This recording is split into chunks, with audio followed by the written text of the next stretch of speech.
your screen. But the question is what is Series E? That is a great question. We're going to have a video that pulls up on your screen, but it's an open invitational area where you're going to have top organizations being signed on to Series E, but you have an opportunity as an amateur or semi-professional player to come in here and be partnered with one of our top sponsors, such as Pringles, Intel, Razer, Applejacks. You're going to compete every week, Tuesdays and Wednesdays. And on Tuesdays, there's 11 open teams, first come, first serve, that come in here and try to show what they're made of, because there is a relegation at the end of the 3 months. And that's exactly what Series E is. You can see the top partners right there on your screen. And it's been one heck of a ride. I'm glad that you're joining us. And if you missed the show, don't worry, we are going to be replaying this on YouTube, etc. And you're going to be able to catch up with us next week. Again, it's Tuesdays and Wednesdays. Final Circle will be aired on Thursday. It's going to be 5 p.m. Pacific time.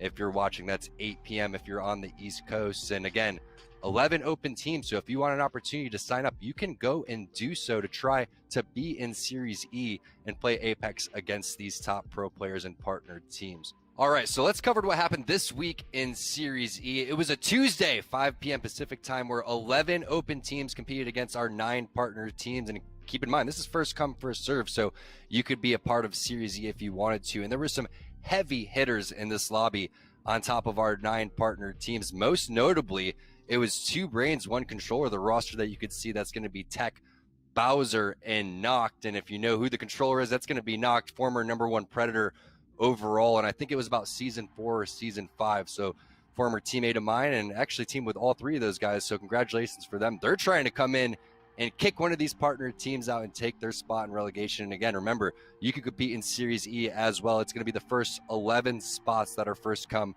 first serve. So maybe we'll see your name on this leaderboard. But it was Team Rockstar in terms of our partner teams that got second place. Right behind them on their heels was Team Razer. Team Intel, unfortunately, didn't have the best day on Wednesday, and we're going to cover that very shortly as we go into Wednesday's teams, where you do have the 9 partner teams going up against 11 teams that are professional signed organizations. You're going to have 4 from the EU and 7 from the NA. We're going to talk to Rockstar a little bit later, how they had a little feud with Cooler as they were fighting over Lava City. It was pretty interesting to see how that one panned out. Again, unfortunately for Rockstar, because of the 50-50s, they didn't have their best day.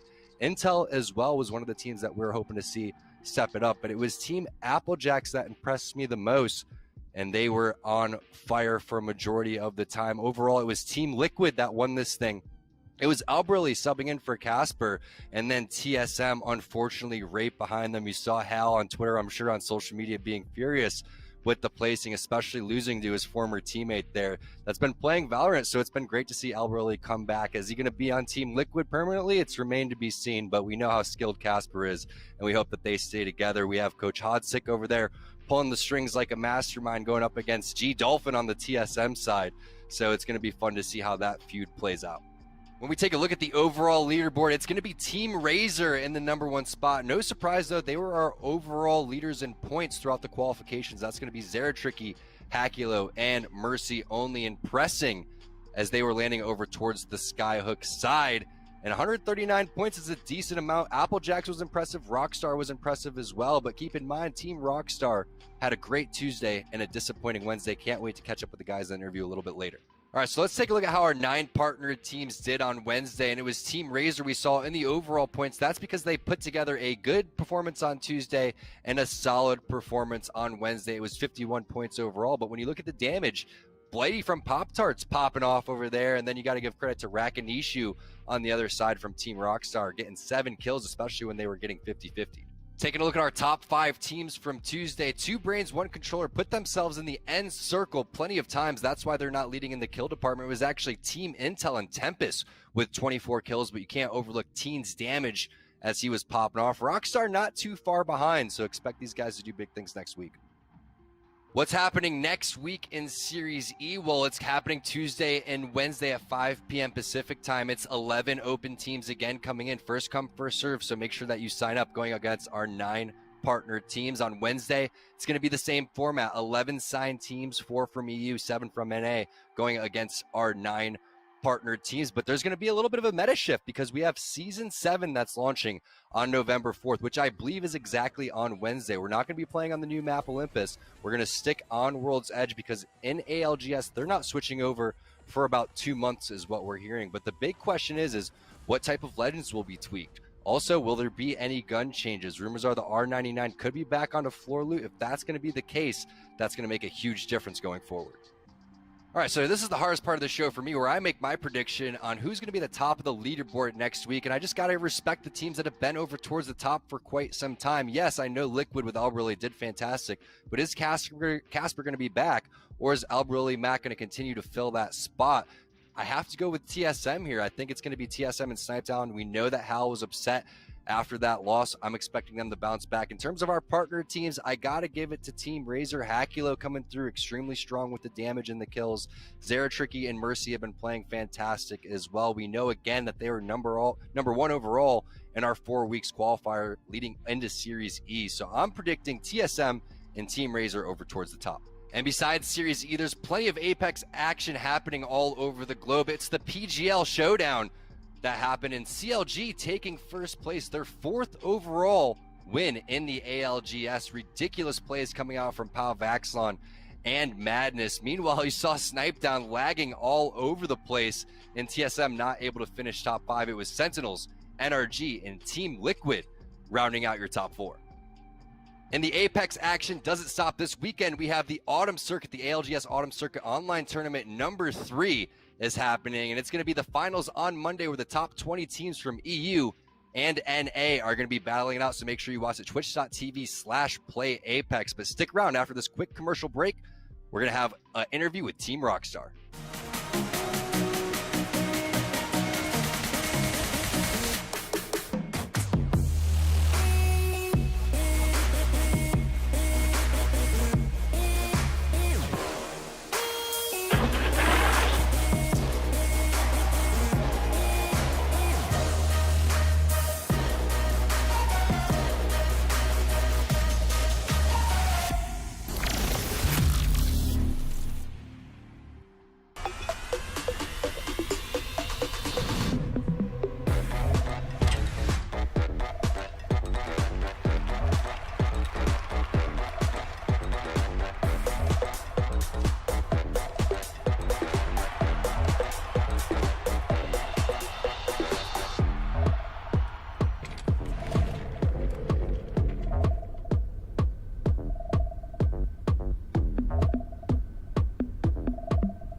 Pringles flavors. Make new ones. How much do you think Pringles paid these people? Hardly anything. Hey, you guys want to stack different Pringles flavors to create new flavor combos? Here, I'll go first. Pizza, barbecue, and jalapeno. The spicy barbecue pizza stack. Get him! Grandpa, what's going on? Pringles. We're trapped in a Pringles commercial. They must have taken us in our sleep. How can we get out? We can't, Summer. They warned me this would happen and I didn't listen. Stack Pringles, make endless new flavors. Stacking Pringles to make new flavors. Make endless new flavors. Barbecue, wavy, and sour cream and onion equals a 3-layer dip stack. All right, everybody, at the end of every final circle, we have an interview with the team. This week, we have Team Rockstar, Rakanishu, and Crummy here. Pickett's giving some lessons to some noobs, which I appreciate. Go to mattpickett.com for those. I don't think that's a thing, but go check them out anyway on a stream. So, Team Rockstar coming through. We know how good you guys have been doing in the ALGS. Had a rough day on Wednesday, getting dropped on by Cooler. We'll talk about that a little bit later. But overall, Crummy, Rakanishu, how you guys feeling after this week? I'm gonna go ahead and start it off. Not bad actually. Tuesday we did really well. Wednesday it's really unfortunate when you mix the NA scene and EU scene because everyone has their plan. Obviously we're used to the NA scene and just having the EU teams. Like I'm pretty sure Cooler lands East Frag, and they didn't want to take the chance to contest TSM, so they just looked for another spot and contested us, and it was kind of annoying, but it kind of opened our eyes up as a team as well to to show us what we have to work on for the next time. Yeah, that's what I was going to talk about. Rakanishu been playing a great Gibraltar. I feel like you're one of the strongest Gibraltars out there, and I've been really impressed with the way you've been able to play. And we'll talk about your guys' team play style too in a little bit. But what have you guys learned from that? And are you guys going to continue to drop there in 50-50 if they go there? It's a good question. I don't think we've actually talked about like long term if what our plans are. I know that we want to obviously get better at those 50-50s, whether we played around with actually dropping on them or landing on the other side, because Lava City's pretty like old school map, one side versus the other side with those building sets. So in my personal opinion, I want to keep dropping there. I want to get better at that 50-50. It's not the end of the world if we do lose 60% of those fights. At least we'll be learning. We'll get better. We know we have the skill to take them on. It's not a lack of that. We have to have that confidence. So I want to keep dropping there. Yeah, that's one of the things that I want to dive deep in, because Lava City has some of the best loot, and if you get the pull over towards that Dome side, Lava City side, even over towards Geyser or Sorting Factory, there's a lot of pulls down towards that south side. On Tuesday, I believe it was, we had a ton of north sides over towards Skyhook, etc. But let's talk about the strategy when you go and drop down, because we're going to be playing some highlights that are going to be happening from Wednesday. I found from dropping over towards Lava City that the best thing to do is take the high ground buildings more on the tunnel side. Is that what you guys agree with? I feel like once you have that side, you're in the more dominant position, it has the better loot, and the other teams have a lower ground to work up from, and they have to cross that middle ground if they get damage on you, which is completely open. So you guys are constantly just fighting for that little spot, right? That high ground area. Is that what you guys developed, or are you going to go and just go on that train side? Yeah, it sounds like they really want those high buildings. Those are the better buildings, I'd say, overall, comparatively. But it's definitely something that we probably have to talk about more if we do want to take the side approach, each having our own 3 buildings, or if we want to just land on them and really run the Royale of RNG. But it is a strategy to get those taller buildings. They're very strong. Crummy, are you guys worried that if this continues that you guys possibly could get third-partied, right? You go over and everyone's like, all right, well, there's a big fight going on over Lava City. Next thing you know, people are going to be Dome. And Nasky and those guys are the type of team, especially after getting the better of you this last week, they're not going to let up, and they're going to continue to drop there over and over. I think it's one of the more exciting storylines that we have in terms of people just dropping right off the plane. Yeah, no, yesterday was actually entertaining. As far as like third party, I think the only team that like came close was the Geyser team. But as you know, there was no team Dome, so we're not leaving our spot. Like we know they don't even run that comp, so we know they were trolling in a certain way, but everybody saw it. So like we killed them 3-4 times, and then they killed. It was pretty much an equal fight, other than when it came down to RNG just dropping right off the rip. Yeah, and one of the things that you guys didn't really see, I'm not sure if you did, but there was always a gatekeep no matter which way you went on that left-hand side. Now that we start to fall into where people are going to be dropping more, I was recommending you guys go more over towards the bridge side, take the rope, maybe go over towards Sorting Factory and see if you guys can make that sort of rotation. That area is open if you guys are interested in it. So you guys definitely are going to continue to drop Lava City. That's going to be exciting to go through and see how the progressions go, and it's going to be great practice for you guys. Rakanishu, I want to talk about your Gibraltar play, and do you have any type of tips for people that are trying to get into Gibraltar, because I feel like you've been playing them at a pretty high level? Oh, well, that's I appreciate the kind words. Honestly, like Gibraltar's in my opinion, he's the hardest character in the game to play, especially at a competitive level with all those good players. He has a lot play all around that bubble. So if you can put that down in the most central area where all your teammates can get to it at the same time, that's going to be the most effective. I don't always use it. I use it in a pretty aggressive way with the bubble. I like to push with it and close distance with it. But you should be probably looking at your teammates first with that bubble, making it work for them more than it works for you, I guess. And that's what's interesting, because you can open up fights as well, but everybody on your team can open up a fight. And that's what's so funny is watching Pickett go in, and he's not here, so I want to get your guys' opinion on this. But you watch him, and sometimes he's first into the fight, which is pretty funny. But Crummy, you were opening up a lot of fights yesterday. You had a series of events over towards a building. I think it was more on the refinery side, where you were moving around perfectly right there. What's it like playing with these guys? Is Rakinishu coming in with the perfect Gibraltar support, and then you're almost trying to beat Pickett to the fight? Yeah, no, sometimes it's hard trying to control my teammates. You know, like from the start, like Rack has 100% like improved in his play style, his game style, all types, all around. You know, at first he was a little timid when it came down to being the Gibby, you know, and he built that confidence, and you know, he's definitely a top Gibby. But as far as like Pickett, you know, sometimes it's hard to keep track of him because, you know, he plays low sense on controller. So, you know, whatever he aims at, he might most likely is going to get the kill or the knock.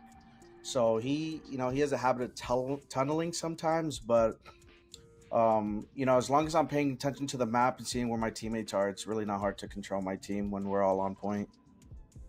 Yeah, that's what I noticed. There's a couple of times yesterday where Pickett will go and, you know, try to push in there. But the big thing is if everybody falls in line, and if you go and get that knock and start off with a 2 versus 3, there's, you know, a 90% chance that you're going to win that fight if you play it right, maybe 100% of the time. So I think that's where a lot of teams struggle, is they don't get that confidence to kind of make the decision on when someone's out of position, and then you go and punish that guy. And that's where Gibraltar and Rakinishu, you know, this is going to come into hand, because if you go and place a good bubble, or if you see that one of your teammates are out of position, you could go and land that perfect support and play around that, maybe get an armor swap, things of that nature. So it's been interesting to see you guys develop that play style. Let's talk about the difference in competition on Tuesday and on Wednesday. Did you guys feel like once you guys got out of the 50-50 when you won a majority of those, Rakinisha, did you guys feel like there was a big difference in competition from Tuesday to Wednesday? You know, it's hard to say. We honestly didn't live that too much longer after those 50-50s. We kind of got weirdly, I don't want to say unlucky, but if you look for the past long time in all these tournaments, we haven't had circle pulls too close to Lava City. So that wasn't even our rotation going up towards Dome. So it was weird when we got up that hill that there was people gatekeeping us. So that was kind of a little bit of a wrench in the gear, I guess. I mean, I don't think, like, obviously there's a level in an overall increase in competition when you get in those lobbies, but I don't think it's anything that we haven't seen before and that we can't handle. It's just kind of like a bunch of awkward situations piling on each other on Wednesday that, you know, we had to get through. All right, Crummy, what are we going to expect from you guys next week? Next week's going to be interesting because right in the middle of it, I'm pretty sure that's when the new season's going to drop. So not going to play competitive on that new map for about 2 months is what we're hearing. So it's going to be pretty heavily focused on what we currently have on World's Edge. What are we going to see from Team Rockstar next week? Probably more 50-50s. You know, hopefully the zones aren't like Rack was saying. Like a lot of the zones would go like, you know, north side map, like Skyhook and stuff.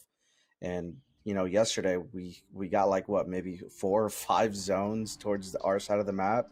So it was really hard. Like if you 50-50, us as an Edge team, we take our time looting because we want to have the best loot, you know, to try to kill anybody we catch rotating.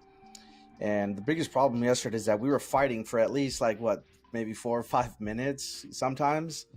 And, you know, teams already started rotating, and, you know, it's just hard to, as an Edge team, especially with a Watson, it's really hard to, you know, move up towards, you know, trying to get to the next zone when there's already 2-3 teams just keeping us.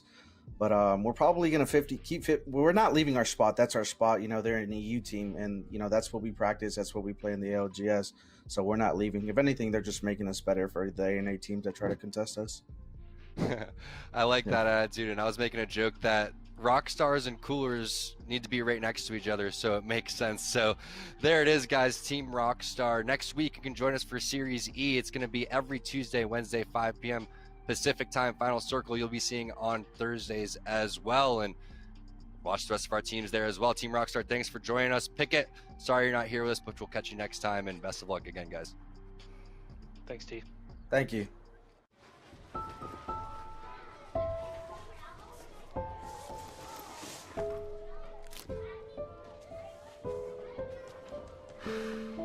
Hey, shake it, kiddo. Love Dad. Oh.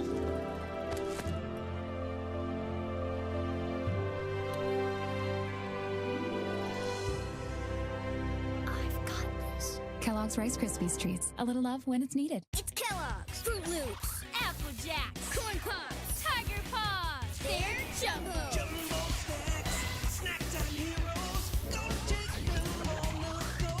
Cereal, magnified, showing up for snacking time.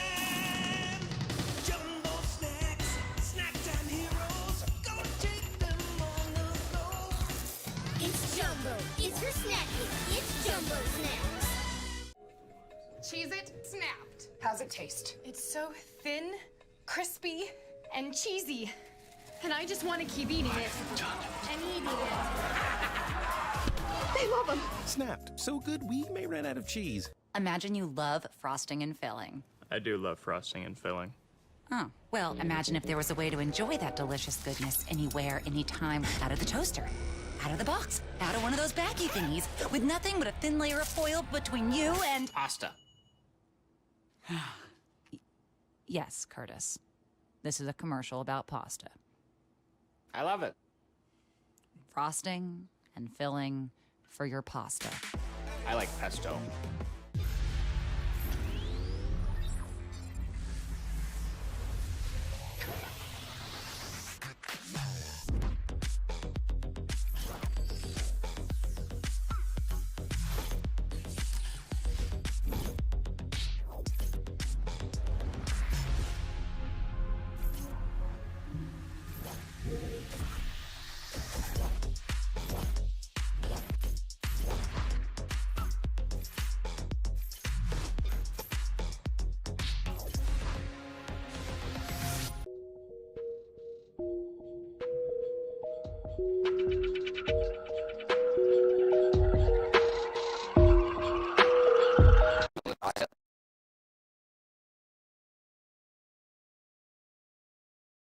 Watch, put your hand up, speak up, speak up, speak up. It's gonna be nice. All right, hundreds, let's go, let's hear it. How'd you guys all feel? How long you got together? We've actually only done like seriously for the last we were just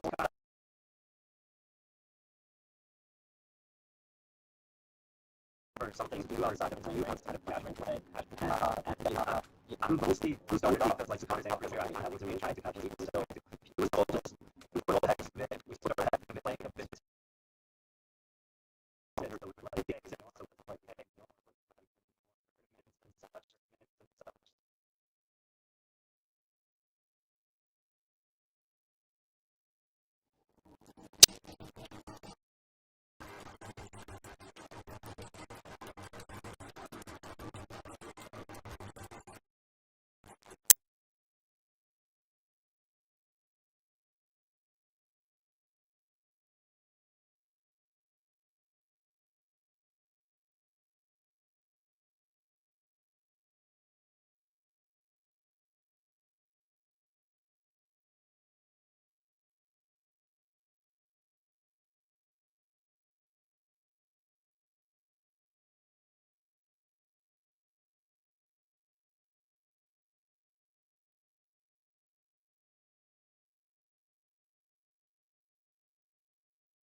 Stack Pringles flavors. Make new ones. How much do you think Pringles paid these people? Hardly anything. Hey, you guys want to stack different Pringles flavors to create new flavor combos? Here, I'll go first. Pizza, barbecue, and jalapeno. The spicy barbecue pizza stack. Get him! Grandpa, what's going on? Pringles. We're trapped in a Pringles commercial. They must have taken us in our sleep. How can we get out? We can't, Summer. They warned me this would happen, and I didn't listen. Stack Pringles, make endless new flavors. Stacking Pringles to make new flavors. Make endless new flavor and barbecue, wavy, and sour cream and onion equals a 3 layers. Series E. Series E. Series E. Apex Legends. Apex Legends. Series E. Series E. Apex Legends. Series E Apex Legends starts right now.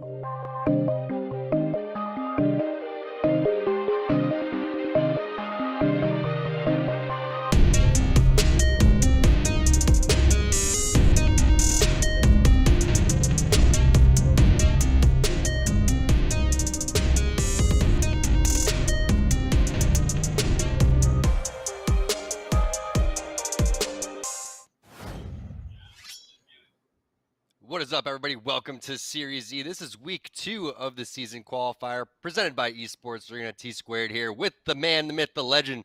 Just got done dominating in ranked on Lifeline. You saw almost dropping 10 bomb with about 10 assists as well. It's like a double-double over here. He doesn't play basketball. He plays Apex. It's Daltouche. What up, Douche? What's going on, Tom? It's good to be back. I'm excited to spend the next 4 hours straight casting this amazing Apex gameplay with you. I'm very excited to be back. It should be a good time, honestly. Yeah, for sure, man. Appreciate you being here. Let me just tell everybody what Series E is in case you're just joining us. Well, Series E, it's an open qualifier. Today, Tuesday, 11 open teams came in, first come, first serve. They're going against our 9 partner teams. You're going to see a lot of these partners popping up, and there goes our format right there. It's the typical ALGS format, right? You're going to have a prize pool today of $500, first place $300, second place $200, but it's that typical 12 points for a win. You get a goose egg if you place over towards the end, which you should if you're placing 16th through 20th, but 1 point per kill, and you get a couple of games. We're going to be playing, I believe, 6 to 8 games today. It's 8 matches today overall, Touche. We're going to be casting a lot of Apex, like you said, 4 hours, brother. Yeah, absolutely. I mean, you couldn't ask for a better tag team commentator duo. I mean, 2 cute controller players. I used to watch him in 8th grade. Now I'm next to him on a virtual screen casting Apex for you. I mean, who would have thought? Life's crazy, but we're going to be coming at you real soon with Game 1, and I'm stoked. Yeah, Game 1. So the 9 partner teams, they went through a 4-week qualification process to get to this point. They played last week, and then tomorrow they're going to be playing every Wednesday. They play against the top organizations that we have all across the EU and the NA area. So we have 7 pro teams from NA. We have 4 professional EU teams. They're going to join up with our 9 partner teams tomorrow. Again, today is first come, first serve. So if you're watching this, whether you're coming from Touche's stream or you're coming from Esports Arena or wherever you're coming from in the Apex world, you could literally play in Series E and have a chance to go up against these guys. We're looking up Team Pringles right now because it's Pringles week. You maybe saw the interview when the audio issues were going down, but it's whatever. These guys on Team Pringles are a lot of fun and good group of guys, man. I got a chance to interview a lot of these teams and get to know them too during draft day. And it was pretty dope to kind of see what it meant to these guys because every team that qualified is getting $500 a month on top of their salaries to be here just to play. And they have an opportunity to win cash every week. Yeah, it's good to see these guys getting involved in the competitive scene. I mean, you know, I play against them all the time in rank. You see their names, you know how they play, but it is nice to see those interviews, to see kind of who they are as a person. Maybe they don't stream all the time or they stream sometimes, but you just don't really know until you get that interview. So it's nice to see the personal side of everybody involved, for sure. It's getting hot over towards the Intel side of the map. They drop over towards the sorting factory side. We know what it's like to drop over towards the sorting side. They have the elbow. They have the office control. This is typically where you have the better of the loot. We'll see how many teams actually landed over towards sorting factory, though, because if there is 3 teams here instead of 2, both of these teams are screwed. Yeah, sorting factory is definitely a hot drop, and you will see a lot of third parties. It's really bad to get stuck in this back bubble area. Speaking of bubble, we got 2 Gibby bubbles going down, the double bubble trouble. We got a Gibby on Gibby one-on-one. Zach Mazer is taken out Hill. I believe Zach Mazer's team is a late come up into this tournament. I believe he's playing with Slurpee and Naughty and Infume, so that is going to be a very hard team to beat. Team taking out Zach with the G7. Both very low. There might be 1 kid behind that pole left on the team.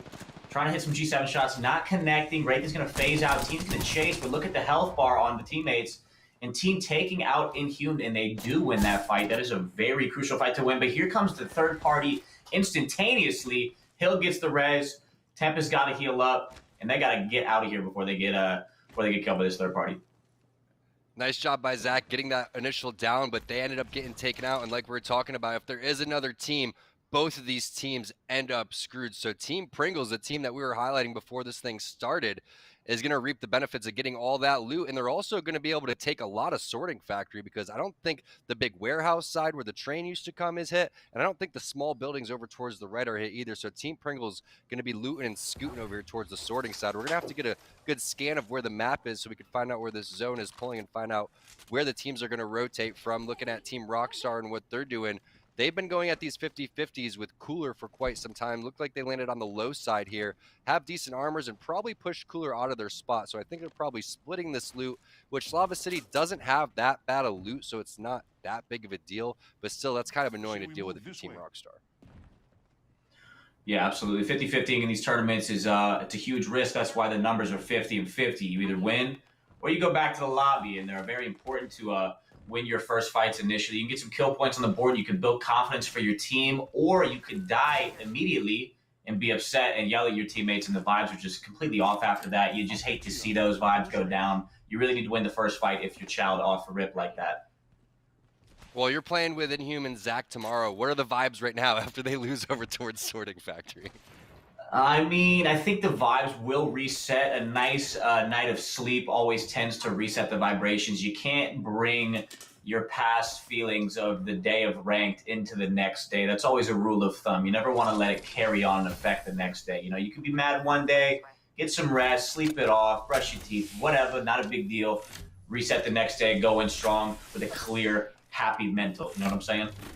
Yeah, sanitize your hands, maybe take a shower, change your boxers, because you can't wear the same boxers that you wore if you did lose that opening team fight. So you just got to find out whatever shirt it is, combination, what type of skin you're going to use. All those things really come into effect in terms of your Apex play. But take a look at everything does. Applejack.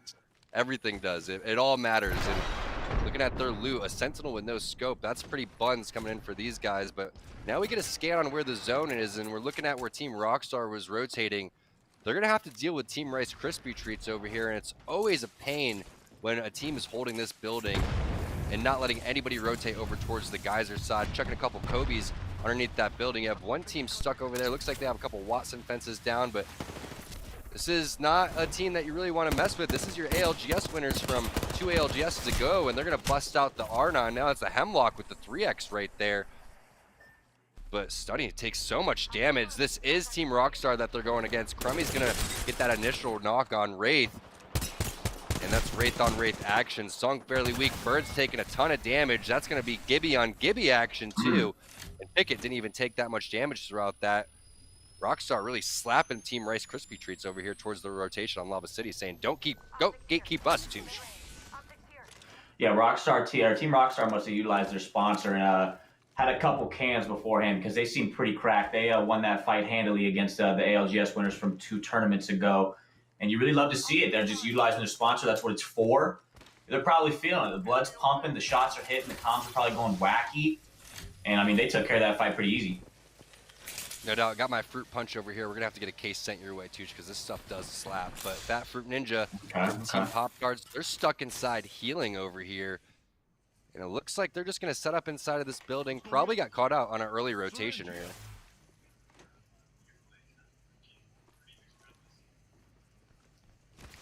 A lot of teams setting up over towards this no-name area. And don't blame him because it looks like there's a couple of spots that are taken and you can't really just run out into the open right here. So it's going to be a lot of just checking to see what type of armors these guys have. See if anybody makes a major mistake. Maybe a drop's going to come your way and you're going to see some portal plays from the Wraith, but right now everything kind of slow on the Team Pop Tart side. Let's keep rotating through the teams and see where the rest of these guys are rotating from. And find out exactly maybe if anyone's going to get a scan on this next zone as it rotates through. We got Geyser over here and Team Crafting. That's Joey Blackout, Z Davis, Impulsive Dream. Z Davis looking like he's playing with a new squad almost every single week. Could this be the team? We'll find out. Target over there. Yeah, I'm going to let you continue talking while I work on switching this audio source here in this vMix because apparently it's switched to the camera. So, T2, take it away. You're doing great, sweetie. Honestly, we're working on the audio here, but we'll figure it out. We'll figure it out. We'll be back soon. All right, sounds good, Touche. Appreciate it, bro. So Joey Blackout's going to lock down this spot, which that choke is pretty tough to get through if you're coming down through that choke that is from that sorting factory side. But the amount of teams that are setting up over towards the geyser side makes me wonder if this is going to hard pull over here. And there's a couple of different circles that pull over towards the geyser side. You have one that happens over towards the respawn beacon in the back left side, one that kind of ends by the door where you just saw on that west side. And then there's a couple that pull over towards that opposite side too, right at the bottom of the hill where Team Rockstar is. So it all depends on what geyser circle it is, but as long as you get in there, you should be getting yourself over towards the top 10. Team Rockstar going to lock down where they did get the kills on Team Rice Krispie Treats, and they're just going to make sure nobody rotates over towards that side as we take a look at what's going on with Team Cheez-Its. It's like Nade's either got locked in a pub or he's getting ready for Season 7 early, and these Octane stem heal charges coming up a little bit faster. Pathfinder Octane combination, kind of interesting. Don't think that's something that we're going to continue to see in Series E, but that's a great nade coming in from Strictly. He's going to hit a fat red 72. There goes Nade's hitting that stem, and Strictly with the Kobe's. Absolutely insane, finding a knock onto Vize right there on Team IFE, and also some decent R301 shots. Got the purple mag, has the Mastiff. That's a super ideal combo for a Wraith to rock. And there's the res coming up towards the bottom. Little zip line play, ripping this Wraith player up easily as he's going to get a knock right there onto Sling. You're going to see Knocked get hit down by Oso Rated, and Tridal going to get a knock onto Bowser too. So that's two good players taken out of this lobby as Tech from 2 Brains, 1 Controller going to dip and dodge out of this one as the last guy alive. 2 Brains, 1 Controller was our winner from the previous week. They came through and beat all of our partner teams, and they're back. And speaking about a team that's back, is a team that qualified previously, decided that they were not going to play in Series Z. Now they're here, showing what they're made of. It's Team Aim Assist in a tough spot right there, getting dropped by Team Crafting. You know where they were at. They were holding that choke spot, and they saw the rotation coming in from Team Aim Assist. And early kills coming in. Only 13 squads left is pretty interesting for a geyser zone. Tom, how do I sound? Sound great. Doesn't matter if you're talking through a tin can or right in my ear. Well, is it a tin can or is it the Shure SM7B microphone that's $500? You tell me because I need to know. I don't know. We'll let the chat decide. I'm sure they'll know, but I think you sound good to me, and we'll let the production. All right. We'll figure it out as Team Razor is going to rotate over here on top of this bridge. It looks like this is going to be a geyser circle touche, and there's a couple of different zones that we were talking about on which way this one's going to pull, but you do have some serious gatekeeping coming in from Team Rockstar. They're not letting anybody come over towards this side. Team Razor is going to realize that very soon and probably have to find a different type of rotation that they're going to go and take. And here's the action. It looks like a portal play coming in from Hundreds, trying to get the capture as they're stuck over towards this small building, which isn't a bad spot to hold. Looks like they're trying to open some things up and get some more kill points.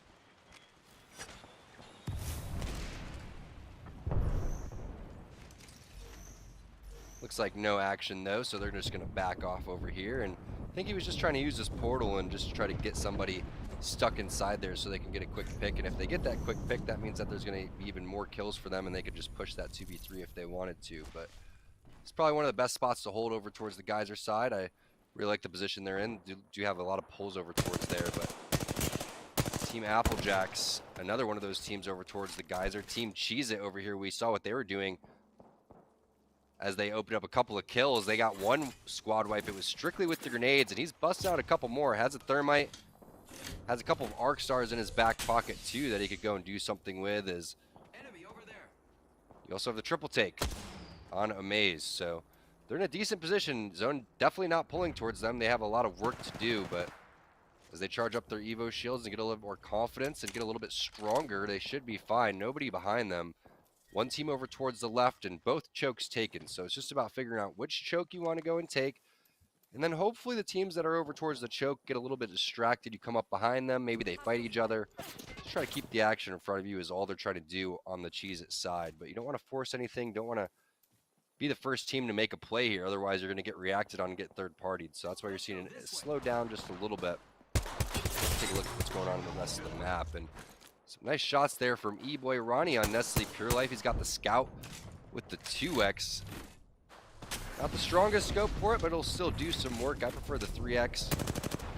2.4 is also pretty ideal, but there's a nice scan coming in from Bambino with the high ground. They got to try to finish this guy off. That Wraith is going to try to pop out of there instantly. Can they hit the wingman shots across the map?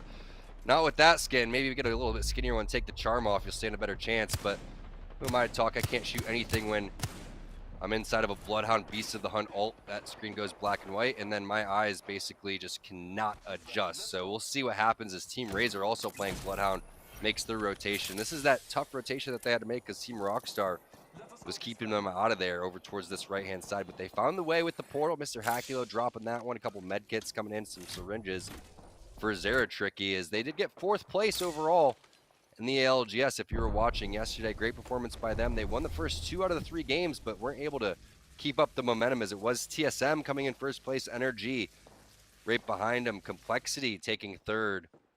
And then it was Team Razor Tricky, as they're calling themselves, but there's Rockstar now getting the high ground. I'm sure they're used to this zone and how they want to play this one because they do land Lava City, so they know exactly how they want to approach this.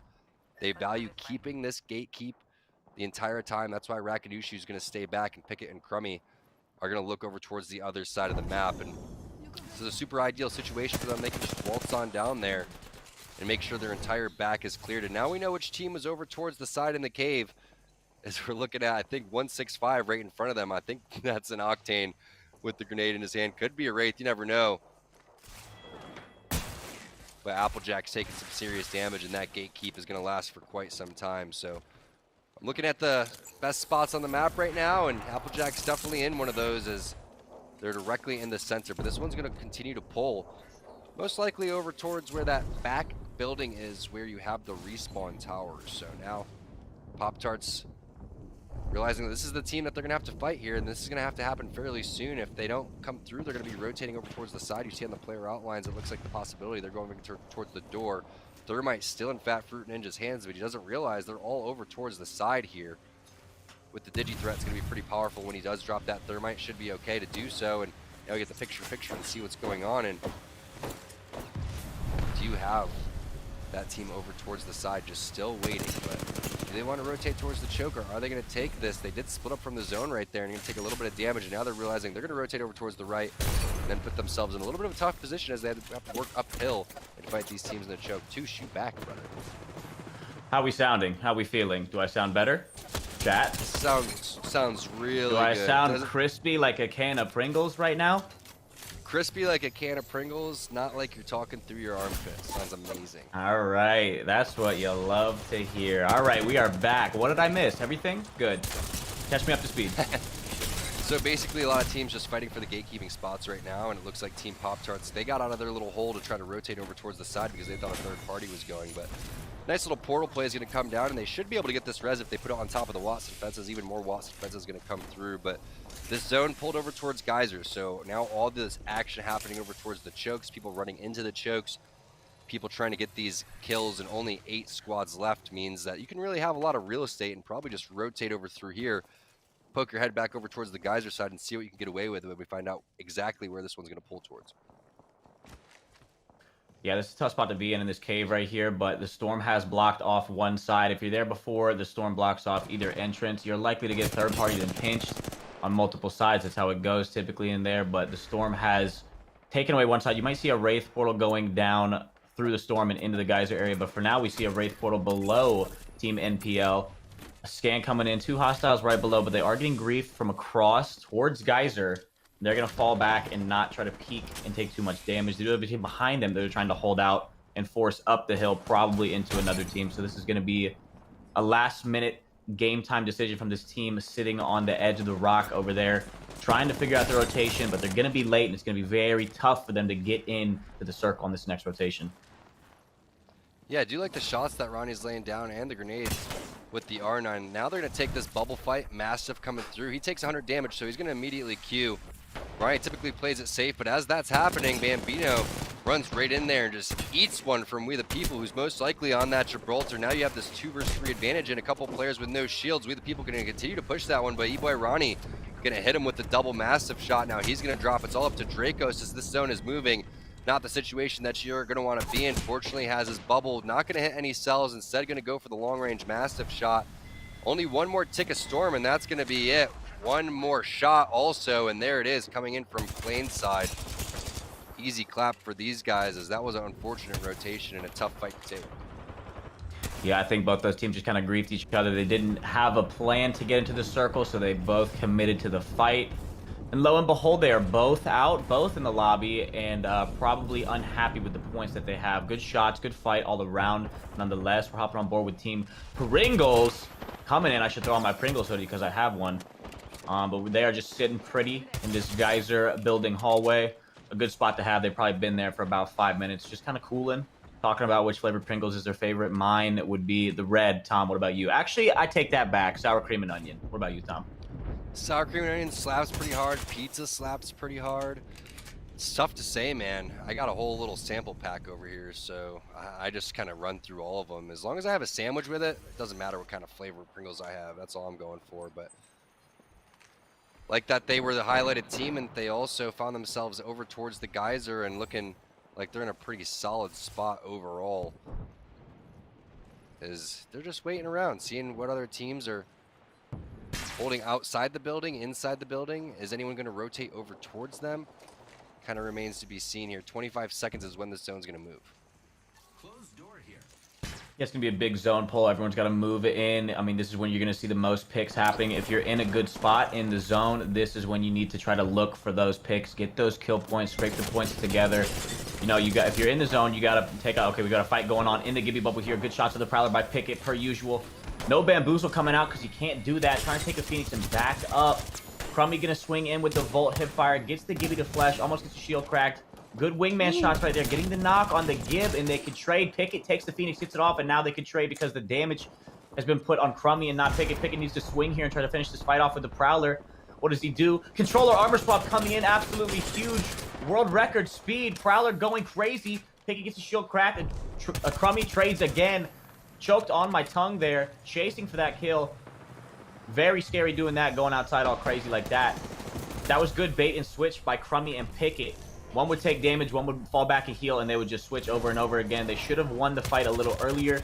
Shouldn't have overcommitted outside, but we see Crummy trying to get this kill on the Wraith. Gets the kill on the Wraith. Will we see a res, or we just see portal hopping? Right now, we're getting some armor swaps going on. And a res going on the Pickett. Crummy that doing was a it spicy big fight over in the here. tunnel right there. That was disgusting. And they have the mobile respawn beacon coming through. Is that what I'm seeing over here from Crummy? That was the some nice baiting Schmobius is coming in.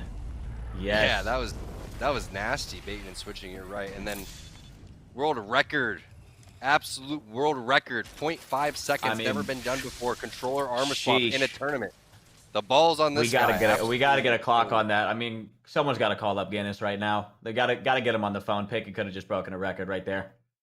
Easily. And Z Davis now the last guy live here on Team Crafting, but that was Team Razor that they were going up against, and that's one of the stronger team fighting teams. But I really love the way that Pickett was able to go and infiltrate there, but the way Crummy was able to end this was even stronger. And holy cow, it's a 2 versus 3 that they get into. Now it's a 3 versus 3, but it's Team Pop-Tarts that's going to drop fairly early, as Pickett is going to get the knock onto Fat Fruit Ninja. Nice job by Rakamishu getting back into the fight. He's going to take the high ground. It's all up to Blighty now on that Gibraltar, and I don't think it's going to happen because Team Rockstar really starting to heat up. Pringles in the background, though, they're still alive. Team Pringles has been just nasty with the rotations. I mean, they started off with the third party going over towards Sorting Factory, immediately made their way over towards Geyser, and they're still alive. Also, they're going to be the final third party coming into this fight. They're popping off right now. It seems to be a 2v1. Maybe all I see is a Gibby in the bubble. Hundreds to Celos versus maybe a lone Gibby. Trying to get the thirst off on the Watson. Not really important. Maybe an armor swap for a possible crack that the Gibby gives on the armor. They're taking it slow. You don't want to rush into these fights right here. Big 77 pump on the Gibby. 33 cracking and the knock. We might see a Wraith hiding behind a knockdown per usual. One gets knocked. It's a one-on-one. Team Pringles is the champion. That Wraith was weaseling underneath that knockdown shield, just trying to hide. Gibby gets taken out early. And that was a good little infight we saw right there. You love to see it. Good game all around from everyone. Yeah, that was really solid, man. Team Pringles was really doing some serious things. Again, they started off with a third party coming over towards the sorting factory. They were able to snowball it right there, but what a way to start it for Team Pringles. They were highlighting coming in. It is Pringles week, and they come through and win this one. So fantastic job by them. But that was a spicy fight over towards the end. It makes me wonder if, well, is there any spicy Pringles flavors, Touche? I would say that Pringles has a vast variety of There has to flavors. be some I've seen spicy dill flavors. pickles. I've seen buffalo. I've seen Ooh, buffalo. buffalo ranch pizza, I believe. So I'm assuming they have some heaters in the cans, no doubt. Easily. And this is the replay of what happened towards the end of the game right there. Hundreds is going to go and hit this battery, which was huge. Stink, yeah, he gets knocked, but it doesn't really matter. He opened it up with initial damage and was able to make some callouts while he was down and set it up for Casellas as he hits that armor swap. And like you said, you don't want to play too aggressive in these situations. You want that bubble to go down. You have to kind of bait people out and make them think they're going to do something a little bit different, especially when you have teammates down on the ground that are setting those pings up for where you are. So they get out of the line of sight right there, go and take a head glitch, bust out the Mastiff in the perfect range right there and get that down and then send the pinch on this final player. That was against Team Rockstar too, and Rockstar was looking very hot for a majority of that game. So when we go and look at the overall points, I really feel like these two teams, without a doubt, are going to be over towards the top. But I just want to give a shout out to even our non-partner teams that are showing up today, man. We got some really skilled individuals like we saw Zach and Inhumed, his squad coming through in the first fight of the game. And then we also have aim assist, 2 brains, 1 controller, some other really talented players. So Tuesday is always popping off here. But Team Pringles winning game number 1 of 8 as we set up for game number 2. I'm excited. I'm ready to get into it. That was a good first game. And yeah, you don't need to be signed to Team Pringles, Pop-Tarts, whatever. You could be no names coming in. Just hit your shots. It's simple. Come in, hit your shots, play your best, have a good time. That's what it's all about. Yeah, and this is the season qualifiers. So if you are one of the partner teams and you're not able to keep it up, one of these other teams that weren't able to get into those qualifiers or qualify throughout that 4-week process, they're coming in here trying to take your spot. So Team Rockstar, 24 points overall. They must have been getting a lot of kills throughout all of that as they gate kept over towards that Lava City side. Team Pringles, 12 points overall for first place means that they only had 5 kills. So not the biggest game crafting. We saw them take out Team Aim Assist over there towards the choke side. So a nice start over there for Team Rockstar. I love geyser zones. What would you say are some of your favorite zones to actually play in when you're going through the nitty-gritties and getting to these final areas? I'll tell you something about late game zones with games that I'm in. If it ever gets to the point where it's similar to ALGS, where it's a bunch of people stacked on buildings, 8 people in a circle that's about this big, that means we didn't slay out enough and we push everything too much all the time and we have controllers. So that truthfully never happens. It's typically a pretty big zone when the game ends. That's just because that's how we do it.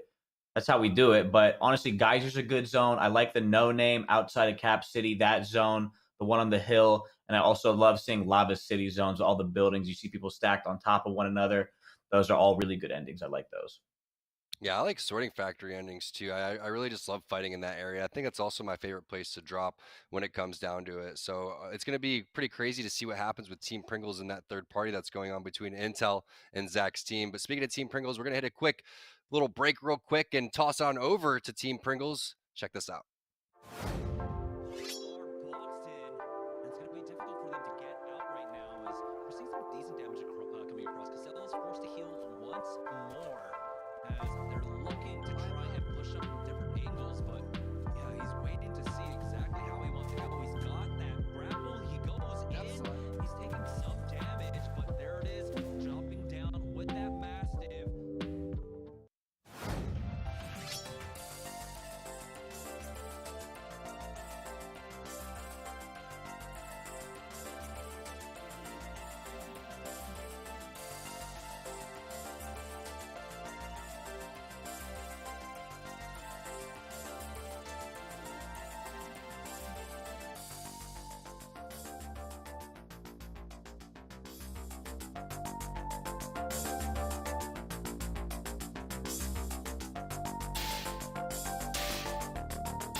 Hey, what's up, everyone? Welcome back. I know you missed us. Hasn't been that long, but we're back. Team Rockstar just took game number 1. Actually, it was Team Pringles that took game number 1. Team Rockstar overall has the lead, though, with 24 points because they are absolutely slaying out over towards that Lava City rotation. It's T Squared, it's Deltouche, it's the great controller combo.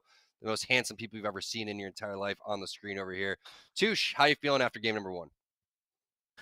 Game number 1 was a heater. I can't lie. I mean, honestly, we saw a lot of action, a lot of fights. We could have seen some earlier rotations from some teams. You saw over towards that no-name res beacon area in between sorting and that hill leading over to cap. We could have seen some earlier rotations from teams right there. I'm sure it's game 1. You're getting the nervousness out, getting the jitters out. You know, comms are probably a little shaky. So we might see some earlier rotations, more people late game, and a crazier final circle. And that is my analysis of game 1, Tom. Yeah, I think it was pretty fast paced, and it started with a lot of 50-50s. Again, you had Zach and Hume's team coming in. Forgot who that third player is. We'll get clarification on that. But then you had Intel. That's been their spot the entire time. They like to land there on Tuesdays. They were doing it in the qualifiers as well. But Team Pringles was hot on the trail starting it off. And then you also have the Cooler, and well, Cooler's not in the game today, but you have that Lava City drop that's going on with Team Rockstar, and wondering if they are actually splitting that, because the way they were playing that one was kind of weird. But it was a lot of action over towards the chokes. It was a lot of teams getting in early fights. It wasn't that hot of a circle. I'm not sure if that's how your ranked games are going to be tomorrow, Touche. Hopefully that you slay out a little bit faster than that. But it was a good geyser circle. I had a good time watching that one as well as we set up for game number 2. And keep in mind, this is Esports Arena Series E. This is 9 partnered teams going going up against 11 open teams. That means that next Tuesday at 5 o'clock, if you want to participate, you can go sign up. It's first come, first serve. So if you want to get in this one, go ahead and try to get your crack at $500 on these other partner teams. Touche, we got a lot of skilled teams in here. We got a lot of skilled players up in here. What do you think of Team Aim Assist? Those guys are your boys. Think they're going to come through and win a couple of games? I think so. You know, I would like to see them put up a better effort than what they did in game 1 and in the ALGS tournament. You know they got it in them. I don't know what the deal is. They might need to crack a few energy drinks, something here, something there. They need to get the vibes up. I think the vibes have been low. That's a crucial part. Apex is, 70% shooting and about 30% mental. As long as you can keep your cool and adjust where adjustments need to be made, make the changes, I think we'll be seeing them crawl their way up the leaderboard here in game 2, 3, and 4. Yeah, and it is Team Pringles who won the previous game. It's Pringles week, so we might as well start off with them and see if they're going to be able to get that early third party to start. But it looks like Inhume dropped on 165, and he gets knocked to start this one. So unfortunate for them. That doesn't look like they're going to be landing over towards the sorting side. But Naughty, that's the third. He's going to get that knock again. So now it's going to be 2 versus 2, and Zach's going to come in with the finish. And there it is. SIZ. Getting revenge from the previous game. They drop over towards Epicenter side this time. I like this call, Touche. Instead of going over towards sorting, they mix it up. They pick Epicenter, and they win the fight. Yeah, it was kind of roll of the dice there. I mean, there's no way the Epicenter was going to be free. They knew that, and I think they just chowed. They egoed is what you would call it. Ego means, you think you're better than these 3 kids. You land on them, you grab whatever guns you get, and you just shoot at them. And whoever's better wins typically most of the time. Not really. There's a lot of RNG involved in early game loot. However, the ego worked, and they find themselves with 3 kills and are rotating to this place that I forgot the name of because I haven't played World's Edge in so long. But yeah, they're on their way. A little survey action going over towards survey camp, and no one really knows where this is because the loot's so dog. But typically one person will land over here and the rest will land over towards Epicenter if that's what they want to do, because you can't really split this 3 ways. Right now they're just looking for some scraps, maybe trying to change out their gun, get rid of that alternator maybe for that massive if that's what you really want to do. But probably just going to try to stack this thing up like he would go for an R301. That's why he's got that 2X on it. He's just going to continue to wait for that one and hopefully have double automatic guns for our boy Stay Naughty. We're going to have to eventually get a scan on where this zone's going to be, but as of now, not that big of a deal for SIZ because they're just going to try to go ham here after game number 1. They're rocking this Gibraltar Bloodhound combination, which is an aggressive play at the edge, doesn't matter where we are combo. And there it is. Instead of the R301, going to pick up the Scout and the Volt with the purple mag. So I love the combo that Naughty's got right now. Yeah, that'll work out for the controller in his hands right there. It's a very good combo. We might need some more energy ammo. I would love to see Inhume get some flesh heals off at some point. I'm getting a little stressed out. He's been running around with about 20 HP for a minute now. And, any team could roll up at any point and just take him out. I'd like to see some syringes, maybe a med kit, perhaps a Phoenix, if you will. Just really anything. And there it goes. The med kit's getting popped, and they are back on track. He's just used to having that lifeline on his team, man. So that's why Inhuman isn't able to go and hit that med kit in time. But I thought Naughty was just going to hold on to all 7 syringes and say, sorry, man, got nothing over here, as they do have some footprints and some possible players in the vicinity, as you're looking at a setup over towards this side and a lot of zones pull over here. So not quite sure exactly if this is going more towards Refinery or it's going to stay over towards Epicenter, but the way that SIZ plays this one will tell us exactly where that's going to go. We'll take a look at Team Intel and what they're doing. We know it's a sorting factory job for them, but Hill takes a ton of damage initially across the map. Yeah, and this is a pretty split fight right here. I think if anyone gets a knock, you're not really going to see a push off of it because they have to go drop down into the ravine there in the river and then take a zip line up. It's kind of a pointless fight. It's kind of an ego chow again, you know, see who could hit each other more. But yeah, you're not going to see a push off a knock right there. They're too split, too far away. It's pointless. You're probably going to get picked trying to rotate up the zip line if you do get a knock.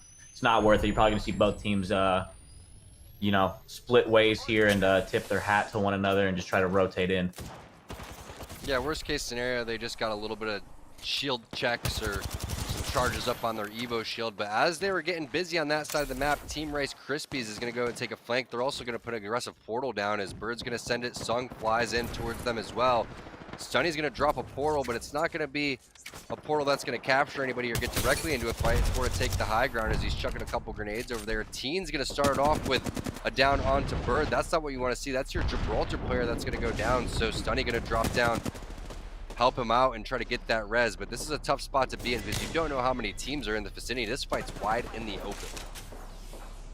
Yeah, it looks like they might have been getting shot in the back as well. Bird does get Thirst from the ground. The Gibby ult was coming in, so it did zone off, tried to provide the res in time, but they're getting shot from the same spot that they came from, and this is going to spell real bad news for Team Rice Krispies as Stunny, the Wraith, typical, is getting out, barely hurt. But that's what happens. I mean, you try to third-party a fight, typically someone's going to try to third-party you. It's just a train of bodies coming in. Stunny does get out with Bird's beacon, or banner. Yeah, excuse me, I play this game a lot. Gets out with the banner, but Sung's might be down and out. He's on the Bloodhound today as well. He typically plays Caustic in ALGS, so I wonder what the change is there. Yeah, that's an interesting change. Maybe trying something out a little bit new, or taking a page out of TSM's book after watching them go to a victory there. I loved watching Sung play Caustic. I just feel like they got a little bit unlucky at a couple certain times during that ALGS yesterday. But we're looking at Team Pringles, who won the previous game, currently sitting in second place. Hundreds gets ripped for well over 150 damage. He's going to have to go and heal up.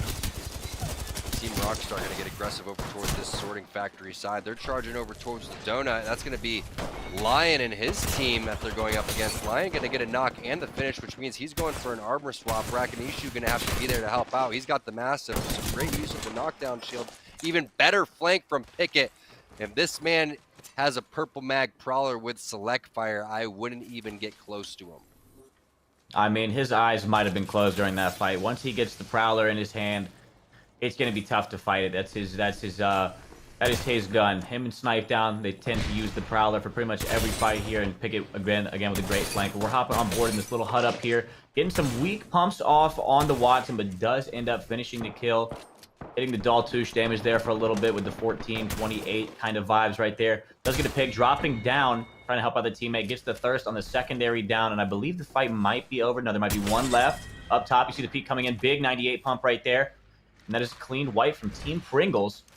Rez being stuck on hundreds, and they're going to have a reset here unless if we see a third party coming in real quick. But it appears they will be good to heal up and loot up.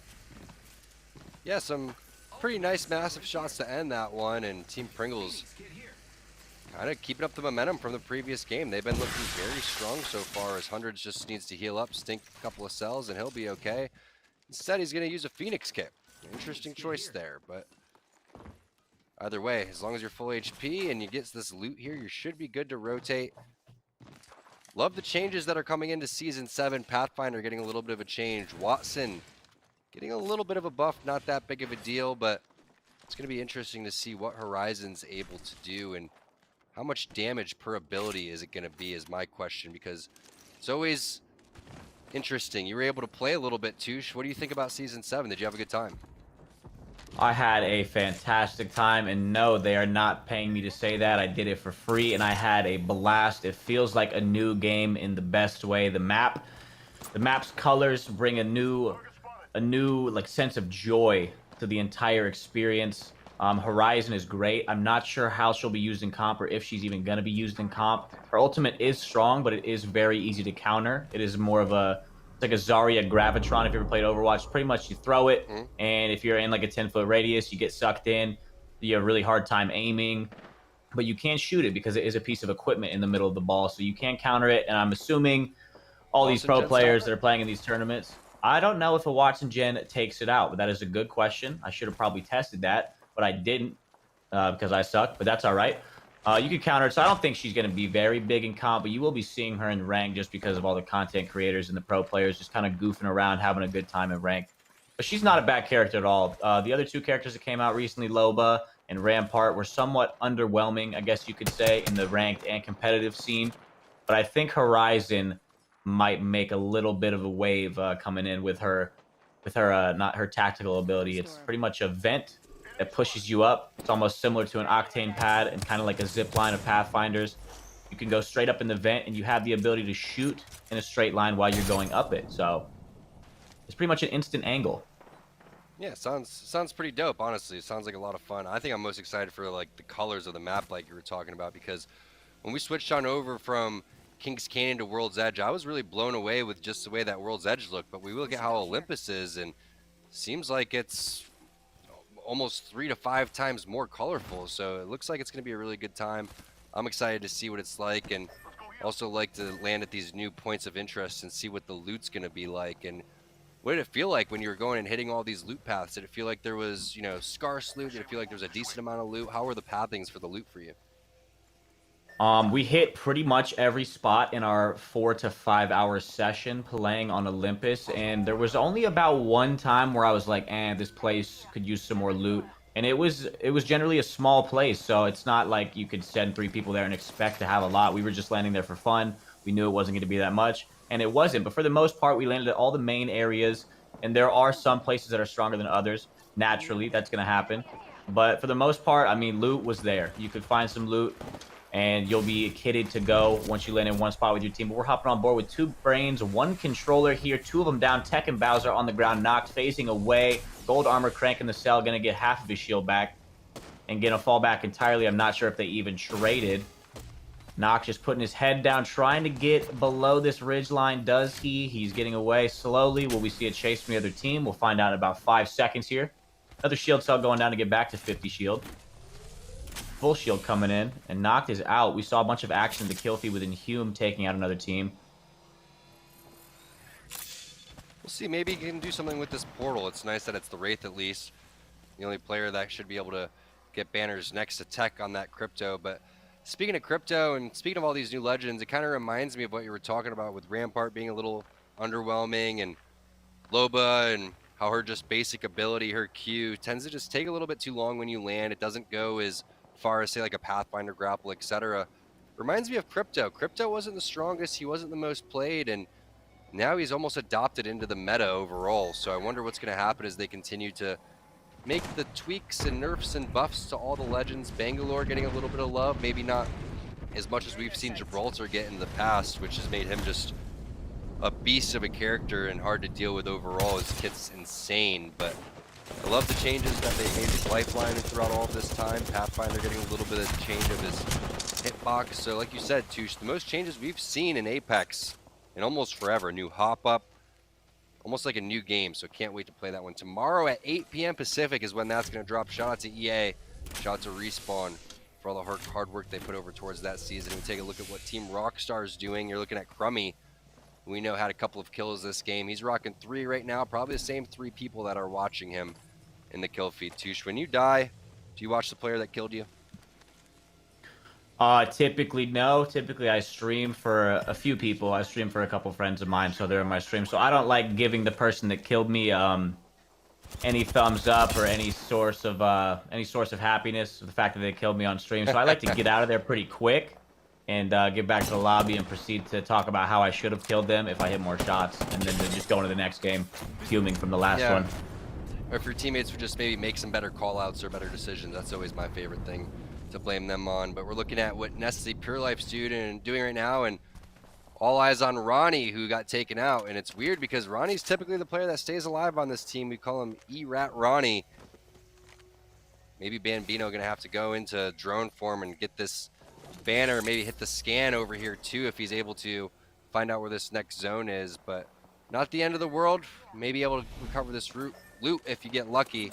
That zone is going to rip you apart. This is round 3 closing, and that's the res that they would have had to hit there, as Draco is going to get out of here and set up. This is not a good spot to set up over towards the epicenter side. If there's a team top center or bottom center, they focus you. Anybody coming down the hill is going to throw grenades over towards you as well.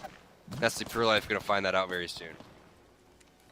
Yeah, you see Bambino just trying to get his way to cover so he can heal up. He does make it in barely. They're going to have a fresh shield right here. They're going to be reset. Some ultimate accelerants getting swapped around. They're doing a little deals, a little here and there. What's going on? How you doing? They might crank the res right above them, but it is going to be very risky and most likely not worth it. They'll probably get farmed. E-Boy Ronnie will most likely die unless if they drop in. He'll probably be able to get down low if he does survive with about 20 HP and an EVA 8 no bolt with no extra shotgun ammo, and that's the best you can do. But hopefully they can come up on a third party later, maybe get some loot for him. Yeah, taking a look at Team Pringles again. Second place overall, first place in the first game, making the rotation over towards the sorting factory side. Always feels pretty confident when you're rocking that Pathfinder over here. A lot of different spots and levels that you could play to try to get some different angles. As take a look at what their rotation is going to be and where teams are technically setting up. You have another team on the opposite toilet over here, and excuse me, they're over towards the refinery side as I messed that one up, but you know the zone pulled over here quite some time ago, and we know that they were over towards the sorting factory side last game. But I love this area as a Pathfinder. Again, you really can own a lot of this spot. You can play at the top of the toilet bowl, which is pretty hard to get people down from, but you have to do it when the zone closes and gets a little bit smaller, and we'll see exactly where this one's going to pull. A lot of different spots over towards the refinery side, and a lot of teams going to be playing the high ground.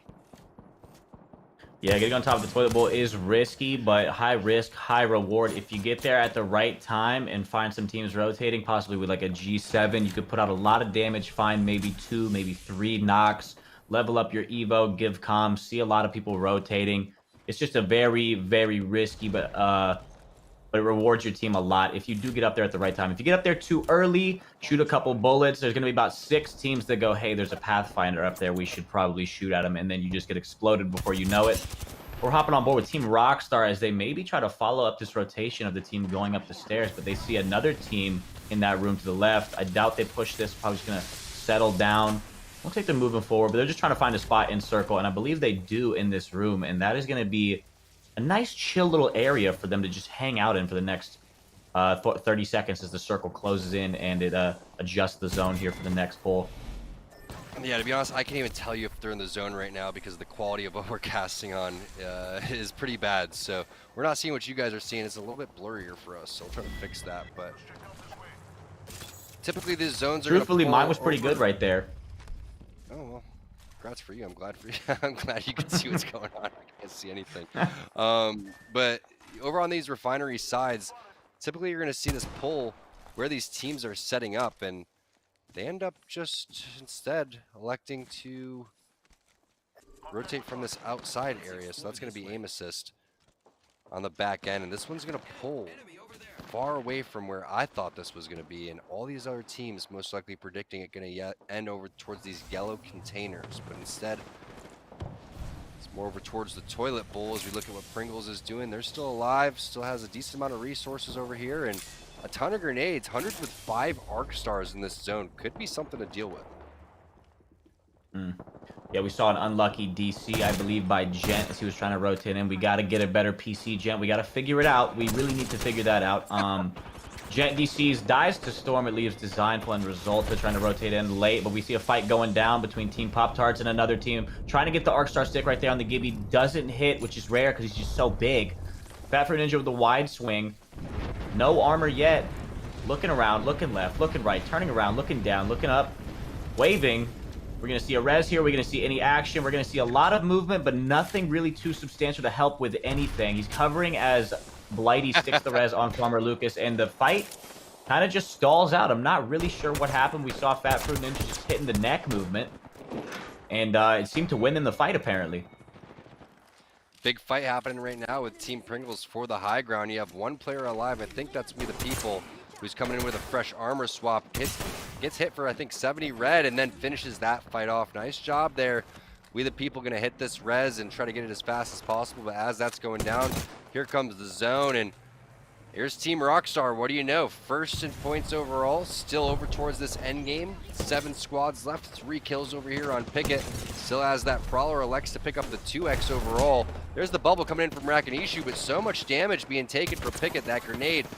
Also, the zone is so tough to deal with when it's this late, but he doesn't go down yet, still has a sliver. There's the knocks coming through. It's going to be Fat Fruit Ninja and Team Pop-Tarts going up against Team Rockstar. They finished that one off. Farmer Lucas, the last guy alive. 3 squads left, though. Not quite sure who is remaining here as we take a look at the rest of the squads, and Farmer Lucas going to queue and dip out. It's Mr. Hackulo. It's going to be Team Razor, Zara Tricky, and Mercy Only.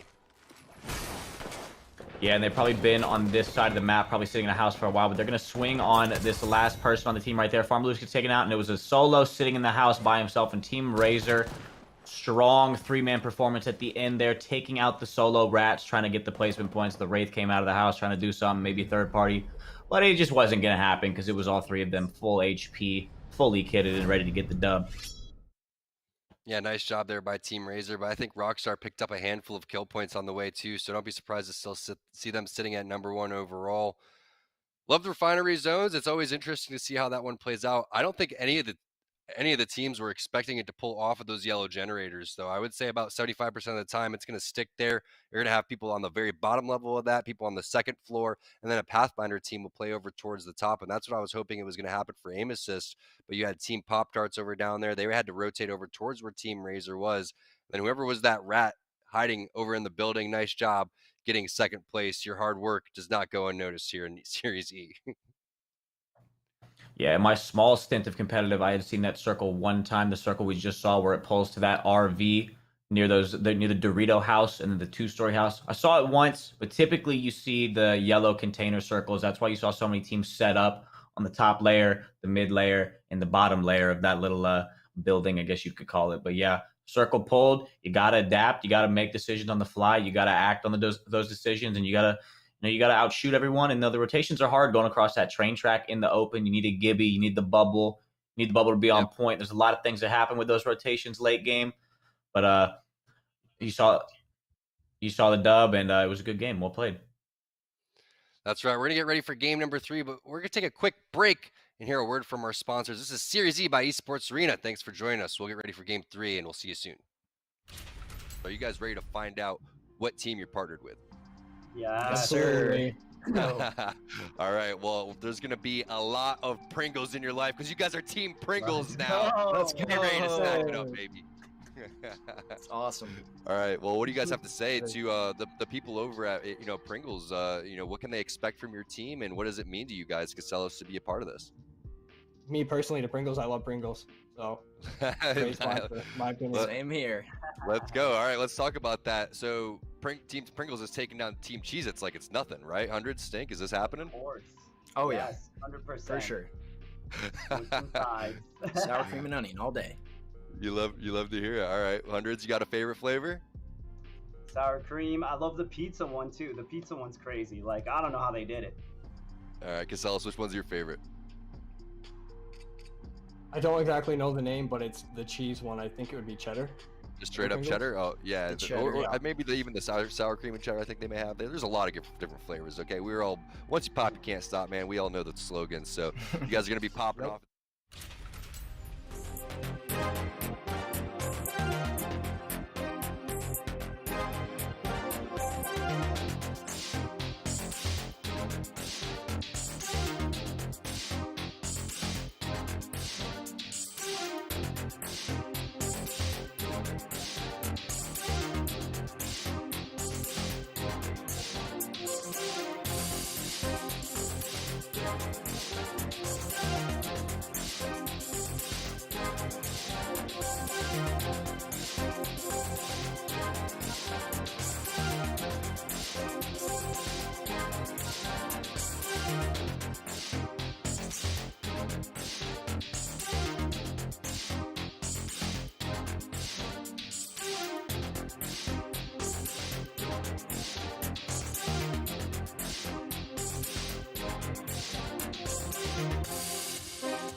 Welcome back, everybody. It's Series E presented by Esports Arena. It's the season qualifiers. T Squared and Deltouche, the two controller gods, getting together here and plugging you into some Apex action. We just got done with game number 2. Going into game number 3, we'll take a look at the overall standings overall, though. How you feeling, Touche? First Series E cast. Glad you're here, man.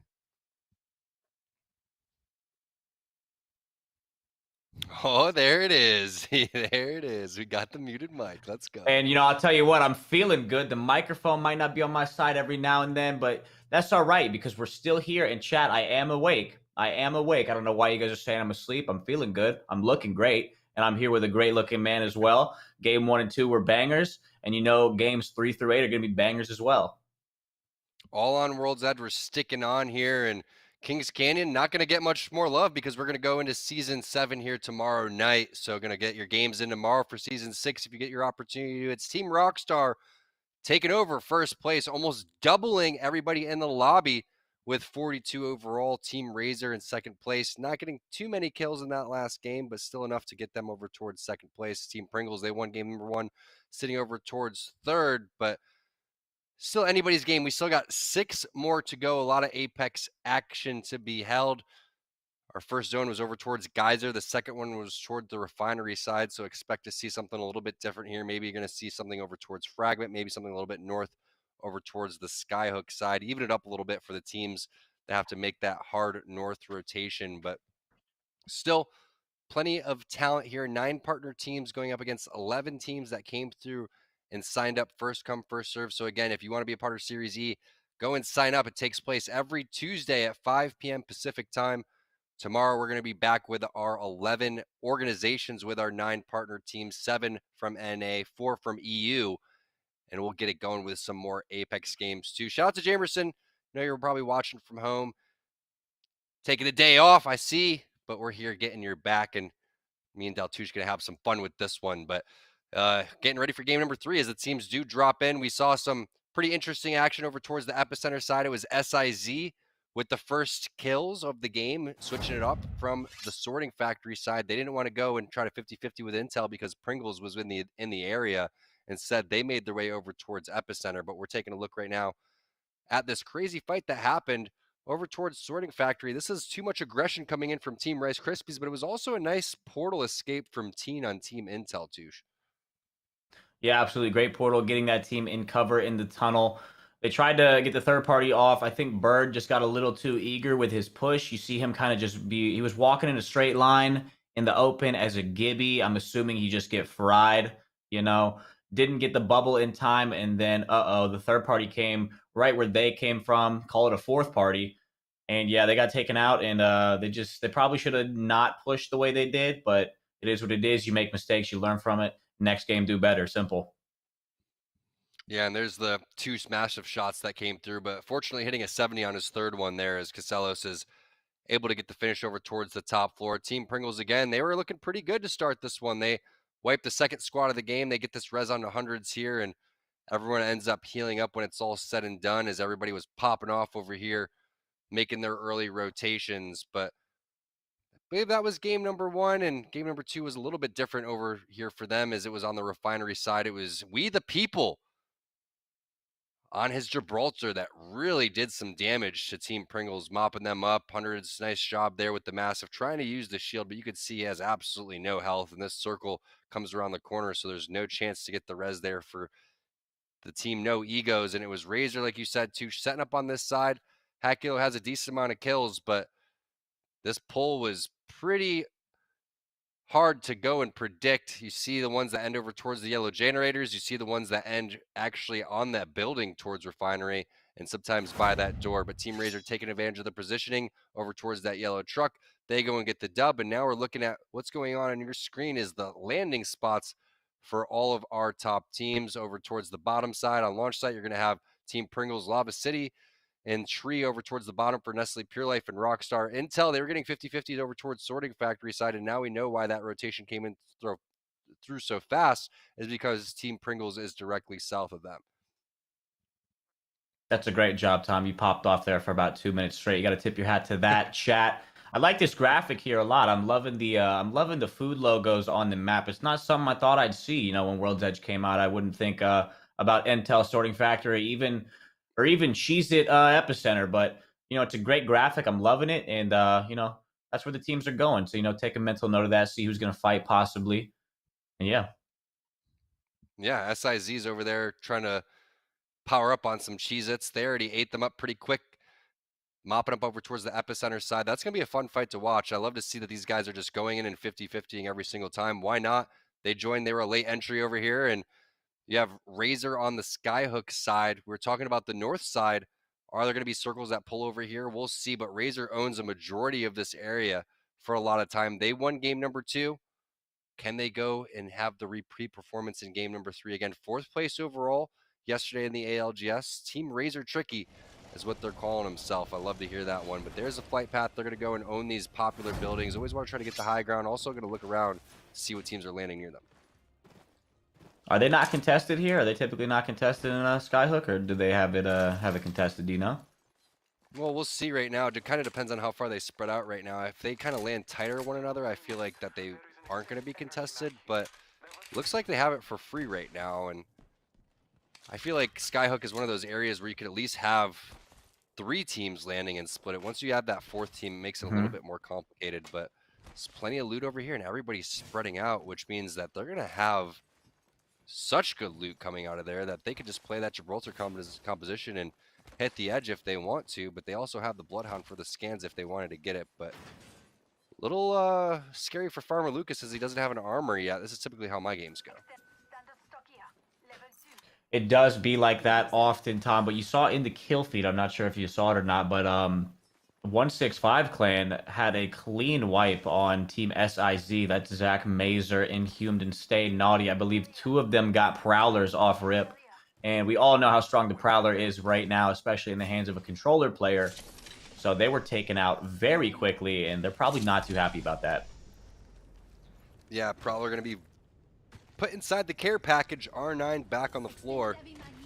What do you think about that, Touche? That's probably my favorite change that we have out of the entire season besides the new map and Legend. I'm liking it a lot. A lot of people missed the R9. It was it felt like a staple of Apex Legends. You grab the 9, hitting in one clip with the 9 with the purple mag, just fully decked out. It's one of the best feelings in gaming, in my opinion. So it was gone for a little bit. The Prowler got a buff. The recoil was less, so it was easier to control, aka easier to beam people with, and it was extremely strong all season. I mean, really, I play this game every day, and you would just get 2 bursted with Prowlers all the time. A burst would hit you for 80 to 95 per burst, and it hurts real bad. It hurts real bad on a lifeline. But the R9's coming back, and I'll tell you something. When I first saw it on the ground, I had a little freak out moment. It was very, very nice to see back in the game. Yeah, is that part of our terms of service when we play every single game? Because I had all these pay-to-win skins for the R9. Next thing you know, they're taken out of the game. Do I get my coins back, or what's going on over here? So I'm glad that we can get that one back, because I had almost every single R9 skin that you could possibly imagine. We're taking a look at what's going on with Applejacks, and they have to get this banner here. 10 seconds on Clane too, so you also have this res here if they can go and get this one. But look at that, the scan going to come in and multiple players over there. We're going to pop off though and look over where it's Team Aim Assist died earlier to Crafting. Not sure if this is going to be the same fight that we saw earlier, but it's going to be Z Davis over here with the Prowler trying to get some initial damage, and it's a different team. That's going to be Count Dooku. And now it's 2 versus 2 over here. This is another fight in the same exact spot. Makes me wonder if they take the same rotation every single time. And now Z Davis with only 1 HP, Touche, wins that fight. But the way he's running, that means third party. Yeah, that was a huge win. I mean, you see the health bar right now. He jumped off the height, slid behind the Bloodhound, and finished off the weak enemy right there. But you see Team Pop-Tarts coming in for the third party. And yeah, that Wraith has got to go. Just got to heal up. I doubt he's going to be able to scoop banners, and he's going to be ratting pretty much the rest of the game.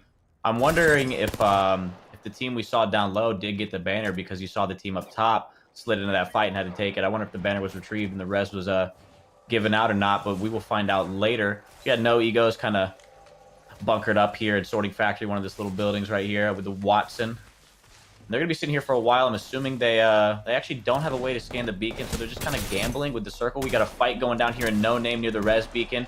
Kenzie sees him with some nice shots. Does get taken out by the triple take. Lion up top, getting the armor swap. Getting hit from the hill. There might be a third party coming in, sliding down that hill. We got two. Yep, a third party is coming in, and that's pretty much what happens. You see 3 enemies sliding down the hill, using the momentum, and just coming in crazy. That's what you call aping. An absolute beam from Farmer Lucas with the 1 clip. 156 damage on the blue shield, knocking that player. That was an absolute laser with the Volt right there. That was yummy.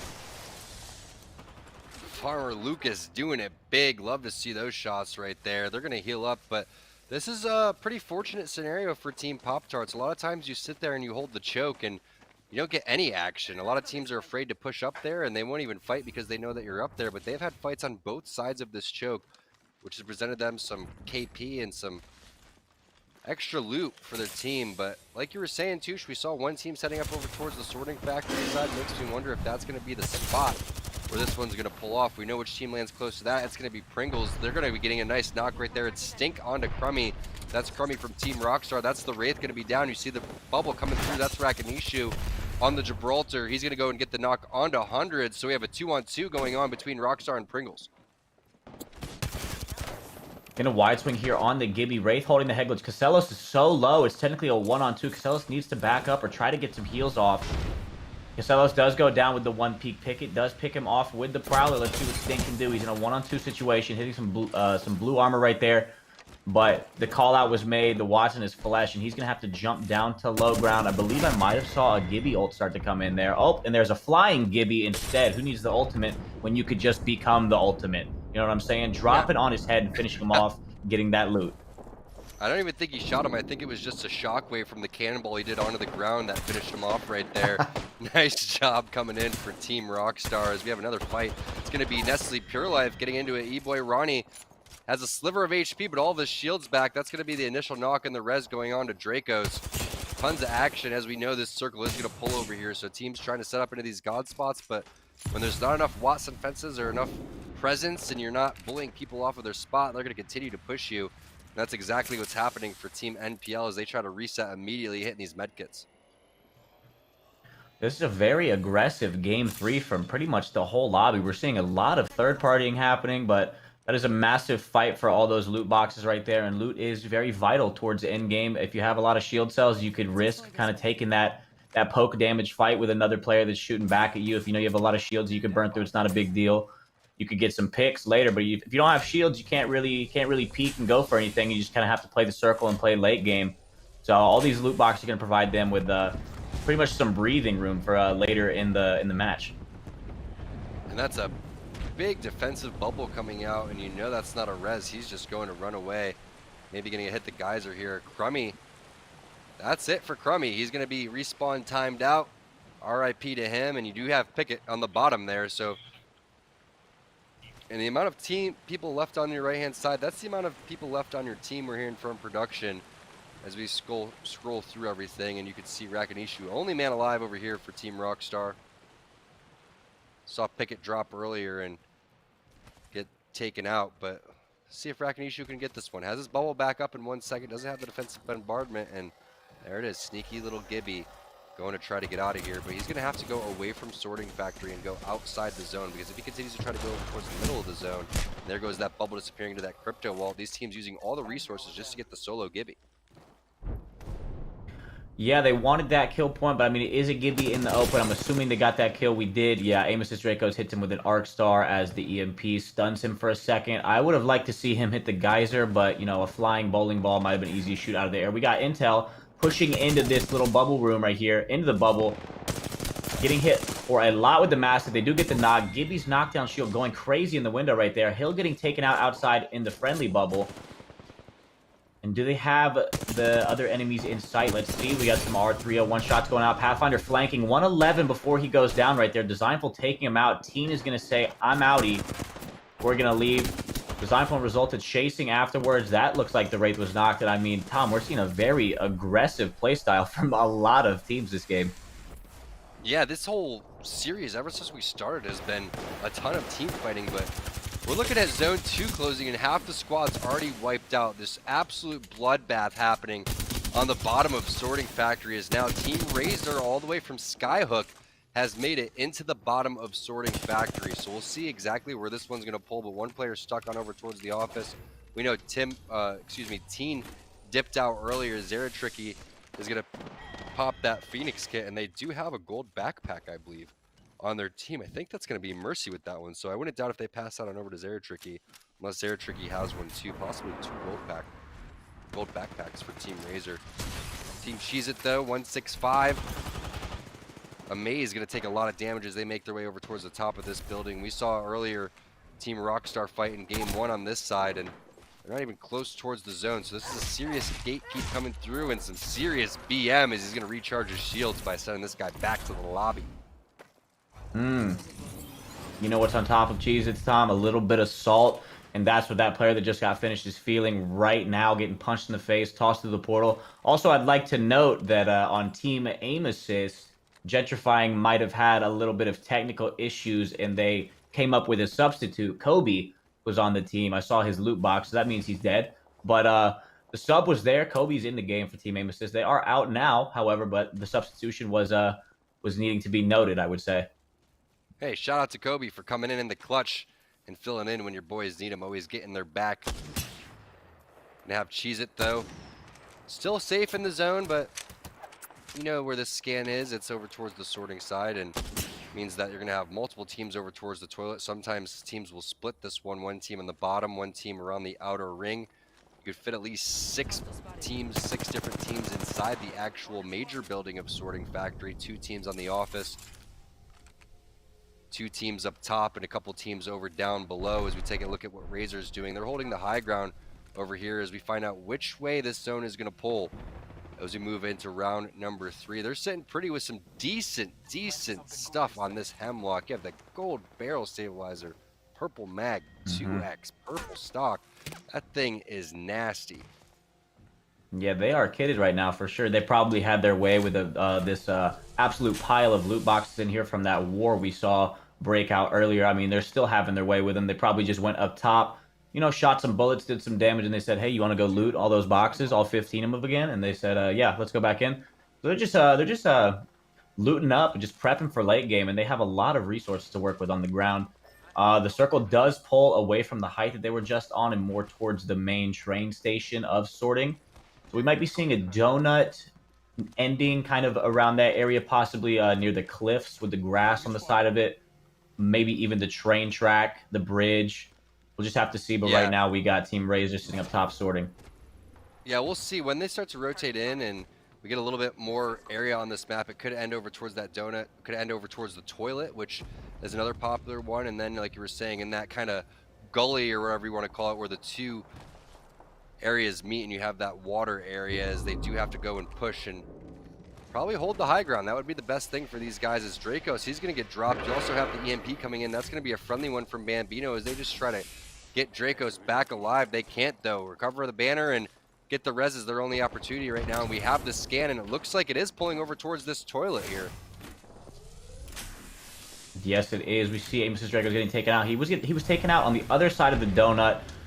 An onslaught of nades coming into E-Boy Ronnie's area. Bambino trying to hold for him. I guess Draco's overextended there and got punished for it. We see a Gibby push going down right now. Bubble comes in, and it's going to be an ape session from this team. Good massive shots going out. One trade. 165 goes down. Bambino shield is broken. E-Boy Ronnie's going to keep this height. 2 teams. And Bambino goes down as well to a third party, it seems like. Honestly, a great 2v3 effort right there, holding the enemy team away from them. E-Boy Ronnie gets shot in his back. Gonna pop the 5-foot portal. And this is just, it's just unlucky. He gets sandwiched between 2 teams, and now these teams are going to fight. Bowser going with the wingman, dropping down, maybe holding below, knock the tech up top, seeing what they can do. Gonna climb up and reset here. Looks like the other team is still holding up top, so the donut is spicy right now. I didn't know they made spicy donuts, but this one is covered in jalapeno dust, my friend. Yeah, it's covered in maybe some Cheez-It jalapenos and maybe have some leftover Pringles inside that one. That donut was absolutely smothered, but Team Razor now making their high rotation. They're just bullying all these teams down below them. You can see on the player outlines directly below their feet is going to possibly be a duo, so that's going to be a 3-on-2. Do they want to risk this one, or are they thinking about getting the high ground over towards Sorting Factory side? But it was Team Pop-Tarts with an aggressive portal over towards that toilet bowl area, taking the second floor. 2 brains, 1 controller came in with the nice third party, so they're now putting together a pretty solid performance for themselves. But Team Razor is by far the most looted and scooted team right now. They, like you were saying, Touche picked all those boxes down below, had whatever type of attachments and loadout that they wanted to. And now they're just playing it safe, clearing out the rats, checking their back, and they get rewarded finding one right there. That's not just a rat, he has a teammate somewhere, and that's a free kill coming in for Team Razor. Yeah, and they're going to look down here, assuming that the Wraith was up there. They're going to find the teammate. Obviously, if it wasn't up top with them, they would be down low.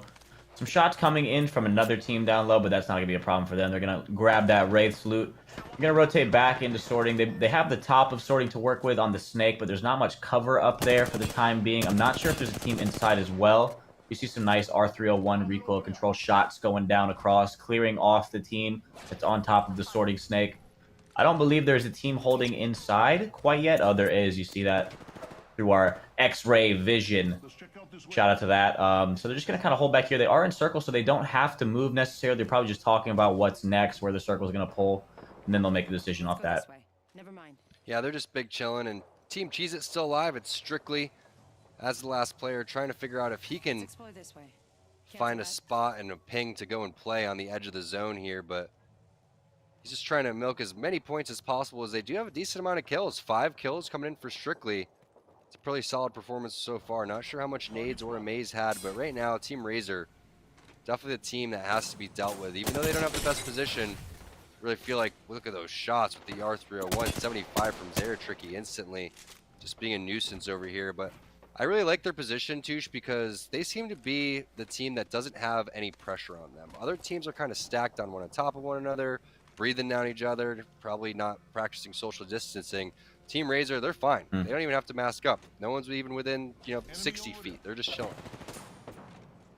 Yeah, shout out to Future. Mask off for Team Razor right now. They are chilling, unless if there's a team that happens to come up behind them, but I doubt that's going to happen, as he sees a player on top of, I don't know what you would call that. That's a tower, I assume. But yeah, you are completely right. They are, there's no pressure right now. They're just kind of putting out damage. However, Zeratricky is kind of running out of light ammo. He's going to have the HAL light ammo count here soon.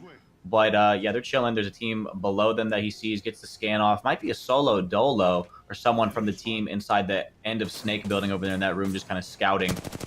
But they're hanging out. They're just going to play until the circle closes. That Pathfinder, I mean, peeking, but I don't know why he continues to peek. They keep getting lasered by Zeratricky in his free-time telescope R301 here.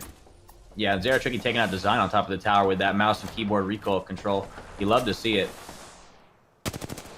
Man, M&K just so overpowered. I mean, how can you fight that? I mean, I'll tell you something. I don't know. Are you kidding me? These Razor products, how are they even allowed in tournament play with shots like that? Zeratricky, someone investigate into that mouse. Possibly has a couple different programs on that one, but Designful, he was the last guy alive for Team Aim Assist. They're going to drop in 8th place. Team Pop-Tarts, they've been rocking the top side for quite some time, and doesn't look like they have much contention over towards the roof, which means they're going to have the ultimate high ground. Gives them a huge advantage. Team Razor on the opposite side of these guys, and then multiple teams split inside of this toilet donut area, whatever you want to call it. And we know that one of those teams was 2 Brains, 1 Controllers. So our winners from last week still in this lobby, trying to get the back-to-back. But they haven't had the best performance quite yet. It was Team Rockstar who died a little bit earlier in first place. Pringles has been looking pretty solid as well. Razor in the mix too, but there goes the EMP. Team Pop-Tarts taking some damage. Here comes the push. Yeah, push coming in, good master shots from Fat Fruit Ninja right there, cracking one of them, but he does get taken to 1 HP. Same with Blighty. Fat Fruit Ninja goes down. Same with Farmer Lucas. Blighty hitting a 121 pump with the PK, trying to finish off the Watson, but doesn't get it. That is an amazing push by Team 2 Brains, 1 Controller. They chowed triple reds up top, taking the height and just outgunning Team Pop-Tarts, I believe. And the Gibby was stacked. He had 20 shield cells. He had a decked Hemlock. We need these reses to go off a little bit quicker here as the storm is coming in. They probably don't have a plan on how to rotate in, and they're all going to be low HP from the fight before. They're going to be able to armor swap and move in. Tech taking a Phoenix, Nock taking a med kit, and they need to rotate in. They might be in up top right here, but they're not going to have any cover if anyone turns around to try to shoot them as the circle pulls to the snake area of sorting. I love where that ping is. I feel like that's where they should take the little edge. That roof onto sorting could be very useful, as now you see Zeratrick in the top right is the kill leader. They just got done wiping Impulsive Dream and his squad. Now 4 squads remain, as we know one team was 2 Brains, 1 Controller. One team's Team Razor. If we could figure out the rest of these teams are full and kind of cycle through where they're at. Not going to get a knock right there onto Monks God TV. And then you're also going to see a player over towards the right-hand side, which seems to be a solo. So there it is. That was the last player alive on that team, as you have a 3-on-3 right now between 2 Brains, 1 Controller, Team Razor, and an unknown rat or player somewhere. This should be a nice 3v3, and obviously the rat will be taken care of by one of the 6 players. He won't really cause too much problems. You saw the Gibby ult coming down, but Bowser putting down the Watson gen and countering that very well. So we see 3 players on top of another 3 players, and it's going to be a spicy endgame. I think we might see a drop and push here, possibly from 2 Brains, 1 Controller, or they have the option to just sit up top and play the portal play. They could play the next zone, and Nock could do a full portal stall out kind of thing if they want to. Teen is about to die to this thermite, and then it's going to be a 3v3. But he stays alive for a little bit longer. No one's going to push because it's too risky. Psych, I'm wrong. I don't play competitive. And he gets taken out. Now they know it is a 3v3. And we see some pokes going from Mercy. One of the players from 2 Brains, 1 Controller has overextended. It's definitely the Wraith. It's knocked. He was just trying to get some intel, perhaps. They know it's a 3v3. We should be in for a nice fight here. I'm curious to see what happens. It's pretty fun and rare that you get these straight-up 3v3s right now. And this zone is still pretty tall, or still large. So you're not going to have any type of weird stuff going on with any portals. This is going to be a straight head-on 3v3.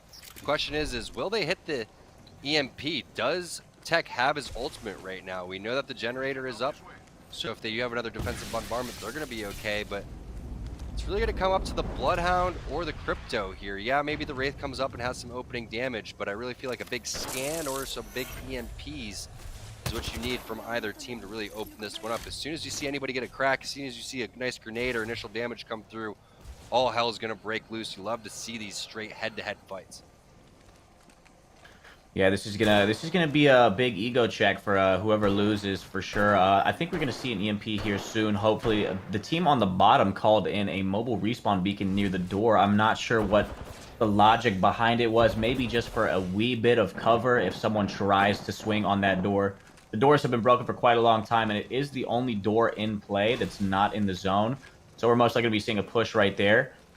The screen on the left going a little wacko mode right there. So we're just kind of waiting. Both teams stalling out. No one getting over aggressive. They don't want to overextend and get picked and throw the fight. We might see Kidnap coming in here in a second. Could be big, could be small. Nox going for it. Doesn't get it. They try to reverse Kidnap. Oh my goodness, it is getting spicy.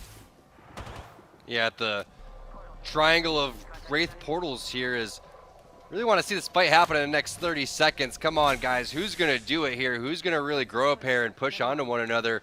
Is it going to be the team from the low ground, or is it going to be the team from the high ground? Both of the resources Tech, used from the Wraith. It has to be Tech, right? Might Tech be is the only one that his goes ultimate. Yeah, he might be waiting on the ultimate. That might be why they're taking so long. I doubt they would want to just let the storm close and make the ring so much of a factor. Tech might be at like 85% of his ultimate. He's just been waiting until he has it. But now you see it. He does have the EMP. Let's see what happens. What he needs to do He's is gonna let set it this so his pop. He's teammates gonna don't break. get stunned. Yep, he needs to go and pop this one, make sure that his teammates don't get stunned. They're also waiting for that Watson gen to come down. You don't have the defensive bombardment from Team Razor quite yet, but here comes the EMP. They're going to go and send it. I don't think it was able to pop off, and there goes a nice little fence. Triangle coming in from Bowser, but he gets ripped apart by Hakulo. That gets re-answered over there. One player alive. It's going to be a 1 versus 1. Who's going to take this one? It's Team Razor. It's Hakulo. It's Zeratricky coming through and taking down 2 brains, 1 controller. I feel like they had to kill the EMP right there, Touche. I don't think we saw that one fully pop off. Nice job by Team Razor killing the drone before Tech was able to execute that EMP. Yeah, that was a very anticipated EMP by the team down low. They had the Bloodhound scans going off so they could identify the crypto by the silhouette. They probably knew he was in the game as is. So they knew that the EMP was going to be the thing that started the fight. They did their best to counter it. I believe they shot it out before it went off.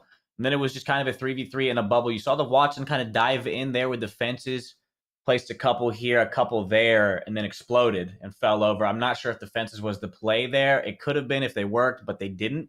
And I would have liked to see some Mastiff pumps maybe come out before she went down. But she dropped in, got exploded. It was a crazy 3v3 fight in the bubble there, and the better team came out on top. Yeah, and that's back-to-back wins there for Team Razor, so nice job right there. We're going to take a quick break. This is Series E. Thanks for joining us. We'll be right back.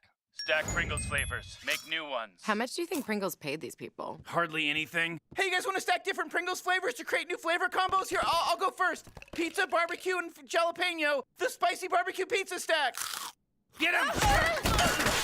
Grandpa, what's going on? Pringles. We're trapped in a Pringles commercial. They must have taken us in our sleep. How can we get out? We can't, Summer. They warned me this would happen, and I didn't listen. Stack Pringles, make endless new flavors. Stacking Pringles to make new flavors. Make endless new flavors. Barbecue, wavy, and sour cream and onion equals a 3-layer dip stack.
What is up, everybody? Welcome back to Series E. It's C-Squared Daltouche bringing you the action. We just got done with game number 3. We're moving into game number 4. Back-to-back wins for Team Razor and a nice team fight against 2 brains, 1 controller right there, Touche.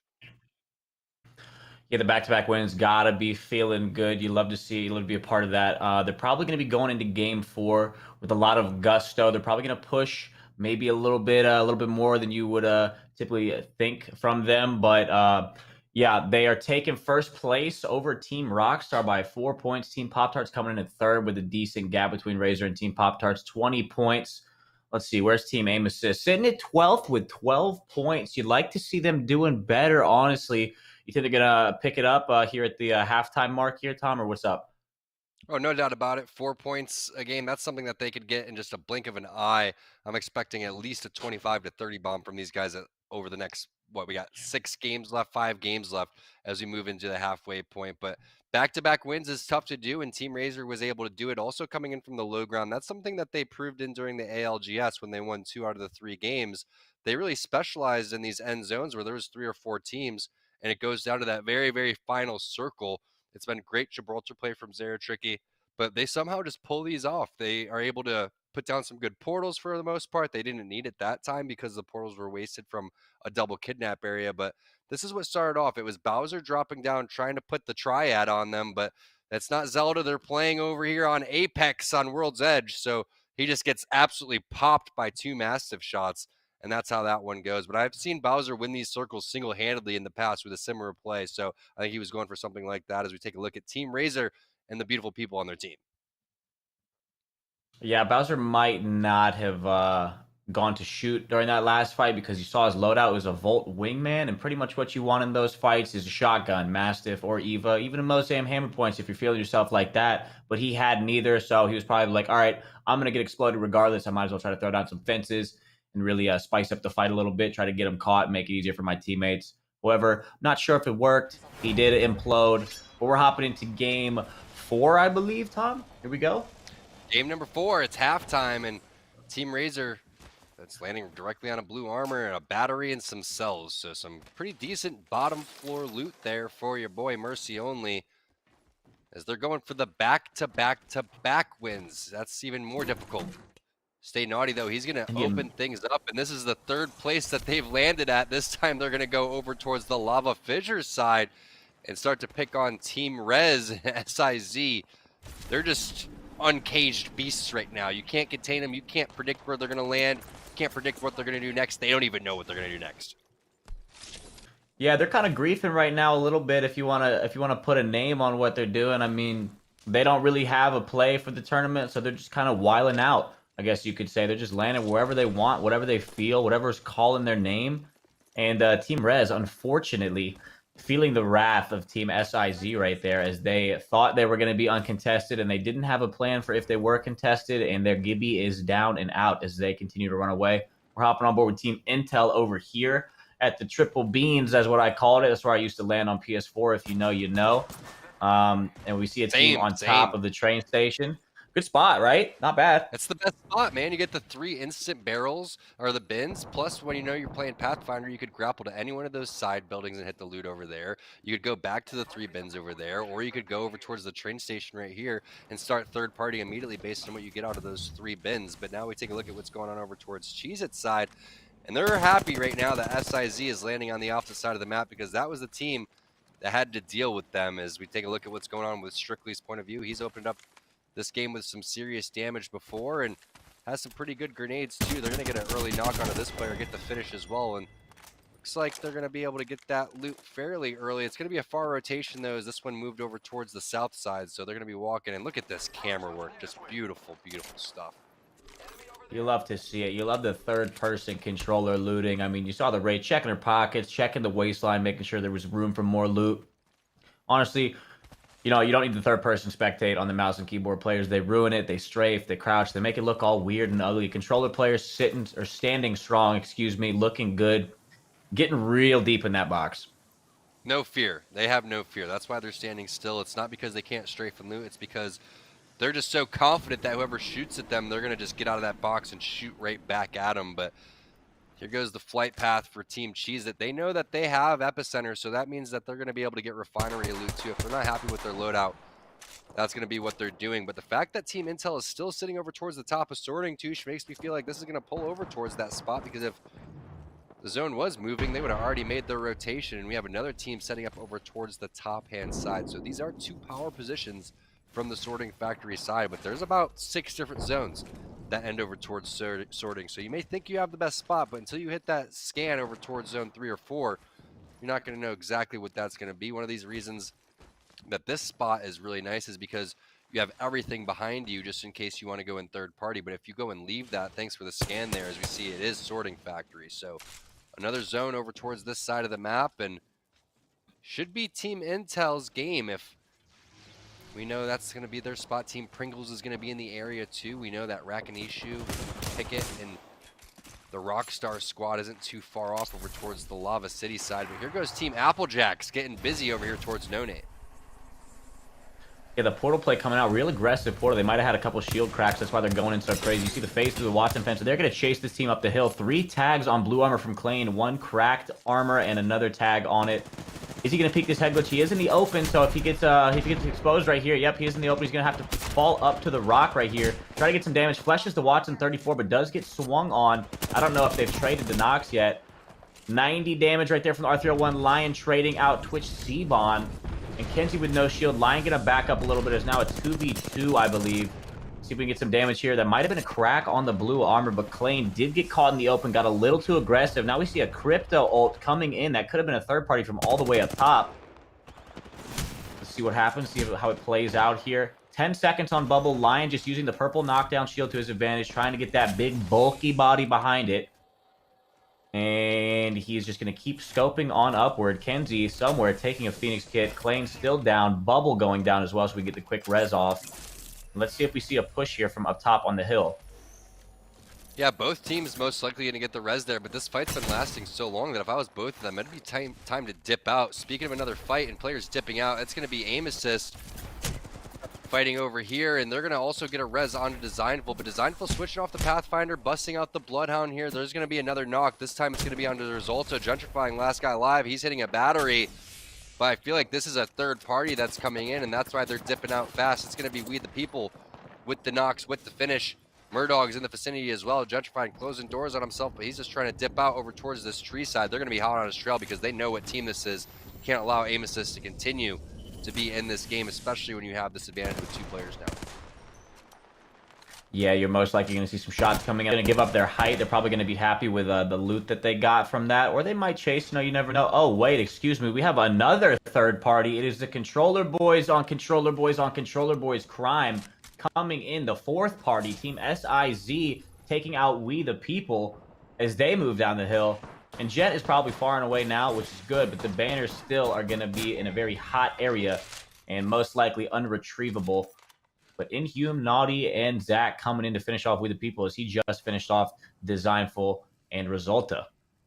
And 1 player from each team alive. Difficult situation for Murdog. Like you were saying, both of these banners are going to be heavily contested because of the amount of loot that was around the area. But SIZ, we know they're going to run around and try to get some more kills. They're not going to slow things down. Cheez-It making their rotation over towards the Fragment side. That's the team that lands over towards Epicenter, but it's still early in the game. That zone not going to rip too hard. They're going to be just fine. They went over from Epicenter to Refinery, picked up a purple armor when it was all said and done, tried to get exactly what type of attachments they were looking for, and it looks like they want the triple take Volt combination. That Volt's looking pretty nice, but a triple take without any scope is not that useful for the amount that you've looted. And there's the 6X going down to the bottom of the train station over towards the Fragment side. So nice job finding that one as we take a look at where everyone's setting up. And the toilet bowl setup coming in for Team Intel. Team taking a ton of damage. That's going to be Sung Bird and the Rice Krispie Street squad drop into them, and now they're starting to predict where this zone's going. Team Intel gonna lock it down with a couple of kills. Yeah, you'd like to see some early rotations from all the teams because they just practiced this zone last game. So, you know, if you made any mistakes on rotating late, you'd like to see maybe some earlier rotations possibly. However, last game we did see about 3 wars break out with about 3 teams each. Loot boxes everywhere, a lot of aggression towards the early to mid game. But this game seems to be moving a little bit slower pace. People probably tired of dying. Speaking of dying, we got Blighty at about 10 HP, but he does get through the portal, and he's going to be able to crank that Phoenix kit and reset as they hold this train tunnel area for the time being. It's always nice when you're playing the Gibraltar and you're used to getting your teammates back, but this time it's Fat Fruit Ninja helping out with the generator, setting up some fences. It's the portal coming in for Farmer Lucas to get that Gibraltar back to full health, and Blighty feeling safe now. And this spot doesn't seem to be that bad. I've never really held here for this rotation, but there are a couple of zones that end over here towards that staircase and over towards where that entrance is towards the snake. So I see why they are playing that area, especially if they're already being gate kept. No reason to overextend and waste all your resources or take unnecessary damage and put yourself at risk. So now we're looking at Ice Force Esports over towards the train side, getting in a pretty interesting battle. Both these teams are in no man's land and should be okay to avoid the third party, but here comes the send. It's going to be the zip line coming across, and there goes the Q, having to dip out as we take a look at where the other players are in the picture-in-picture. All 3 inside that train cart. No Watson Gen down quite yet. So one good grenade, and these guys are donezo. There's the Watson Gen. It's like he's listening to us, Touche. He might as well be. We got 20 seconds left on zone, and again, yeah, this is a very interesting push. I'm not sure if these 2 teams realize that the circle is as far away as it is. They need to get a move on, or they need to finish the fight, or else the storm is going to be a factor in the fight. You know, you hate fighting in the storm with the ticking storm damage as well as the visual effects the storm brings. But we got 3 seconds till the ring comes in. I'm not sure if they're still being held out or not, but we're going to find out here soon as Count Dooku is ripping the portal down, and they're going to rotate towards staging area. Yeah, and when you're looking at that mini-map, staging is free, so I do like this portal coming through. Has to come in at the exact time that they put it, because this zone is coming fast, and you don't have many cells or syringes coming in from the other side, so they'll most likely running into a gate cap team and be donezo, but that's what happens when you just don't have a plan and you haven't executed your rotation that early into the game. As we take a look at what's going on over towards the sorting factory side, and again, this did end over here last time, so pretty similar scenarios. Again, around 6 teams could hold this building. This is the office. There's another office on the other side. Above them are the 2 teams that like to hold over towards the high ground, and then sometimes you have teams that even hold below you inside of the little entrances of the door. So sorting factory about to get sweaty. Hope you brought your deodorant, because we brought the snacks. Team I definitely Applejacks did. over here camping it out. You did? Nice. Good to hear. I definitely did, and I smell myself right now. I have been for a few hours. However, we got a fight going down with SIZ. We got Inhume. We should stay on him. He's an absolute beamer. So he's cranking the bat right outside the bubble. Let's see what he can do. He's going to slide in behind the Gibby, hit the Gibby for a good amount of damage. Looks like it's a 3v1 as they swing hard, and they're going to take out Team Ice Force, I believe, over at Harvester. So Ice Force, I think they might have rotated in late from that fight at Train Station, and they caught them at Harvester. Now we're seeing a push from Team Lion as they want this spot more than this team. They're going to swing in heavy. Lion trying to get the master shots working. Little air strafe off the slide right there. 2 players holding bubble, 3 players in bubble, all of them in bubble. They're going to stall out a little bit, wait for the bubble to pop. Wraith is climbing on top. Lion needs to... It's a good thermite. Zoning him out of that corner. Klane goes down. Kenzie shield broken. Lion goes down as well. And I don't know if they should have taken that fight. Team Intel says, hey, this is our spot. What are you doing? What are you doing here? Team Applejacks gets Team Apple slapped by Intel right there. And really what happens there is too early of a bubble from Lion. Typically the team that puts down the second bubble is going to have a huge advantage. Hill holds on to his, and that really forced them into an awkward position. Didn't use the arc stars coming in, and then just ate 100 damage from a thermite. So nice job. And Team Intel, we saw them rotate over towards the donut. Now they make their way to the opposite side of top of sorting where they're holding now, and they're also going to be able to get a lot of loot off of this. Double gold, Evo charge about to come up over towards this red area, and the scout is looking good. This is exactly the type of setup you want to have as a Gibraltar. Yeah, he's going to have height for a long time here. They cleared out the other side of sorting height because the team pushed and they got wiped. So now they're just kind of breathing easy. They could have some poke damage if they want to. They got a lot of loot to work with, 3 armor swaps to work with. They probably got some nades out of it. That was a very big team win. Yeah, and again, that bubble was a little bit early coming in from the pushing team. And the secondary bubble went down, and you saw in the middle of the fight, everyone was just kind of looking at each other. There's 3 in the bubble, and they were like, what's up? And the other team was like, we might have lost this one. You saw the zoning thermite push out Lion from the corner there, and everyone else wide swung outside. It was pretty much just a shotgun battle at that point. But we see a little a Wraith hitting the Nene in the river down there. It is Team Rockstar shooting downward.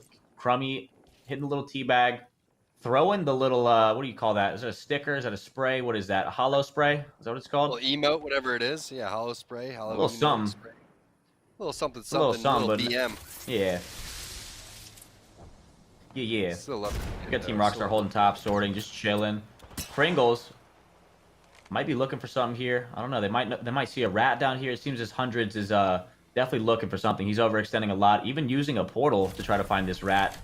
Doesn't get the pick, and he's going to come back. Team Pringles is sitting bottom toilet, bottom donut, whatever you want to call it. They're going to be here for a little bit. We got 7 to 8 seconds when this circle pulls in. You got Casellos taking the height on donut as we were talking earlier. And look at that height, boys. Ooh, that is nice. He does have a Volt, though. He would like to see a G7, maybe a longbow, triple take up there. Volt's not going to do too much with 150 ammo. No doubt he's going to have somebody walk by him if that's the case. But we look at where this zone is pulling, and it's so similar to the previous one. You have a little bit of that donut and toilet bowl inside. Team Razor, tough rotation over here as they find themselves more towards Harvester than anything. They have to make rotate a fat portal around towards the side. It's exactly why the pings are going down. And interesting too, with the way that they were able to steamroll and snowball from the previous games, we thought that they'd already have a lot of kills and have a lot of aggression on the map right now, but it's been a fairly slow game for them. Maybe similar to game 2 where they kind of sneaked and weaseled their way over towards Refinery from the Skyhook side. As crafting hasn't been that bad. I think Z Davis and his squad sitting over towards the top 5, top 6. Predicting that this was going to rotate over towards where these buildings are, but that's not the case. It goes more east, more north, over towards the train station. Those teams that set up over there early, like Team Intel, going to be loving it. Meanwhile, Team Applejack's probably salty that they have to sit there and watch Intel in these god spots. But Razor now makes the rotation. They set the portal. They're getting gate kept over towards the top train side. This is not the spot you want to be in. If you're Hackler, you're going to need that bubble coming in from Zeratricky. Fortunately, you have the gold armor, so the fast heal coming through, but those thermites going to tick hard. No Q up. Now it's finally there, but that is a tough spot to be in. Blighty. And I believe that's going to be Team Pop-Tarts over towards the high ground. There's the bubble. Pop-Tarts coming through with all full members healthy. And that rotation for Team Razor was not it. That was not it. They found themselves stuck between a rock and a stormy place. There must have been a hiccup earlier in the game or something that stalled them up. Maybe a fight they took too long with, or they were poke damaging and they kind of lost track of what they were doing with their rotation. Found themselves in a very, very weird spot that would have taken a lot of luck to get out of, and you see luck was not on their side. The thermites coming in behind the rock, zoning out the Wraith with the gold armor, taking them out one by one. That's an easy wipe for Blighty and company. We're hopping on board with Pickett, and what does he have in his hand, Tom? What is that? What's that gun? Pretty sure he doesn't play the game unless he has the Prowler. Doesn't need the select fire, but will use the burst, but this is the ideal setup for him. It's the same thing every single time. Purple mag, select fire with the 2x. Rakanishu typically has the red Evo armor for the most part whenever you see him making it over towards this end game, but we've seen this before, an all-out bloodbath about to happen over here towards the bottom sorting factory snake. 2 to 3 teams playing the low ground, one team over towards the high ground. Inhume starts things off with a knock onto FNG, but here goes NPL putting the pressure on, and I like that Watson Gen 2, gonna block that window, making it difficult for players to make their way over towards that side, and they're just gonna continue to pick these guys apart with the doors opening and with these peak massive shots. Yeah, there's an absolute mess in here right now. You see all the players stacked on each other, and the circle did just set. It looks to be the same circle almost, except on the other door. It ended towards the toilet door this time. Now it's ending more towards the center of Sorting Factory this time. But basically the same circle, everyone playing pretty much the same way probably with their rotations if they worked out last game. Maybe some adjustments were made for some teams if the rotations didn't come through. But you see a lot of people fighting for that inside snake of sorting. You see a team on top of train station, and you see a team on top of the snake building as well. They're going to get poked out a lot here because they have not much cover besides those little indents on top of the building, which isn't too much to hide in. But Stink with 1 shield cell, so he might be in shambles when it comes to heals. They're not in circle. They are going to have to rotate in, and I'm assuming they're going to try to take height because he's putting out all that damage with the G7 Scout, and that might be their place that they want to go, or else he wouldn't be focusing it so much. This is really when the good Wraiths are going to separate themselves from the bad Wraiths. Players need to be setting their portals right about now, finding a spot for the rotations to come through.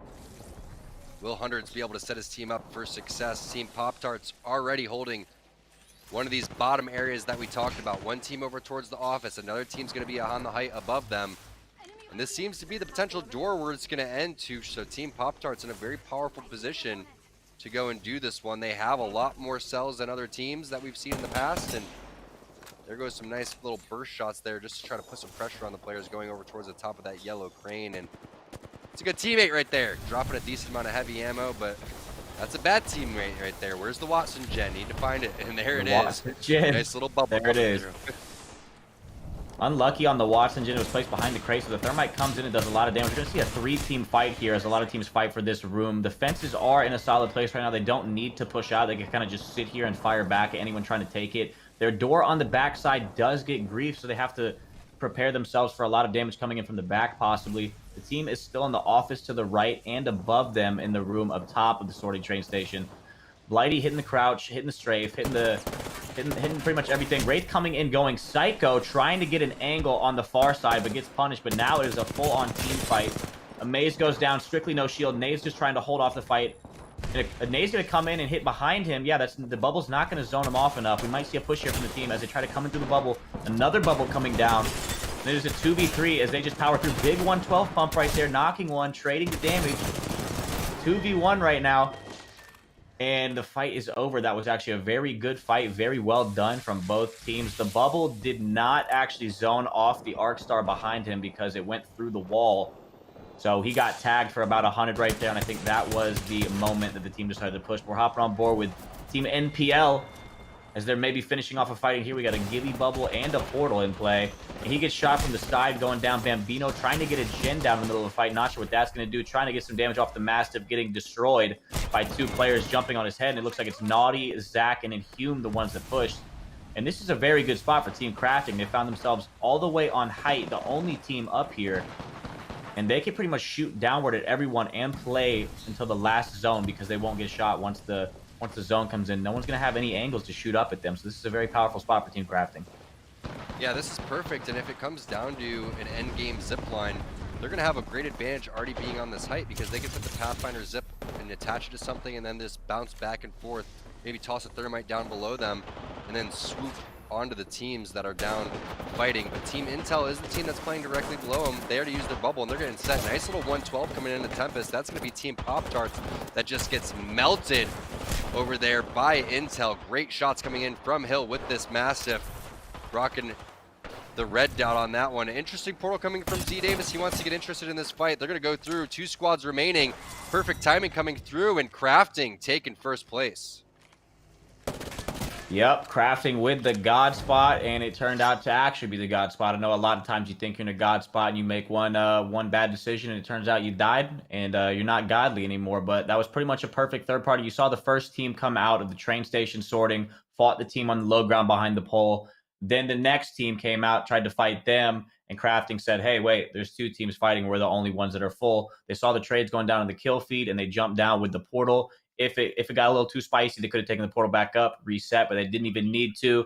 Both players were weak on the enemy team, and they got the dub. And there it is, our first non-partner team getting our dub today. Started off with Team Pringles with a W, back-to-back wins from Team Razor, but it's Crafting who is floating over towards the top 6. We'll see where that's going to put them in the overall standings, but we're going to take a quick break. It's Series E. Thanks for joining us. Tush and I will be right back.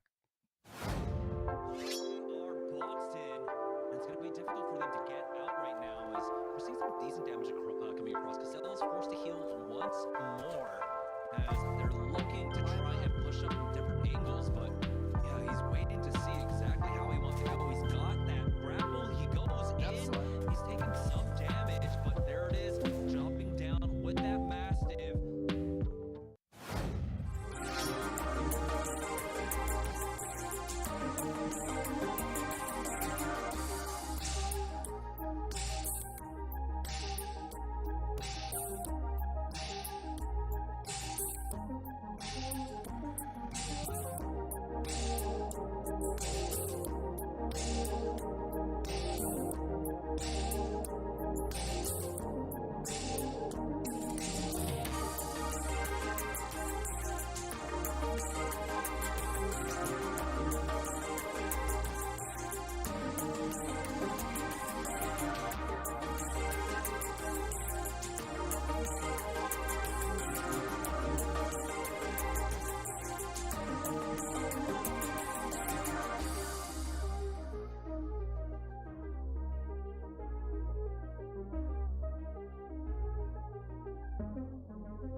up, everybody? Welcome back to Series E presented by Esports Arena. It's the season qualifiers. It's C Squared and Daltouche bringing you the action. We just got done with halftime, and it's time for 4 more games here on World's Edge. It's going to be intense as we take a look at the highlights that happened throughout our games. Team Razor won 2 out of the 4 games. They've been looking pretty solid. It was Team Crafting that won the last one, 2 pulling over towards the sorting factory side, Daltouche. I don't think I've ever seen zones so close to one another back-to-back like that. Yeah, they were extremely close, and it was a little, as a spectator, it's kind of boring to see zones pull into pretty much the exact same spot back-to-back. You like to see a little bit of variety with the end zone, so hopefully we see some more of that, maybe a Lava City, perhaps, an Overlook Circle, something like that. But yeah, we saw some good games in games 1 through 4. You might see some adjustments from teams. The halftime is big. You get in the locker room, you talk to your fellas and you say, hey, we didn't perform that well, or hey, we performed pretty well. Let's change something, or let's not. A lot of adjustments might be made here in this second half of games. You might see different play styles come out from teams. But it's me and T Squared casting it, so can't go too bad, right, chat? And we're taking a look at the points right now. Team Razor, 51 overall. Team Rockstar, they had some hot starts and a lot of kills going through, so that's why they're sitting over in second place. But I think probably agree with me here, Touche, that the most surprising team today has been Team Crafting, which is going to be Z Davis's team. That they won the last game over towards the high ground. They took the God spot, made some nice portal plays. We're seeing some pretty next level veteran plays coming in from Team Crafting. Not one of our signed teams, not one of our partnered teams, but overall, nice job by them. Yeah, absolutely. They're playing out of their minds today. I mean, that's just how it goes. It's a BR. You could show up, you could play well, and pretty much anything could happen. As long as you're being consistent, you'll find yourselves pretty high on the leaderboards, and that's exactly what's happening with Team Crafting here today. Taking a look at Team Pop-Tarts, where they land on the fragment side. They got towards the bottom door where I thought was going to be a super solid spot, but for some reason that generator just not eating grenades as we were expecting. They took a lot of unnecessary damage. But we'll see what type of loot they get off the rip. Welcome to game number 5. Touche, let's get into this one and see who's going to pop off here. Had our boys SIZ making it towards the end circle there before. 2 brains, 1 controller made it to the end circle before that one. Love to see our non-partner teams putting up with these guys and making sure these guys are on their heels, because this is an open tournament, y'all. If you haven't heard of Series E, every Tuesday you can sign up. The first 11 teams, first come, first serve, get an opportunity here to accumulate points going through the next 3 months. We're going to have tons of action. Wednesdays is when we play against the organizations. It's the 9 partner teams against 7 of the top teams from North America and 4 of the top teams come in from Europe. SIZ has been non-stop griefing teams no matter where they're landing. We're going to go right back on over to the Lava Fisher, where they had some dominating performances in the previous game. And look at those shots coming in from Zach Mazer. Nice little dome over there to add cover towards his behind side as they focus and try to get this down in front of them. Yeah, he does crack the Wraith behind, but there are 2 players swinging behind them. Hopefully he gets an audio cue. The 2 players climbing up on the building. I'm not sure where Naughty and Inhumed are in relation to him. You see Naughty trying to swing on the right side with the Hound. He typically plays Wraith. Inhumed getting his shield broken as well. Inhumed does try to chow the Prowler up top, and Inhumed and Say Naughty go down. Zach might find himself in a 1-on-2. Zach does get the knock here. Teammate kid right behind him. Well, that kid's 1 HP as well. It's a 1v3. Zach pulled this off. Put him on Twitter. Wraith's shield was broken before. Not sure if she got a bat off or not. Zach coming in. Good shots with the Hemlock there. Could have got the kill. Didn't get it. And he does with the alternator. The 3v1 on the Gibby. Zach Mazer pulls it off for Team SIZ. You love to see it. Well done by Zach.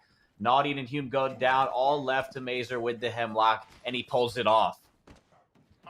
Very nice job as we switch on over to Team Intel to see what's going on in their world. And that's not sorting factory loot. 3 gray armors coming through on one of the best POIs. Unfortunate RNG coming in for Hill and his squad, but they do get the 2x there for your scout. 3x even better, as now you're starting to get a little bit more loot and you're going to get that blue bolt onto your Mastiff. So fortunately for these guys, is one of my favorite changes in Apex that we've ever had, is especially for ranked and especially for tournaments, but just overall quality of life update, is everybody has an Evo shield. So if you get a gray armor, you're not stuck with that one. You're going to be able to get 125 damage and boost that one up. But as we move into season 7, a little bit more difficult to charge the Evo shields up, and the rotation's starting to come in, and God bless, it's not sorting factory. say we move this way. I see the chat saying that I was delayed, and I just now realized that I was watching the live Twitch stream of the Esports Arena instead of the Discord live, so that's my apologies on that. Might have ruined Zach's clip there, but nonetheless, the 3v1 was clean, and they are still in the game. Yeah, it was only, 1 second delay. If anything, Zach got even more showtime right there, so great job by him, and that was a tough situation. It was a really interesting 3 versus 1 as his teammates took some off angles, but they were able to get back into the game. Looking at what E-Boy Ronnie's doing, they're going to get that knock on to Sink, get the finish as well.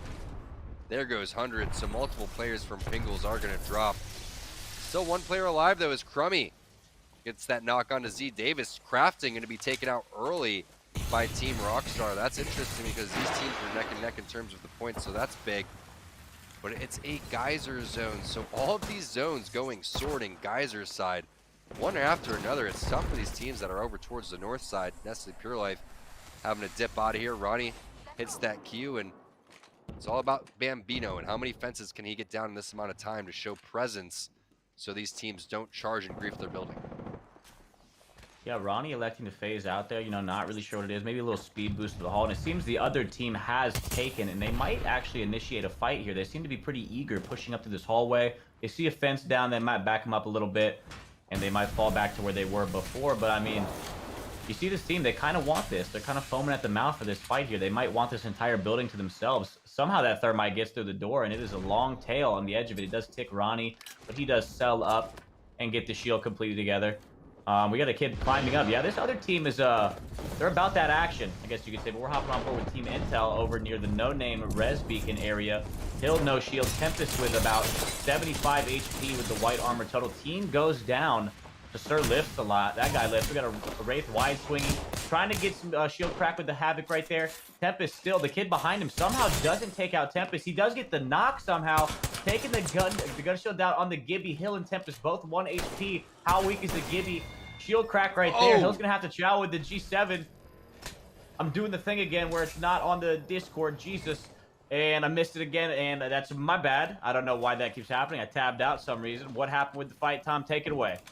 It sounded good to me. I like it, Touche. We'll keep it rolling. NPL, they're still on the back foot. The team they were going against was Team Rockstar, but Casellos joins the fight. He's going to get a knock on to Pickett.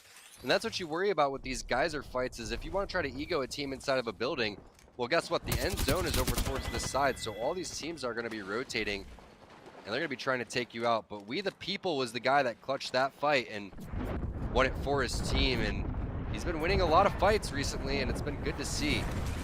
Man from, I believe, Boston, picking up Patriots fans, so has to be playing a lot of Apex the way the Patriots are playing. But E-Boy Ronnie and Nestle Pure Life still locking down this building and somehow surviving throughout all that aggression.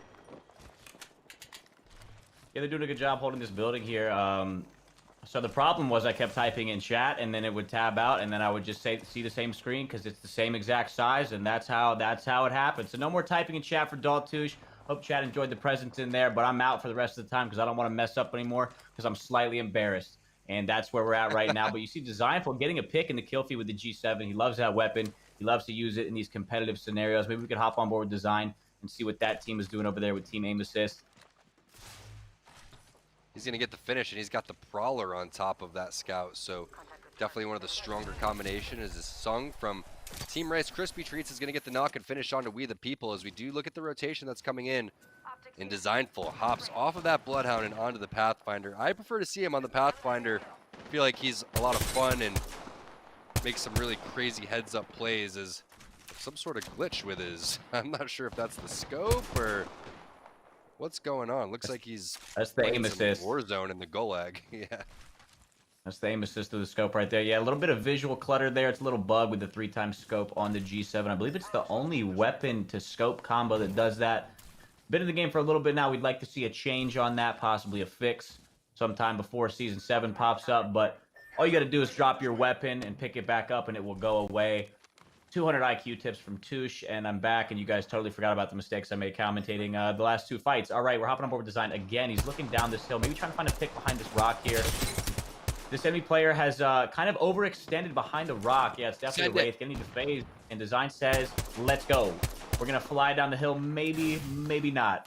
And they're going to back up. He's getting shot from the donut over by sorting.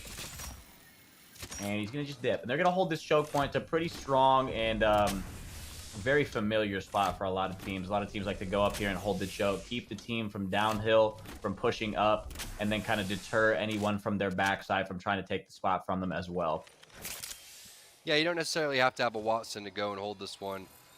Back when Watson had her generator last for a very long time, this was the spot to hold down, but either way, results on that Gibraltar, if anything comes their way, they're going to be dropping that dome instantly. But taking a look at what's going on with Team Razor, they're over where Intel's bodies are found on this rotation. Tons of armor swaps coming in. Zeratricky has that purple if he wants it. But I'm not sure if he's going to elect to just stick with the blue and try to armor or Evo armor this one over towards the purple because they don't have enough cells. But the way that there's so many bodies in this area makes me wonder what's going on. And if they feel like this one's going to pull this way, I really don't feel like it's going to come this way. I feel like it's going to go over towards the geyser side. Otherwise, we'd see more of that zone pulling towards this spot. But you have aim assist gatekeeping over towards their left side on that northeast hill. You have another team over towards the donut right in front of them on that sorting factory side. And that's going to be the main team that they have to deal with. Are they going to have to rotate underneath the bridge and come below sorting factory? Do they go through and have to deal with aim assist over towards the choke? Or maybe they make their way over towards that little gully area in between on that bottom ground and then rotate over towards geyser that way. Tom really laying it out for you guys in chat right now, telling you what goes through the mind of these players as they rotate. But yeah, I agree with you. You said it's probably not going to pull towards those buildings down there, more towards geyser. I second that. I could be wrong. My competitive experience is skinny like me. It's just not there pretty much. So I think it's going to pull towards geyser from what I have seen in ranked and my short stint at competitive play on PS4. However, we're going to find out in the next 50 seconds. We're hopping on board with aim assist as they continue to try to get some poke damage. Designful kind of overextending a bit, showing presence so teams don't rotate in behind them. You know, a big part of holding is just showing presence, you know, showing that you're there. You know, you don't want a team to creep up on you so much to where, like, when you see them, you're surprised. So you want to show the presence, make sure they don't have a free rotate to get close enough to engage a fight, because then you have to worry about a possible third party or even losing the fight to begin with. So that's why Designful is, you see him just over there, overextended, just doing that.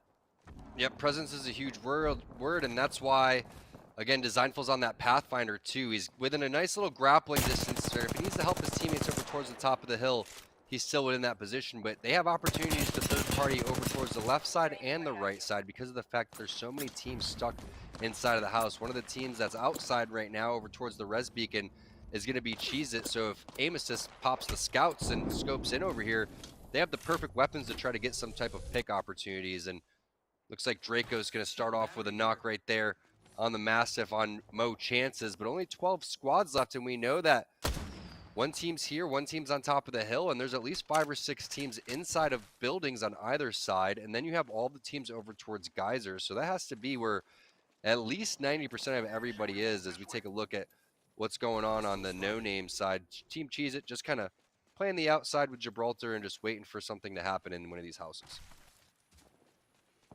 Yeah, we got the young rat from Team Pringles, the half-broken chip at the bottom of the can that you gotta shove your wrist all the way in to get, but ooh, is it delicious. He's still alive. He's still doing pretty decent, trying to rotate around, maybe go through the cave over there. But I think I saw a sneak peek of the next circle. It was a scan beacon on someone's team, possibly, and I believe it's going to be a circle that ends kind of below Team Aim Assist towards that fenced-in area with the blue crates and the truck in between the no-name res beacon and the top part of the hill in which they are holding. So typically you see a lot of teams coming from the other choke point above Geyser, which Casellas is probably going to run into if he goes up there. I doubt there's not a team holding, but Aim Assist should be in a pretty decent spot moving forward in this match. Yeah, Aim Assist put themselves in a perfect position, and I think that's exactly what Casellas is going to do. Is there's a lot of little rat areas, especially for a Pathfinder over here towards this Geyser. Wouldn't be surprised to see him even take that grapple over towards where that tree and platform is, but Aim Assist in a great spot right now because of so many teams that are trapped down underneath them and coming on from both sides. And again, they have the perfect setup. Tons of light ammo here for Designful. Scout with the 3x blue mag on the Scout with the Prowler too. So this is their big game. They could definitely come back here. Still plenty of time. And like you said, it's that halftime. It was that opportunity to have a talk with one another. try to figure out where things are going wrong. Aim Assist is one of those teams that makes great adjustments in the tournaments. And now we look at what Team Razor's doing on the edge. One of these teams that has to rotate over towards where they're at, and we'll see which portal they're going to elect to take. Are they going to stay on this side and push it a little bit more to advance, or are they going to stay it safe in the building?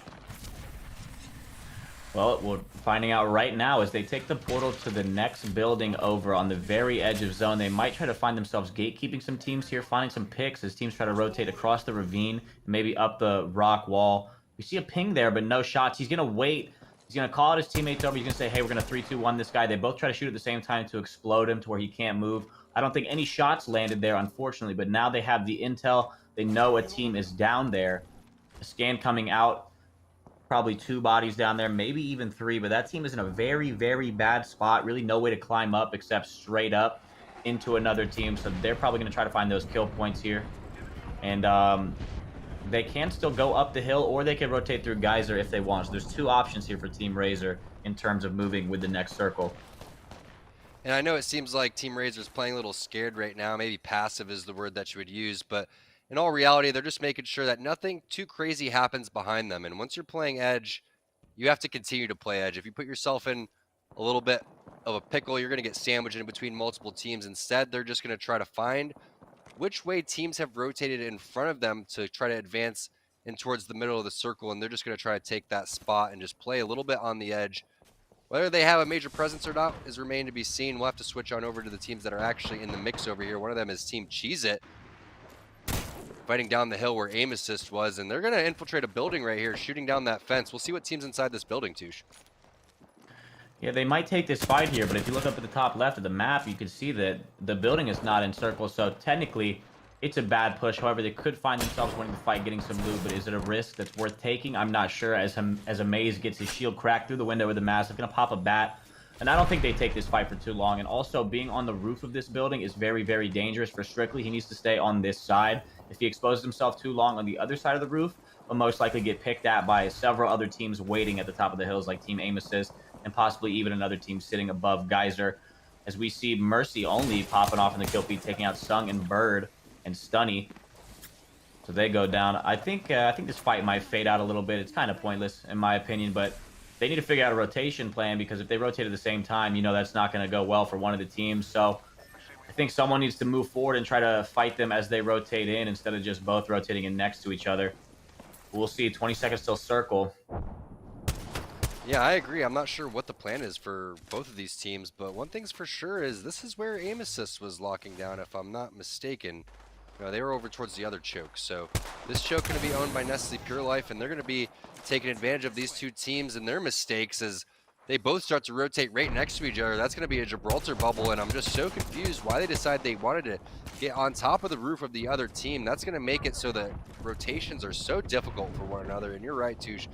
These guys just didn't have a plan, and now they're starting to eat a ton of damage. And it's not surprising that Dracos is going to keep all eyes on this spot. These are free kills for Team NPL. Just have to make sure that you're working together. Instead, he's going to have to grapple out. Nice cover fire coming in from the guys as they make the rotation. But here it is. Team Razor most likely pushing on to Aim Assist.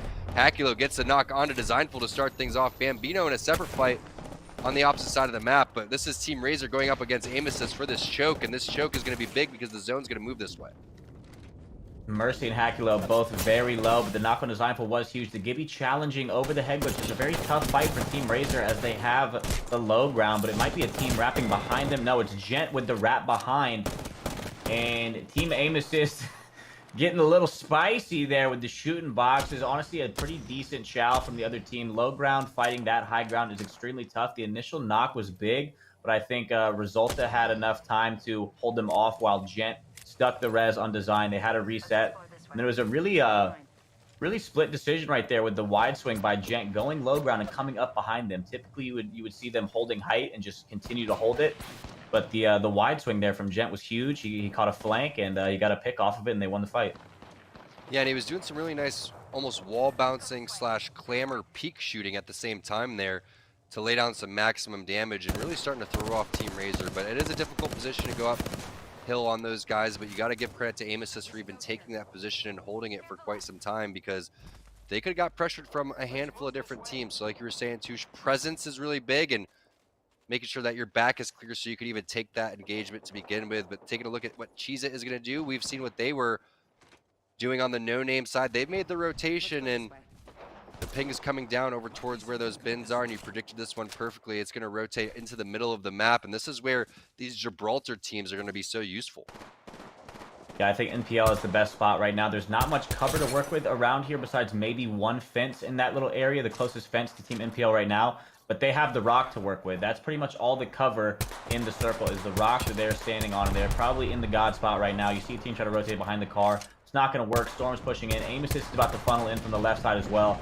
It's just an absolute array of bullets and ultimates coming down on everyone. Gent gets a knock on Inhume. Design gets a knock on 165 Nades. Casellos literally standing behind another player. The best rat I have ever seen. He has weaseled his way all the way up the hill behind Team NPL and is sitting here, and it is turned winnable for Team Pringles. Oh my god, he is literally just staring at a whole team.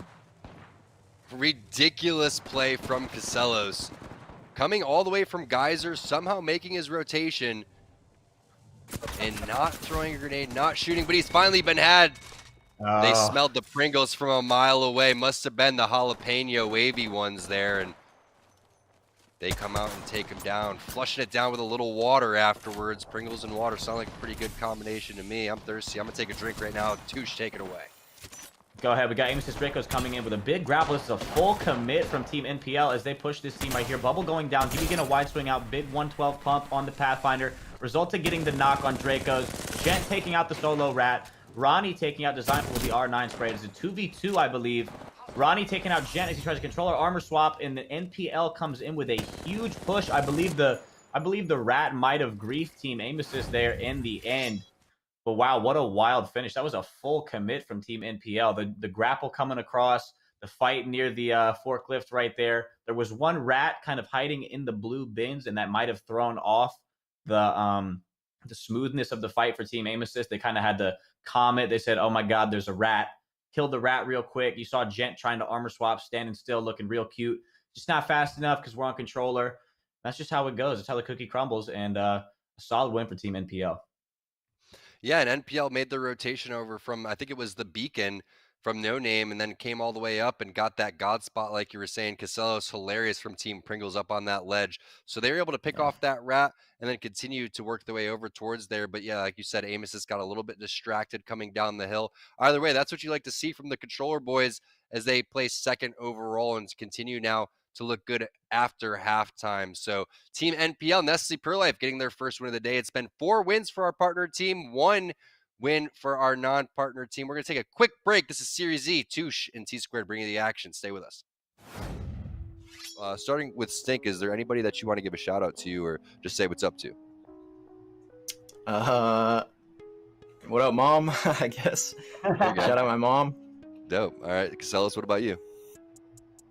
Honestly, I would like to shout out my old team just because of how much I grew as a player playing with that old team. So I am who I am because of that old team as well. And I feel like that really transfers over to being better. So, I feel like I'm about to get an Eminem.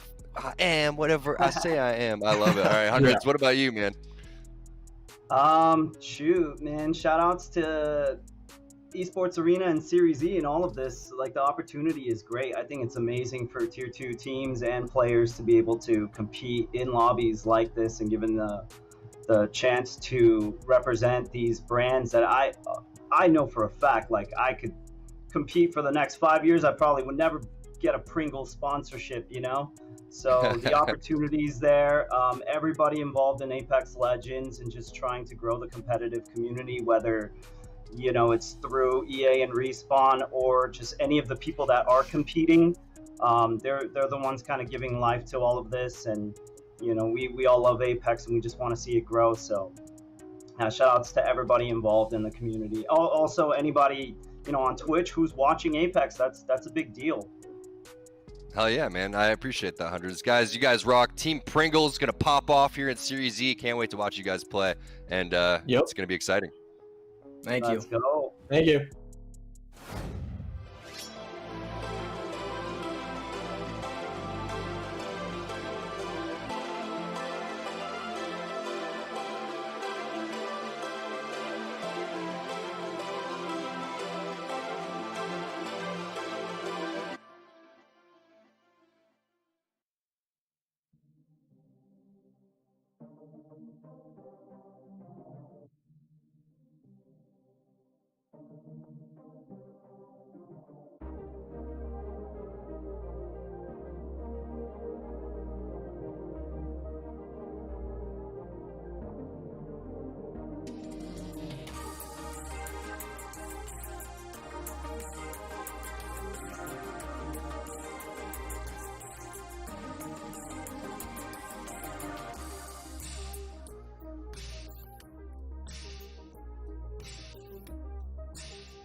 What's up, everybody? Welcome back to Series E.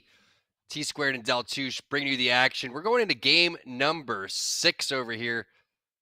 Touche, take it away. I'm having some technical difficulties. Walk us through what's going on because I can't see shit. Well, we're getting a recap of Game 5 here. A very crucial push here from Team Razor as they were trying to chow aim assist up top on the height. They pretty much had to. No other options. I believe the fight started with a knock on design in a 2v3 situation. Aim assist backs against the wall. Team creeping up the hill, trying to take the height from him, trying to get the God spot. Great shots, using the head glitch to their best ability. And then I believe the resurrection is going down on Designful right now. And Gent comes in with a crazy wide swing from behind, taking out Team Razor and solidifying their spot on top. And let's recap this crazy rattiness from Casellos. He literally crouched all the way up behind this team, covered in slime, got right next to him, took a sniff, and continued to weasel out right there. He did get spotted and killed. And Team NPL, Amos's Draco's coming in with the grab, hitting the big 14 Daltouche pump right there. Big pump Daltouche style with the miss. He gets taken out here, does crack the Gib before he goes down. And I believe as this is happening, the rat came out of hiding. Ronnie came in with the one clip of the R9 onto Designful. Gent goes down while he's trying to armor swap, and it is a 2v1. And that is it. A great job by Team NPL right there, catching the dub over Team Aim Assist. Nice call there, Touche. You love to see it. And I really thought that the way that Razor was going to be able to work their way after getting the initial knock was going to be good, but it had to be a quick defensive bubble coming through, a quick res coming through, and then that, like you said, flank coming in from gentrifying was just unexpected. When you come from the low ground, you think that they're going to peek up from the high ground. Last thing you expect is a guy to rat around the corner, hit you with a couple of nice shots, and just completely rip you apart. Team Nestle Pure Life, though, they were the winners, and E-Boy Ronnie doesn't even have his mic into his mouth. It just is up top right there. He doesn't even call out to his teammates. He just naturally pings to where they go, and they just follow his orders. But looks like they land on over towards the tree side, so we can see exactly what their pathing is, see if they're getting contested, and hopefully we get an early scan so we can see where this zone's going to go. Tons of zones happening towards that middle of the map. We had 2 over towards Sorting Factory, 1 over towards Geyser. That one was near Geyser as well, and this one not pulling over towards the tree side because you can see at the top left, obviously they have some way to run, but either way, Nestle Pure Life getting that dub that they needed, maybe helping build their confidence, and especially when you win a team fight against a team like Aim Assist, one of our better teams here, that's going to really boost your confidence. Yeah, 100%. That was a very big win. It was a very well orchestrated push, I guess you could say. I mean, they sent it, man. They really did. There was a lot of open field to cover. And they didn't have, I guess Aim Assist didn't really have time to peek him as they were pushing, because you would typically expect them to get a lot of damage off on the team rotating through the open like that. But yeah, good dub nonetheless. We're hopping on board with Team Rez over here at the train yard. One of my, most hated spots that's ever been in Apex, to be honest. I really hated this. I'm glad they added the zip lines, though. The zip lines were a great addition, getting up to the cart. A great shot right there with the Sentinel, taking him out to the window. He's going to hit the swirly, twirly grapple back up top, challenging 2 people, but he does hit the Sentinel shot as he goes down, breaking the blue Wraith's armor. It's a 2v2 in this situation. A little style there with the grapple to Sentinel hipfire, but it wasn't enough. I think we're going to see a shield reset from the Wraith up top as Munz tries to climb his way up the backside and maybe put out some damage. Still a 2v2, I believe. And I don't think a res was off on Clinical over there, near Clinical. He might have got the thirst off. Let's see what happens here. We see a Volt Peak coming down as the Wraith is sitting on the backside of that cart up there. Will we see a push here, or will things kind of fiddle out? Oh, we got a Watson trying to flank here. Munz sniffs it out. And we got a kid pushing up top, but classic bait and switch. Rated coming in with the Burst Prowler. Is up to the Gibby's about 60 HP, coming in with the Gun Shield and the Eva. 2v1, I believe. This is going to be tough for him. No bolt on that Eva either. Not very good. 40 flesh, 19 flesh. Does he get the knock? I don't know if he does. He's low, but he's doing a good job of staying alive and putting out damage. 42 flesh again. Gets the knock on Oso. Rated. He could win this. The Watson is 1 HP, 7. Ooh, it is a close fight right now. Clinical doing an amazing job of playing his life and keeping the height, trying to shoot through the fence, and he does. He clutches it up. Oh my goodness. What a 2v1. The Gibby was very low, playing the bubble, playing his gun shield perfect, keeping the height, deterring them from climbing up, and finishing off the Watson through the fence with the triple take. What a play. Just really weird to see the other team leave the height from the train ground and give the height on over to Gibraltar there. So Not only that, but kind of staggering themselves and not working together. But either way, great play by the Gibby, and they're going to be rewarded with a couple of kills. I personally will never land train again after landing there in one of my first ALGSs and just getting the worst loot I've ever had in my entire life. So you'll never see me landing over towards the train yard, but we're looking at what Pop-Tarts is doing on the Fragment side. They do land Fragment West, and they're also putting down some fences, so it makes me think that this is going to be a Fragment Circle, Touche, because the broken building is a very contested building in these zones, but instead they're going to get a little aggressive, take the bridge area, trade a little bit of resources, and now because of the amount of damage that Fat Fruit Ninja takes, they're probably going to have to probably second guess themselves on this push and just back off. Yeah, they said no. I mean, I pushed up that bridge so many times in ranked and in pubs, and it is tough. If someone's holding the 3-story broken building, pushing up this bridge is hard. There's only one route you could take up top, and as soon as you get that little right shoulder peak, they could shoot at you. And it's real tough to take that building unless you have a portal maybe to the first story by the Wraith here. But speaking of portals, we got one cranking by Clane. He's going to take it back to bridge. Not sure if that was on purpose or on accident. Looks like it was on accident. He's going to come back through. He's going to get hit for a lot as he comes back through. And where are the teammates? They said, we're outie. We'll be seeing you later. Farmer Lucas hitting Clane like a John Deere right there, and now Lion's stuck as we got a little bubble action back and forth. Fat Fruit Ninja coming through with some more damage, and there it is. Applejacks falling to Team Pop-Tarts right there, and now there's third parties coming, but I do like this portal coming in from Farmer Lucas. Is he going to be able to get back to that building where they had the Watson fences? He props it just a little bit early there, and now he's going to have to try to hit a battery, and there he is, coming into safety, getting close to his Watson gen, so no grenade's going to come over here, but that generator is going to disappear here very shortly as we look at what team is possibly chasing them. It's going to be Intel. Teen gets ripped for at least 100, so now he hits that Phoenix kit. And they're going to have to figure out how they're going to rotate, because this is going over towards the west side. Maybe going all the way over towards the market side if I had to predict exactly where this one was going to go. But definitely going to be over towards the west side. Maybe going over towards where that train station is. Or, excuse me, not the train station, the blue trailer. Where the connection is over towards where Survey is. But Team Rice Krispie Treats not even close to that. Sung back on the boy Caustic. Yeah, I would like to see that little train stop circle. I guess that's what it's called. I don't really know. It's got an RV. It's got what seems to be a place where a train would stop. It's got the beacon building across the tracks from it by the tunnel over there. But yeah, that's a good circle. I'd like to see that. But yeah, Team Rice Krispie Treats find themselves really far away. They kind of got a little caught up in a poke fight over there at Lava. And they're going to need to sprint for a long time to get into the circle and just burning through those valuable heals, the med kits, the syringes that they need for later in the fight. And they're going to have to take this geyser, rotate through sorting, and find their way into the circle as they are blindly rotating in, not knowing who is in front of them, possibly holding them out. I'm going to jump on board here with Team Pringles, rotating through Harvester, having a good time. They seem to be vibing, not really looking around, not even looting. They're just kind of moving. Yeah, just kind of vibing because they feel safe over here towards this Harvester side, but Volt Mastiff, a solid combination over here for Stink. Going to be able to do some serious damage mid-range and up close if that's going to be the case, but a lot of teams are going to be in their way, Touche. They have to go through this choke. They're going to have to make their way all the way in the open over towards the fragment side, which means that they're going to need a nice portal coming in from hundreds. Yeah, they could gatekeep for a while, maybe hold one of these chokes as we take a look at what's going on with Team Cheez-It. We know they land over towards the epicenter side. They're getting a fight over here in their home court. They're going to get 2 knocks and the finish onto 1 player. Last player alive is going to drop down. Are they going to chase and try to finish this one? Looks like this is just going to be a cleanup here, and that last player from this team is going to dip south. Yeah, last player nowhere to be found. I saw an initial knock with a frag grenade. It might have been a little Sky Kobe, if you will.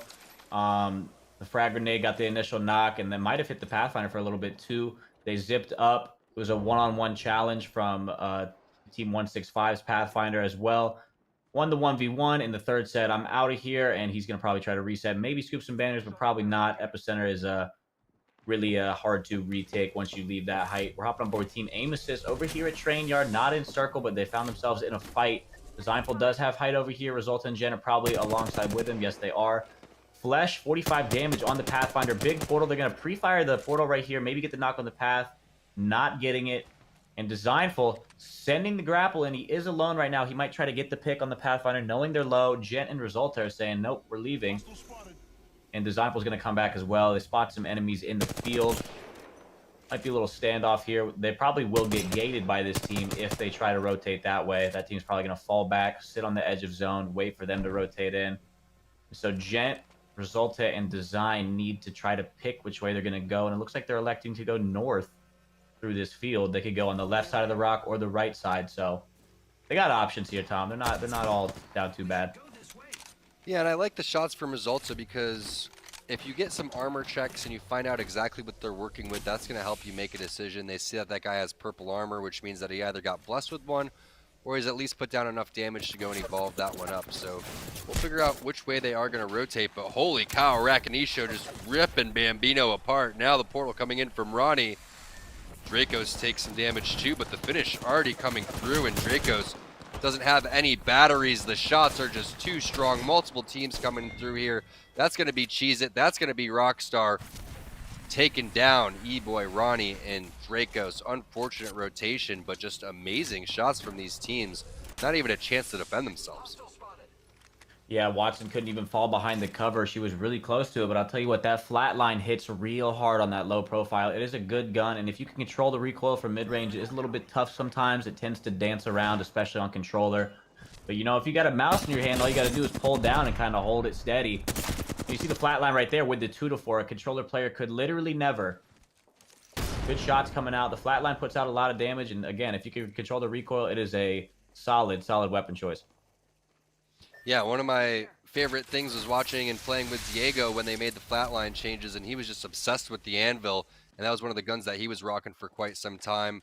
But you're right, Touche. Definitely a solid weapon, a very underrated weapon. Another player that uses that one is Hal, when he did have the R99 taken away from him, kind of experimenting with that too. So interesting to see what kind of guns everybody favors, but if I had to pick my favorite combination, I'm going to be picking that R9 and Massive up once the R9's back on the map. Touche, what you looking at?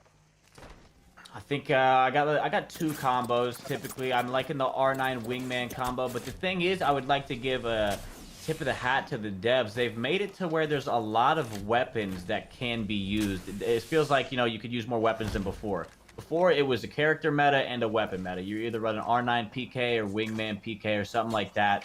But there was a weapon pool of about 4 weapons you could use, and the characters are pretty set in stone as well. But now there's so many weapons that are so strong. You have the Volt being added. You have the R9 coming back. You have the Hemlock being so strong. This season, you had the Prowler being so strong as well. It feels like you can use a lot of weapons and not just die because you don't have an R9 or a PK. And so that's great. You know, they're expanding the loot pool a lot and expanding the effectiveness of a lot of the guns. And I love that we've only had to deal with a sniper rifle meta a couple of times, right? We had the longbow meta for a little bit, then we had the charge rifle meta for a little bit, but it doesn't feel like Apex is a long-range game. It never has been. It's been a skirmish game. It's been up close, but still, the sniper rifles are relevant, especially when it comes down to scrim. So a lot of changes, like you're saying, Touche. The scout with the slower rate of fire, also not being able to put the sniper scopes on it was a big change. So they've continued to tweak the guns and make it fair, and as long as they don't completely nerf the Wingman into the ground, I'll be happy, because that is one of my favorite guns as well. So I'm interested to see what that quick holster is. Touche, did you get a chance to pop that on the Wingman, and what's it do for it? I did. The quick holster is a new hop-up. It takes the place of Skull Piercer. Skull Piercer's still on the map, but you cannot have the quick draw holster and the Skull Piercer on the Wingman at the same time. So you got to pick one, and what it does, you can put it on, I believe, a RE45 or a Wingman. What that does for you is ADS time is quicker, so you zoom in quicker. You also swap weapons quicker, and your hip fire accuracy is increased. And the only thing I could tell that was actually worth it for picking up with the Wingman is the weapon swap speed.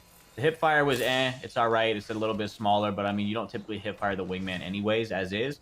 And the ADS speed is a bit faster, but no one in their entire lives has ever said, oh, I couldn't zoom in my Wingman fast enough. That's why I died.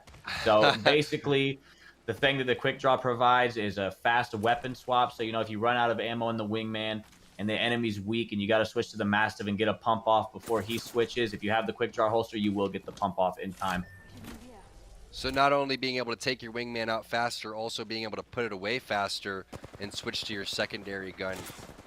The question is are you taking the Skull Piercer or are you taking the quick draw if you had to pick? Overall effectiveness, you gotta go with the Skull Piercer. Headshots are massive with the Wingman if you hit him, especially with the Skull Piercer on low-profile legends like Lifeline, Watson, you know, Path. By the way, why is he still low-profile? Who knows? Casellos is gonna find himself in a bad spot again, but we saw his ability to rat last game, and honestly, Tom, I'm looking forward to it this game because she popped off. Another fight popping off over here with Cheez-Its. They've been pretty active. They're also getting a fight with Pickett and the Rockstar squad. So Naughty and SIZ gonna take the kill lead right there. Fat Fruit Ninja gonna answer for Team Pop-Tarts as well. Now we see a little bit of where this zone's gonna rotate towards and what these teams have to do. You do have Team Pop-Tarts in the zone, but they are probably gonna be splitting this building as a lot of teams gonna be rotating over here. This is a highly coveted building, but they are able to get the roof. There's the other team making that rotation over there. Blighty realizes that there's gonna be 3 players. I love the play though, throwing the defensive bombardment, also gonna take the floor below the roof, but now they're splitting this with 2 different teams, so 3 teams in this building. Yeah, a lot going down right now. A bit of a mistake by Farmer Lucas jumping into that portal. He does get knocked down on the other side of it. Now we got another player taking the portal into a friendly bubble. Wraith swinging while the res is going on. Caustic going as well. That's got to be Sung in the clown outfit. Playing the door the best he can. The Caustic ult comes down, and you can guarantee Farmer Lucas is going to be dead and gone. Blighty's 1 HP. Farmer Lucas trying to get away with some shield, but that Caustic ult is going to provide I don't know another team name. It's going to provide Sung and company with a lot of time to just sit, loot, reset, heal, whatever they need to do. And that's exactly what they're doing. Easy reset. The Caustic ult is pretty much the best zoning ult in the game for a short area or a small area for a short period of time for sure. Not only that, but Team Rice Krispie Treats is going to be able to use their controller looting inside of the gas, which is another reason why that zoning is so important. So love that change coming in from Sung. I feel like the way that they were able to confidently push right there shows more of what their team is instead of being a Bloodhound team. But we're looking at Rockstar, and what they have to do is they make their rotation, and pretty sure we talked about this zone too. It rotates over towards that train stop area or that trailer, whatever you want to call it, which is one of the more fun zones to watch. A team that can take the high ground on the rock above that trailer is going to be huge. A team that can actually hold the trailer will be in a solid position. You could also hold the stairs right below that too. So we're going to see a lot of different teams setting up and coexisting with one another. But this is where all hell is going to break loose. The zone rotating here, round 4, and 11 squads left. We'll see which teams are going to be able to get into powerful positions. Right now we've been following a lot of teams that were on the edge because everyone's predicting this one to go over towards the fragment side. Yeah, you see Sung and company going across the train tracks. Excuse me, Team Rice Krispie Treats. Got to get that right. They went across the train tracks, rotated underneath them, and took this enemy Gibby bubble. I'm not sure if the enemy team's portaled away, but ooh, a big beam from Bird right there. About 140 on blue armor. Laser beam with the controller, and they kind of forced themselves into this area with some solid shots and a great push. And now they're being able to climb up here. Not Child, Stunny with the thirst on Gent. I mean, and they're making their way in. Gibby ult is coming down, but they don't have any defensive ults to counter that. Proper on board with Team Razor. Mercy with the G7 trying to get some tags on the red armor there, and does that. Portaling more into zone and get a turnaround and try to gatekeep. Hopping back on board with Rice Krispies. Bird is down. Sung getting the armor swap in the med kits. Stunny popping a bat. And they're going to reset here. Maybe even possibly stick a res on Bird if he can get to them, but he has about 8 feet more to crawl. And enemy gunfire coming in. Not thirsted yet. They're in a pretty bad spot. This could be the end of Team Rice Krispie Treats. As Sung goes down, Stunny gonna fall back a little bit, and they're the focus of about 2 to 3 teams right now. Yeah, I believe Bird sometimes plays Gibraltar, if I'm not mistaken. So maybe an instance like that is where that portal bubble could have been very nice. But either way, Stunny staying alive, and the team he's trying to avoid is going to be Crafting, who's sitting over towards our top 5 right now. Z Davis is going to be able to get both of those thirsts. And that is the zone that we're talking about. Right over there towards the train tracks, making their way over towards the trailer. And who is in the trailer? It's going to be Team Intel. Locking it down. There's the Skull Piercer in effect. 83 for Teen across the map. Digi-threat or red dot is the question. I kind of like both. Depends on really what your style is. I'll take either one, though. I'll take either one as well, but obviously we have a preference. It's got to be the HCOG. If you're not rocking the HCOG over the Digi, you're weird. And don't even look at me, okay? The HCOG is the best site in the game, but we're hopping on board with 2 Brains, 1 Controller as they want to fight right there, but knocked with 1 HP.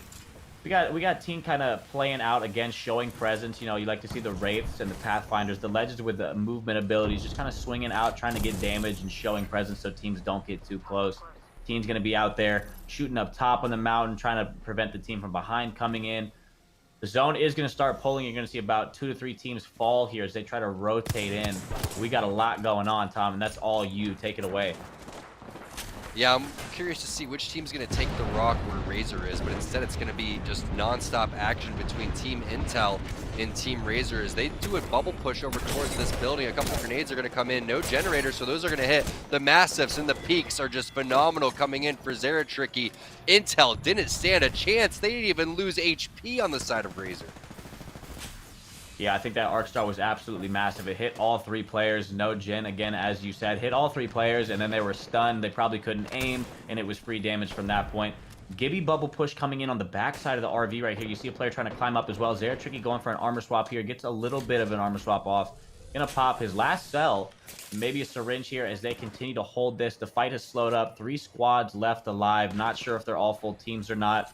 You see a team on the south side over there, kind of just playing their lives, not really getting too involved, waiting and baiting for that third party. And this is where I feel like Bloodhound comes into use, where you got to get that scan. It'll show you where the teams are setting up, how many players are on each team. Not only that, just the presence of the Bloodhound scan stops other teams from making other moves because they know that their next second or two is going to show up on where that radar is. So on the other end, you do have another Bloodhound who's hitting those scans. Zeratricky going to take a little bit of storm damage coming in from the outside, but with the amount of boxes here, they should be able to pick up grenades, pick up resources, any type of syringes and healing that they need. Also going to be able to swap any type of guns they have, and that's what they're going to do. Get rid of that Scout instead, rock the Prowler, massive combination, and figure out exactly how they're going to play this zone. This is what they've specialized in. This is what they did so well in the ALGS. It's going to be our boys SIZ on the other end. That's the Bloodhound from Naughty coming in. This is going to be an epic fight between 2 really good teams. Absolutely. I think Naughty's team is going to probably play face first against that wall on low ground and just wait for the right opportunity to climb up. And it's going to be just a matter of whose team looks at each other first and starts the fight. But we got this Bloodhound scan coming in. Zeratricky looking around, looking for the climb up. Doesn't see it quite yet. Team Razor looking for the peek over the edge. The team on the left side is kind of getting away with everything without taking too much focus off of either team. Team Razor fully focused. You see the Gibby bubble already expended down low. And things have kind of slowed down. I thought I was going to go crazy, but everyone's getting patient. But you see Team SIZ down low, kind of wide swinging on the right side, maybe looking for some peak damage on the team up top. But truthfully, nothing is happening right now, and it's going to go till next circle.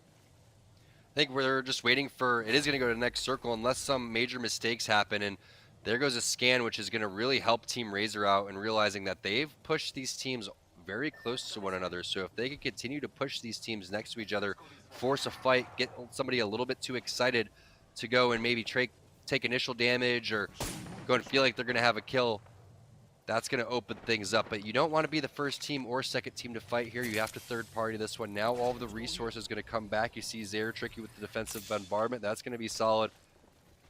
The Volt is completely stacked for them too, so going to continue to sneak up over towards the edge, maybe try to get rid of these fences and make a play. I do like the ultimate coming in from Naughty. He's going to be able to get a lot of scans and information over the next couple of seconds, but that one's going to disappear. And you're right, Touche, this is definitely going to the next zone. There's no way these teams are going to end up pushing on one another. You do see some peaks coming through, probably a nice little PK shot going to happen eventually with the Digi threat on there, but it would be suicide for either one of these teams to engage on one another. Yeah, you see Inhumed ripping the portal, going to use all the percentage of the portal to try to get it into circle and stall out, so the travel through the void takes as long as possible. You don't want to be in this ring with 9 kids shooting Mastiffs at each other. The longer you stay out of it without taking too much storm damage, the more likely you will to survive later, getting that second place or even first. You're going to see about 2 Gibby bubbles, a Gibby ultimate, 3 Bloodhound scans, 5 Mastiffs, a PK, and Volt bullets going crazy. Honestly, bear with us, chat, because casting this might be impossible. Gibby ult coming down, bubble going down. We see the red tags across the screen right there. Wow. Huge tags with the Gibby ult from Zeratricky right there. And I think maybe everyone's stunned. Hakilo going in with the PK. And they are just standing watching the portal. It seems to be one team in the circle, and that's it. Where's the other team? They're coming in now. Hakulo very low. And I think SIZ, yes, they did. They won the game. I don't know how they did that. That was wild. It seemed as if Hakulo's team was just kind of sitting there waiting. And then all of a sudden, all three of them might have came to the portal at the same time and outgunned them, even though they were staring right at the exit of the portal. I'm not sure how it happened, but good job to Team SIZ for getting that dub right there. Yeah, the way that Team Razor was set up, all just staring at the portal, it seemed like there was maybe only one guy alive. Next thing you know, all three players who seemed fairly healthy on Team Razor just end up dropping. But SIZ, they couldn't find a spot to land initially. They hopped around. Now they finally got a home over towards the Lava Fissure side. That's one of the most important things in tournaments and scrims, is making sure that you dominate a spot, that you get good loot and bully somebody out into a different area. That's exactly what SIZ did, and now they're starting to pick it up on all cylinders, picking up on their team fighting skills, and that's a good team that they just took out, one of our better endgame teams in Team Razor. But that's it for game number, I think, 6, 7. I don't know. We'll find out, but we're going to take a quick break. It's Two Should Squared bringing you the action. Be right back. Is dropped down low. He's got about 30 HP. He tries to pop the Q, but it's going to be Onward to take him out. It's 1-1 as Blitzen goes down on the other side. Comes down to a 2v2, but Stick has taken so much damage now. They're trying to push through that door, but the damage is there. It's another trade coming out now, though. Casellas in a 1v1, and this is going to be massive for them. He goes for that bat. He'll be able to get the heal up. He's going to try and hop out, get the flank from the other side, spots him out, cracks the armor.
Welcome back, everybody, to Series E presented by Esports Reason. It's the season qualifiers. It's T Squared and Deltouche bringing you the action. Game number 6 just ended with SIZ somehow taking down Team Razor in phenomenal fashion. We're going to take a look at the leaderboard and see where everybody's stacked up. We got 2 games left, Touche.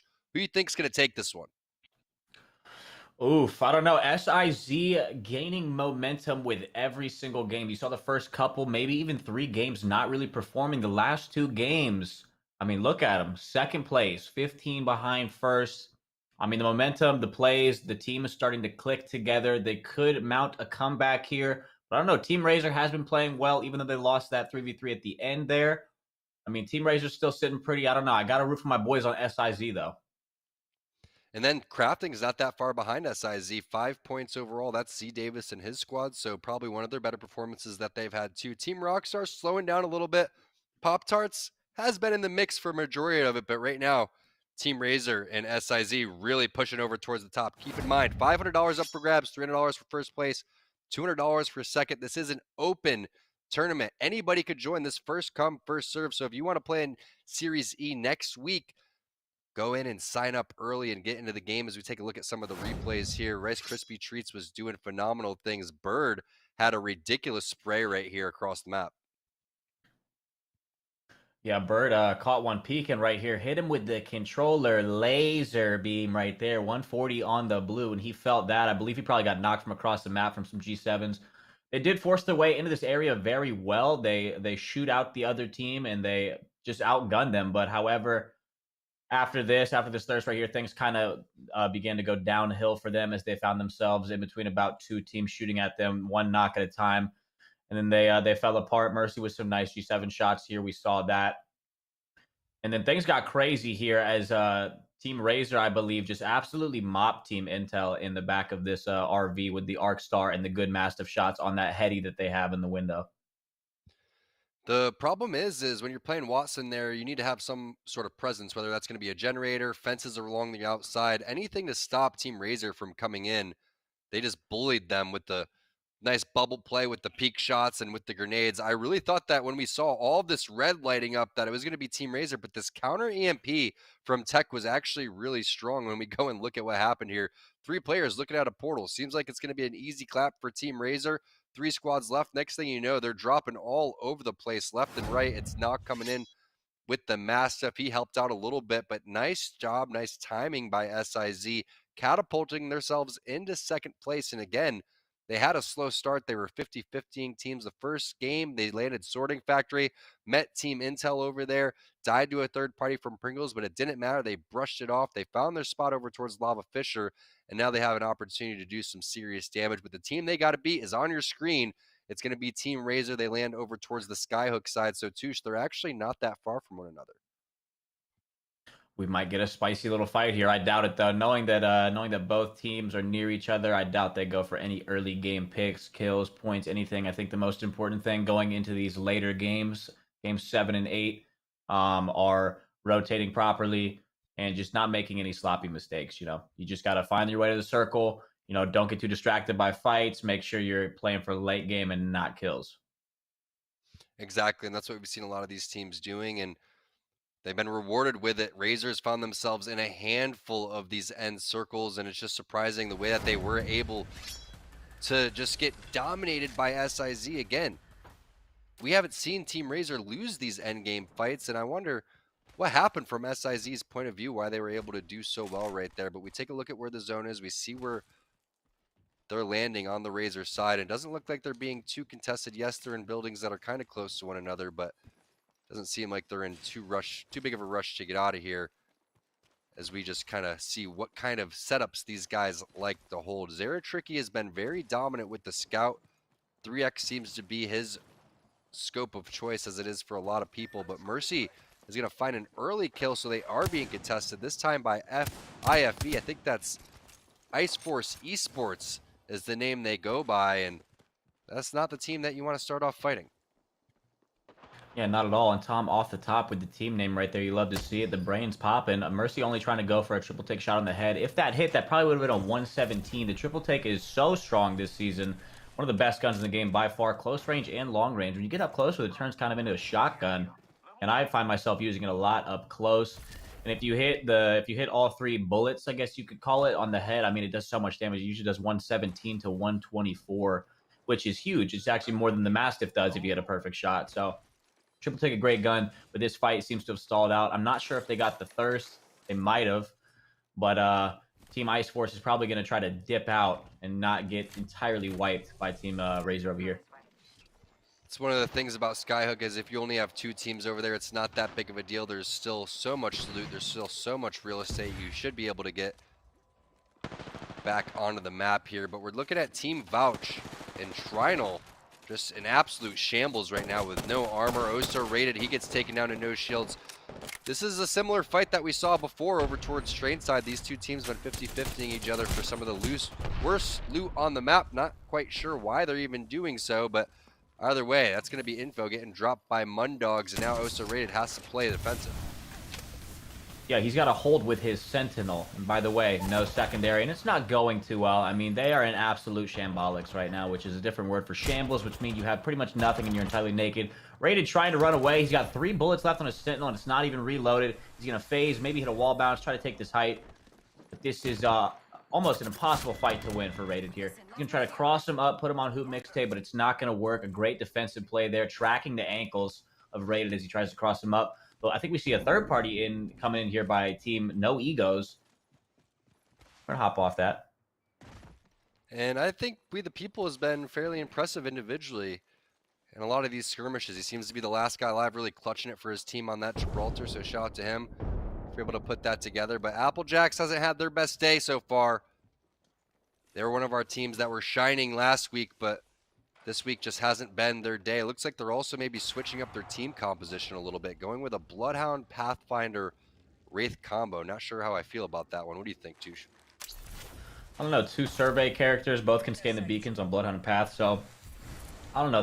They just might want the scans from Bloodhound. Obviously, both can hit the beacon, so it doesn't really matter who does it. You get the scans from Bloodhound, and you maybe get a couple uses of the zipline by Path, but I mean, you really don't see like big zipline rotations happening in these tournaments because you just get lasered off of it by all these good players. So I'm not sure. It's an interesting comp, but I'm sure it'll work out for him. Pop-Tarts rocking fragment side and holding this height.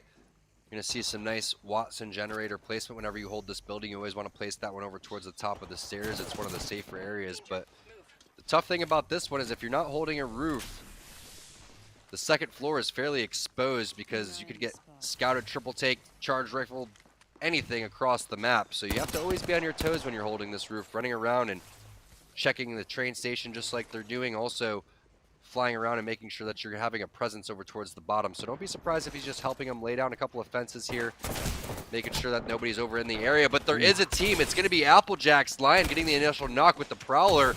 And holy cow, switching on over to the triple take 2. Pop-Tart's falling apart.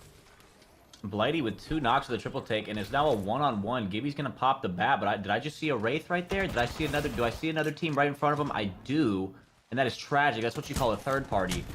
And that's what makes you mad right there. You get 2 kills, you're just trying to heal. Klain was the last one left. Blighty with some big triple take shots, using it as a shotgun, as I stated before. It's like it was meant to be. And now Klain, last one alive on this team, but there is a third party that they're kind of chilling on the bridge. I'm not sure if they backed up or they just don't know he's there, but the res might be safe down here in the zipline build. We're hopping on board with Team Cheez-It as they're in a double bubble trouble fight. Nades getting hit to 1 HP and gets out Gibbied by the other Gibby. Old Pathfinder grappling in behind him. Looks around. 112 pump, 14 pump gets a knock. Trading the damage. 77 flesh on the Gib. Gun shield up gets the 14 damage on the head right there.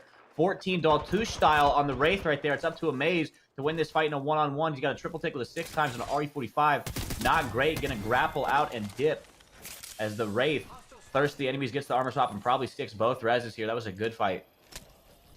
The thing is, they had similar HP, so if he takes that 1v1, maybe gets the thirst and the armor swap off before, then that could have been big, but instead he's going to reset, let his teammates die, and try to live to fight another day. But that was a very clean fight coming in. And now we take a look at what's going on over towards the train side, which has just been a magnet for team fighting. And again, no one knows why. But Hill is getting rezzed over there. We've seen Teen play some nice portals in the past, and nice bubble Phoenix kit coming in, and they're just going to reset underneath the bridge area over here. And Got to figure out where this zone is going to pull, because we're seeing teams set up over towards Train. We see teams setting up over towards Fragment. Razor hasn't even left Skyhook yet, so they're definitely playing edge. Looks like they found a couple of kills and some points on the way as we jump back on over towards this fight. Intel going to drop. I think that was We the People, Murdog, and Sir Lifts a lot, so they're picking up some points. Tempest starting to heat up, 4 kills overall, and the kill leader. 20 cells for Teen.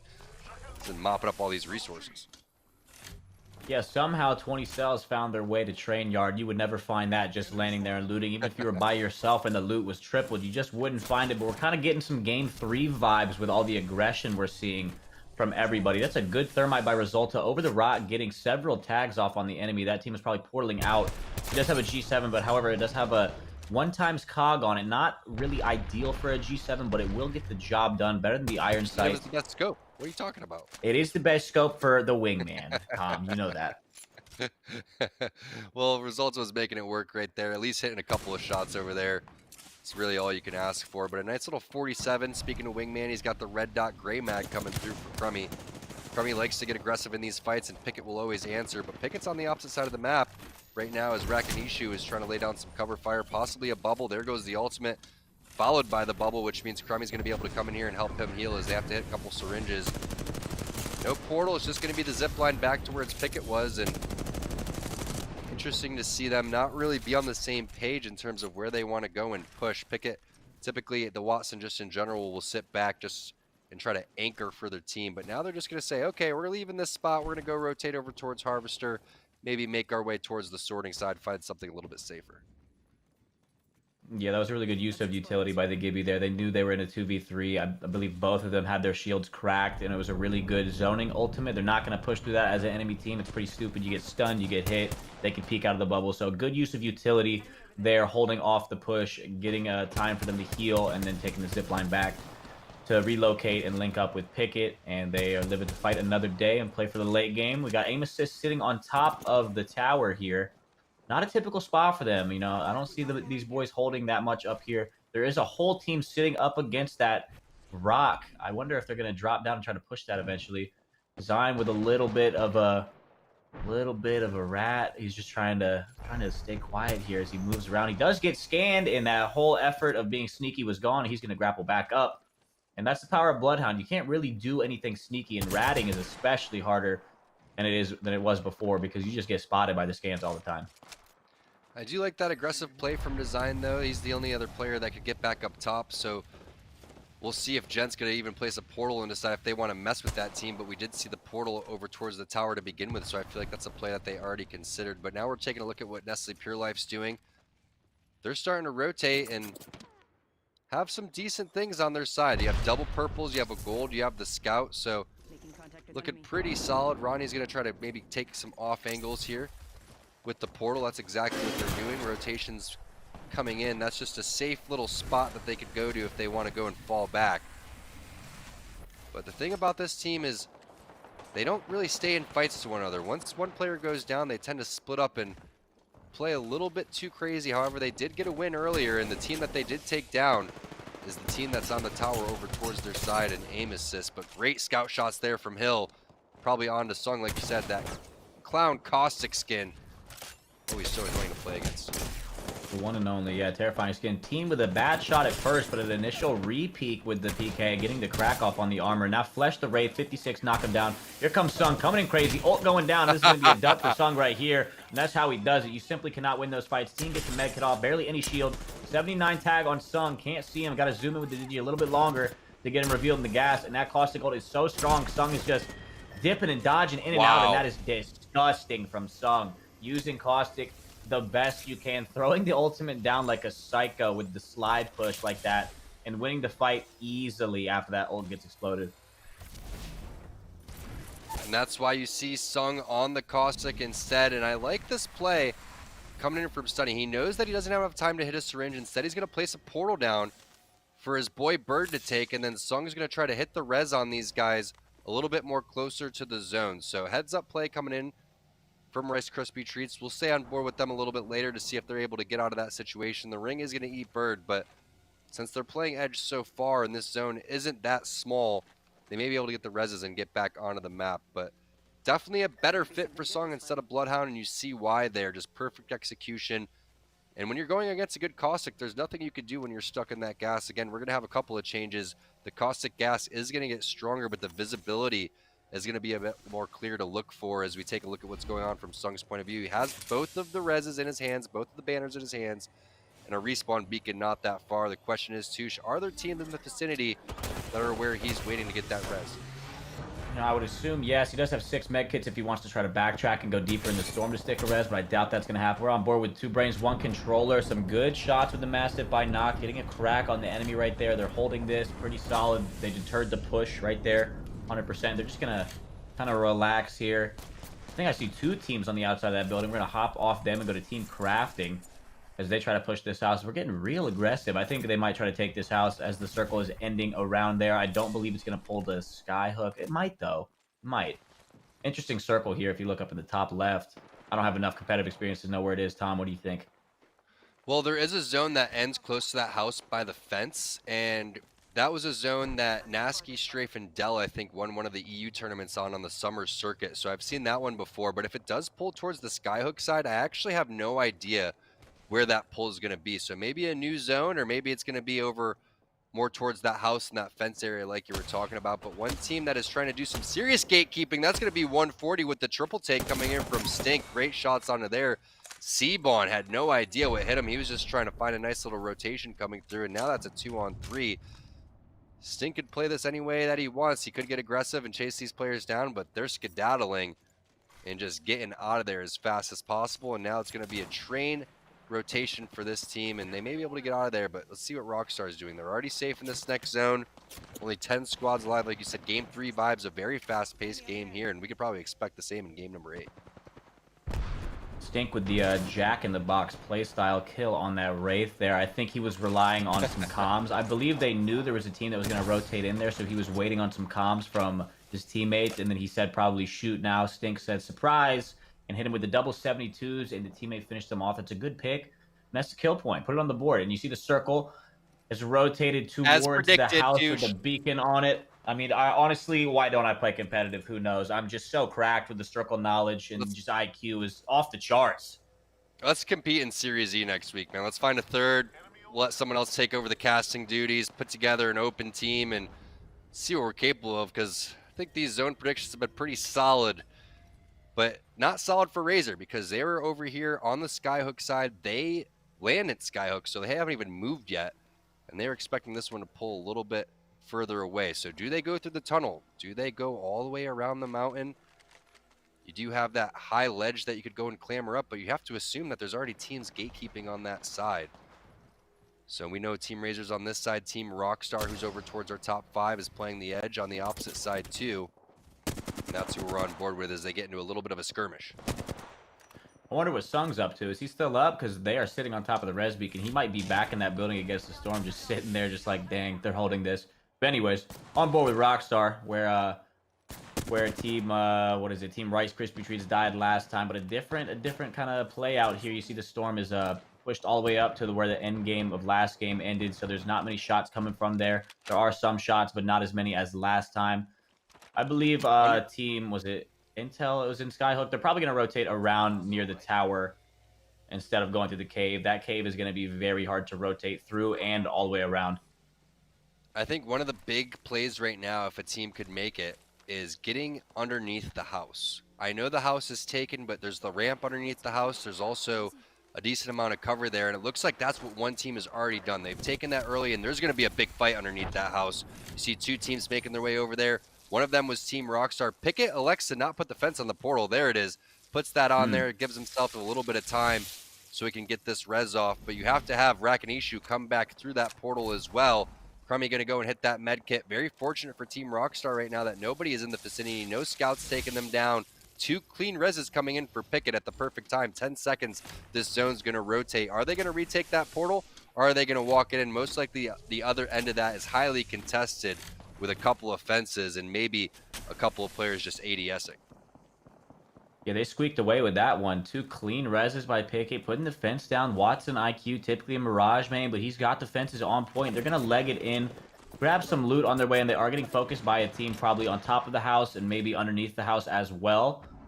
So they're gonna have to try to push underneath this house. It's probably gonna be the best spot. You see the Watson trap on the front door of the garage right there. Rack and Shoot putting the bubble down possibly a bit too late. I doubt we see a commit from the team up top dropping down. That would be silly. It was a good ult, but they did have a gen, and they take underneath the house, like you said, a strong position to hold for now.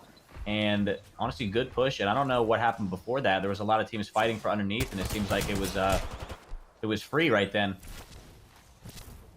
Great rotation from Team Rockstar. It looked like they were going to be able to pull anything off when Pickett was putting that fence down, but fortunately for them, they're able to live to see another day. Pringles getting a very similar res off there. It's going to be Hundreds getting picked back up right there by Stink. Stink laying down some nice cover fire with the triple take. Is he going to be able to get some more jack-in-the-box picks? Not able to connect on that one. Instead, the scan's going to come out. You see the zone. They can't rotate over towards the right. That's not possible. Right now, they're just trying to gatekeep those guys over towards the side. What team is it? It's going to be Team Razor with an uphill battle, similar to what they faced over towards the aim assist side. Is Hakulo going to try to maybe make a portal play and try to capture somebody? That seems to be one of their only options. Or you're just going to have to portal right past these guys. There goes the bubble. There goes the ultimate. Zeratricky going to throw that down. That's going to be a friendly. But I love the counter bubble coming in from Pringles. They're continuing to play the high ground, continue to play the head glitch. But they could grief each other if they don't take this fight soon. This zone's rotating in 30 seconds. Yeah, absolutely. I was about to say, Team Pringles is focused so hard on this fight, trying to gatekeep these kids and get the free kill, that they're not focusing on their next rotation in the circle and playing the later game. They're trying to get these kills, which they definitely can. It's an almost impossible fight for the low ground team to win, but there is 12 seconds till the circle begins to come in, and they have to sprint with the circle at their back, and it hits very hard, and they'll most likely get shot at from the circle as is. So nice probably going to see a little bit of a double grief action here from Team Pringles and Team Razor. Both are most likely going to die and not make it in the circle. We're going to find out here as they take the portal. Team Razor going in, and the storm is hitting, and they're sprinting next to each other. Bubble going down. It's a race. Master shot, 88, 70. Go ahead, Tom. Go ahead. I like the way both of these teams are playing it. I mean, yeah, they're taking too long to rotate. They're all going to die. I wish that they would have just took the fight a little bit earlier, but Pringles, I feel like, did the right thing. You can't just leave that for free. I love the grenades coming in from Stink, but that's just the way the cookie crumbles. The rest of the teams are going to be able to take advantage of that. One of those teams is Team Crafting. Left to scroll and find out what other team is alive as we take a look at a healthy Joey Blackout, Z Davis, and Impulsive Dream just running around for free. This zone is so big. Typically, there's at least 4 or 5 teams just in this one. Goes to show you how fast-paced game number 7 has been. A couple of grenades being chucked across the way, and that's going to be Team Pringles. They're just a little bit weak. You can see have to heal up, so we'll see if they can win this one. Already at a big disadvantage. Crafting sitting over towards the top 5. Pringles has been doing pretty well the entire time. It's going to have to be up to your boy Stink with that triple take. He's going to have to land a big one. Yeah, he's going to have to land a big 117 on a head right there. And there's 129 from Stink right there. He could have got a knock if he hit that. He's hitting some good shots, but I don't think it'll be enough. It's still a 2v3. They're going to have to get an actual pick. One of the enemies is going to have to go down. And it's going to be very tough. I mean, Pringles did pretty well. They're in second. I mean, that's good considering where they were. They were holding the edge of Storm over there. They were fighting their way into the circle as the Storm was coming. They were all 1 HP as they squeaked their way into the zone. And they didn't get picked on the way in. So honestly, this is a dub for them either way, but they're trying to get the actual dub. But I doubt it's going to happen. Team Crafting, 3 men all up, standing tall in the zone. Watson fences, they all have headies. And this is a very, very tough fight for Pringles. I got my money on Team Crafting here. And that zone is moving in 10 seconds. They're setting up perfectly. They're starting to run out of cover. They're also taking a substantial amount of damage. They don't have the resources in terms of batteries, which makes a huge difference since they got to pop these cells over and over again, especially when you're down to a 2 versus 3. But it's going to have to be a big 120 plus coming in from Stink. That's not even possible anymore as Z Davis is going to rip them apart with the R301. There goes the Wraith Q, but looks like they're just trying to get out of the zone, maybe not give these guys any more KP. It doesn't matter, though. Crafting taking first place in that game with some nice positioning and some nice shots. Like you said, that was a dub for Pringles, though. Even getting second and getting some kill points along the way is a solid position to be in. Yeah, absolutely. We both were thinking the same thing when they were fighting on that little cliffside near Skyhook. I know you were thinking it as well. It's a situation that we saw before, I believe, in like game 3 or 4, where it was like both teams are so focused on each other that they're not focusing on the rotation that needs to happen to get into the next circle. You know, they were going back and forth. Obviously, you need to kill the team behind you, but I believe they could have rotated in a little bit further and then focused the team behind. But honestly, it's kind of a lose-lose either way. But somehow in the lose-lose, Pringles came out with a W, getting second place, because I bet there was like a 3-team fight over by the house, and only one team came out on top. You'd think there'd be about 4 or 5 teams left in that circle, but only 2. Team Pringles taking second place, and GG's. And these have been some pretty popular zones we've seen before. Again, a lot of them were over towards Sorting Factory. This is the second one that we've seen over towards where that train track was. So it's interesting to see how close these have been, but it's also interesting to see how teams played that. Team Razor opting to wait all the way towards the very end and make that portal play. I really just wish those teams would fight maybe 10 to 15 seconds, get it over with, and say, hey, let the best man standing win and have our full 3-man team going in over towards the end. Crafting had to love the situation that they were in. But that's it for game number 7. We're going to have the last game here of Series E, week number 2. After this break, we'll be right back. Stack Pringles flavors. Make new ones. How much do you think Pringles paid these people? Hardly anything. Hey, you guys want to stack different Pringles flavors to create new flavor combos? Here, I'll go first. Pizza, barbecue, and jalapeno. The spicy barbecue pizza stack. Get him! Grandpa, what's going on? Pringles. We're trapped in a Pringles commercial. They must have taken us in our sleep. How can we get out? We can't, Summer. They warned me this would happen, and I didn't listen. Stack Pringles, make endless new flavors. Stacking Pringles to make new flavors. Make endless new flavor and barbecue, wavy, and sour cream and onion equals a 3-layer dip stack.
What is up, everybody? Welcome back to Series E presented by Esports Arena. It's the season qualifiers. It's T-Squared and Touche bringing you the action. Game number 8. Let's go, Touche. How you feeling, man? Last game, best game, Tom. You know what they say. I just ate some garlic parmesan fries. I adjusted my posture. I'm feeling real good. I'm hoping the players feel the same as me because I'm feeling cracked right now. Let's go. Let's take a look at that leaderboards and see who's played the best after the first 7 games. It's Razor. It's Crafting. Crafting with the big game to come up and take over SIZ's spot and put themselves in a position to win some cash. Again, it's the top 2 teams, $500 up for grabs that are walking away with some money. But overall, it's been Zeratricky and his squad of Hakulo, Mercy only on Team Razor looking very, very solid. But still impressive performances either way from our non-signed teams here in second and third place. Rockstar again slowed down a little bit. Pringles slowed down a little bit. 2 Brains, 1 Controller also made their way onto the leaderboard too on that left-hand side. So great job by all the teams that participated. Again, this is open for anybody that wants to come in. So next week, if you want to be in Series E, you have that opportunity to do so. But now we move into game number 8. And we find out who's going to be victorious here. And when you look at that math, Touche, you have to give it between Razor and Crafting unless a team over like SIZ or Rockstar pops off. Yeah, absolutely. And a team that can pop off is Team SIZ. I play with these guys all the time. And individually, they're some of the most cracked players in the scene, point blank, period. They could have a big pop off game, but it is a lot to do. They have a pretty big deficit to fulfill with the comeback right there. But Team Razor and Crafting, they've been on top all day pretty much, and it's most likely going to fall to either one of them. And we're going to get into game number 8. And let's see who really wants it the most. Exactly, and let's see who's going to play smart throughout the entire time. And one team that's been playing pretty solid, again, we touched base on them. It is Pringles week, so we'll highlight them one more time. It's Hundreds, Casellos, and Stink. Been impressed with how Stink was able to play that one with the Arc Star in his hand, holding off Team Razor over towards the side. They escaped with only 2 out of the 3 players and couldn't take down Team Crafting. So it was our top teams over there towards that final circle. We'll see if it's going to be the same teams again. Hopefully we get SIZ and some of their point of views because we know that's the team that's right behind them on their tail. So we'll find out who's going to take this one. And like you said, Touche, who's going to want it more here in Series E week 2? Yeah, how bad do you want it? You know, that's all it is. Everyone's dropping into the same map. Everyone's getting the same loot. Not really, but you know what I'm saying. How bad do you want it? You know what I'm saying? That's what it is. That's what it comes down to. In many different aspects of life, not even Apex Legends. You know, how bad do you want it? You really got to fight for it out there. Come on now. That's right. You got to just grind your way towards the top. That's exactly what these teams have done. Hundred's going to get a nice little blue armor. So is Casellos. And a purple mag. Those are things that you would love to see if you're coming in here and trying to put together a big game. And we'll see where this zone's going to pull too, because we've seen a lot of zones right next to each other, which is difficult to deal with if you have been landing pretty far from these and had some pretty tough rotations. But there goes Stink, finally finding some armor right there and finally finding a gun to put that purple mag on is going to be fairly nice for Hundreds. And it's going to be that Scout instead of the Spitfire, and I don't blame him. Yeah, Scout's going to be better for, actually for a lot of things. You know, the Spitfire is actually pretty decent, but the only problem with it is you can't strafe too much. You kind of turn into a statue in Gibby's hitbox. You don't want a statue of Gibby's hitbox, let's just say that. So, I like what he had at the beginning, though. He had a Devo Spitfire combo and a blue armor Gibby. I mean, that could spell trouble for anyone that walks in front of him, but he put it down. He's going to be using more respectable loadout with the G7. Going to try to find a scope for it here. A lot of energy ammo running around, too. We can have some pretty decent loot to work with. See a couple people dying in the kill feed. The first deaths of the game. That's the train last fight. Game. Yep, the train fight again. They're probably throwing helmets at each other over there, somehow getting knocks. I was thinking they were even throwing fists. Screw helmets. I don't even think you could find those over at train station either, but looks like Oso Raid going to get the better of him this time as he gets that knock and finish, and I think takes out the whole squad. So nice job by them and establishing dominance over towards the train side. And if you win the last fight of the 50-50, technically you win the whole tournament. I'm pretty sure that's how that works. That's just basic math, Tom. We all know that's how it goes. Congratulations to the winners. We can end it now. Just kidding. We're still on board with Team Pringles. I'd like to maybe hop on board with someone else and see what they're doing. I'm getting tired of seeing Stink, to be honest with you. Yeah, it's Pringles week, though, so I had to give them love there. And they've been playing pretty well. Again, haven't been a team for that long, only about a month and a half, and they're still showing up against some other very, very talented rosters. But wow, the rich continue to get richer. Double gold armors for the team that lands over towards Skyhook, and there's a purple for your boy Zara Tricky. That's going to end up being a red Evo when it's all said and done on that Gibraltar. It's going to be hard to deal with, but it's not a Skyhook zone, obviously. It's pretty far from Skyhook as they have to make the rotation, and it's not that big of a deal, but look at those shots. Nice job by Mr. Zach Mazer over here on SIZ. Naughty takes a lot of initial damage, but it doesn't matter. Knock gets ripped across by that flatline there, and now it's up to Inhume with the scout, and he's landed some nice shots there on Detect. Naughty also in the 2v1 with his boys over here is going to elect to heal as he's covering Inhume. So nice job by SIZ when they need it, opening up some kills against 2 Brains, 1 Controller, who's not that far behind him in the kill standings. Yeah, that was a very good fight. All 6 of those players are extremely talented, but Inhumed is going to be ripping the res on Zach, and it seems that Team SIZ has bested Knocked, Tech, and I don't know their third, but you know, that's a good team. Bowser was their third, and that was a really good team fight to win at the beginning of the game, taking out a very, very talented team on the other side. Great shots by Zach opening up with the M&K flatline, keeping that red dot literally perfectly still. You love to see it. Controller players could never. And they're going to get super early Evo shields, which when you get these early fights, continues to help your confidence so you can snowball, and that's what you need right now from SIZ. You're sitting in 3rd place overall, about 10-15 points behind the 2nd place team Crafting, but it was a slow start for SIZ. They know they could put it together here. They know they need a big game. Playing Bloodhound Gibraltar is exactly what you need to do to have the skirmishes that they need, and Lava Fisher is their spot. So we take a look at what's going on with aim assists. They were nice enough to hit the scan for us and give us the information that this is going to be more over towards the thermal side. So we'll see what these guys want to do. Is they've sneakily made their way towards this building and are about to pop off. Design, the door opens up and it explodes. I'm not sure who opened it or what happened. Design peeking with the Prowler, doing a lot of damage, but all 3 players wide swing. He needs some support right here. Watson jumps down. I don't know why. Giving up the height. Jet about to take out the Watson. Needs one more shot with the wingman. Another kid hits him with the massive. He's going to phase. It doesn't get the phase off. Bambino taking out Gent. It's up to results. It might be a 2v1 right here. He doesn't get some good damage, massive shots off right there at all.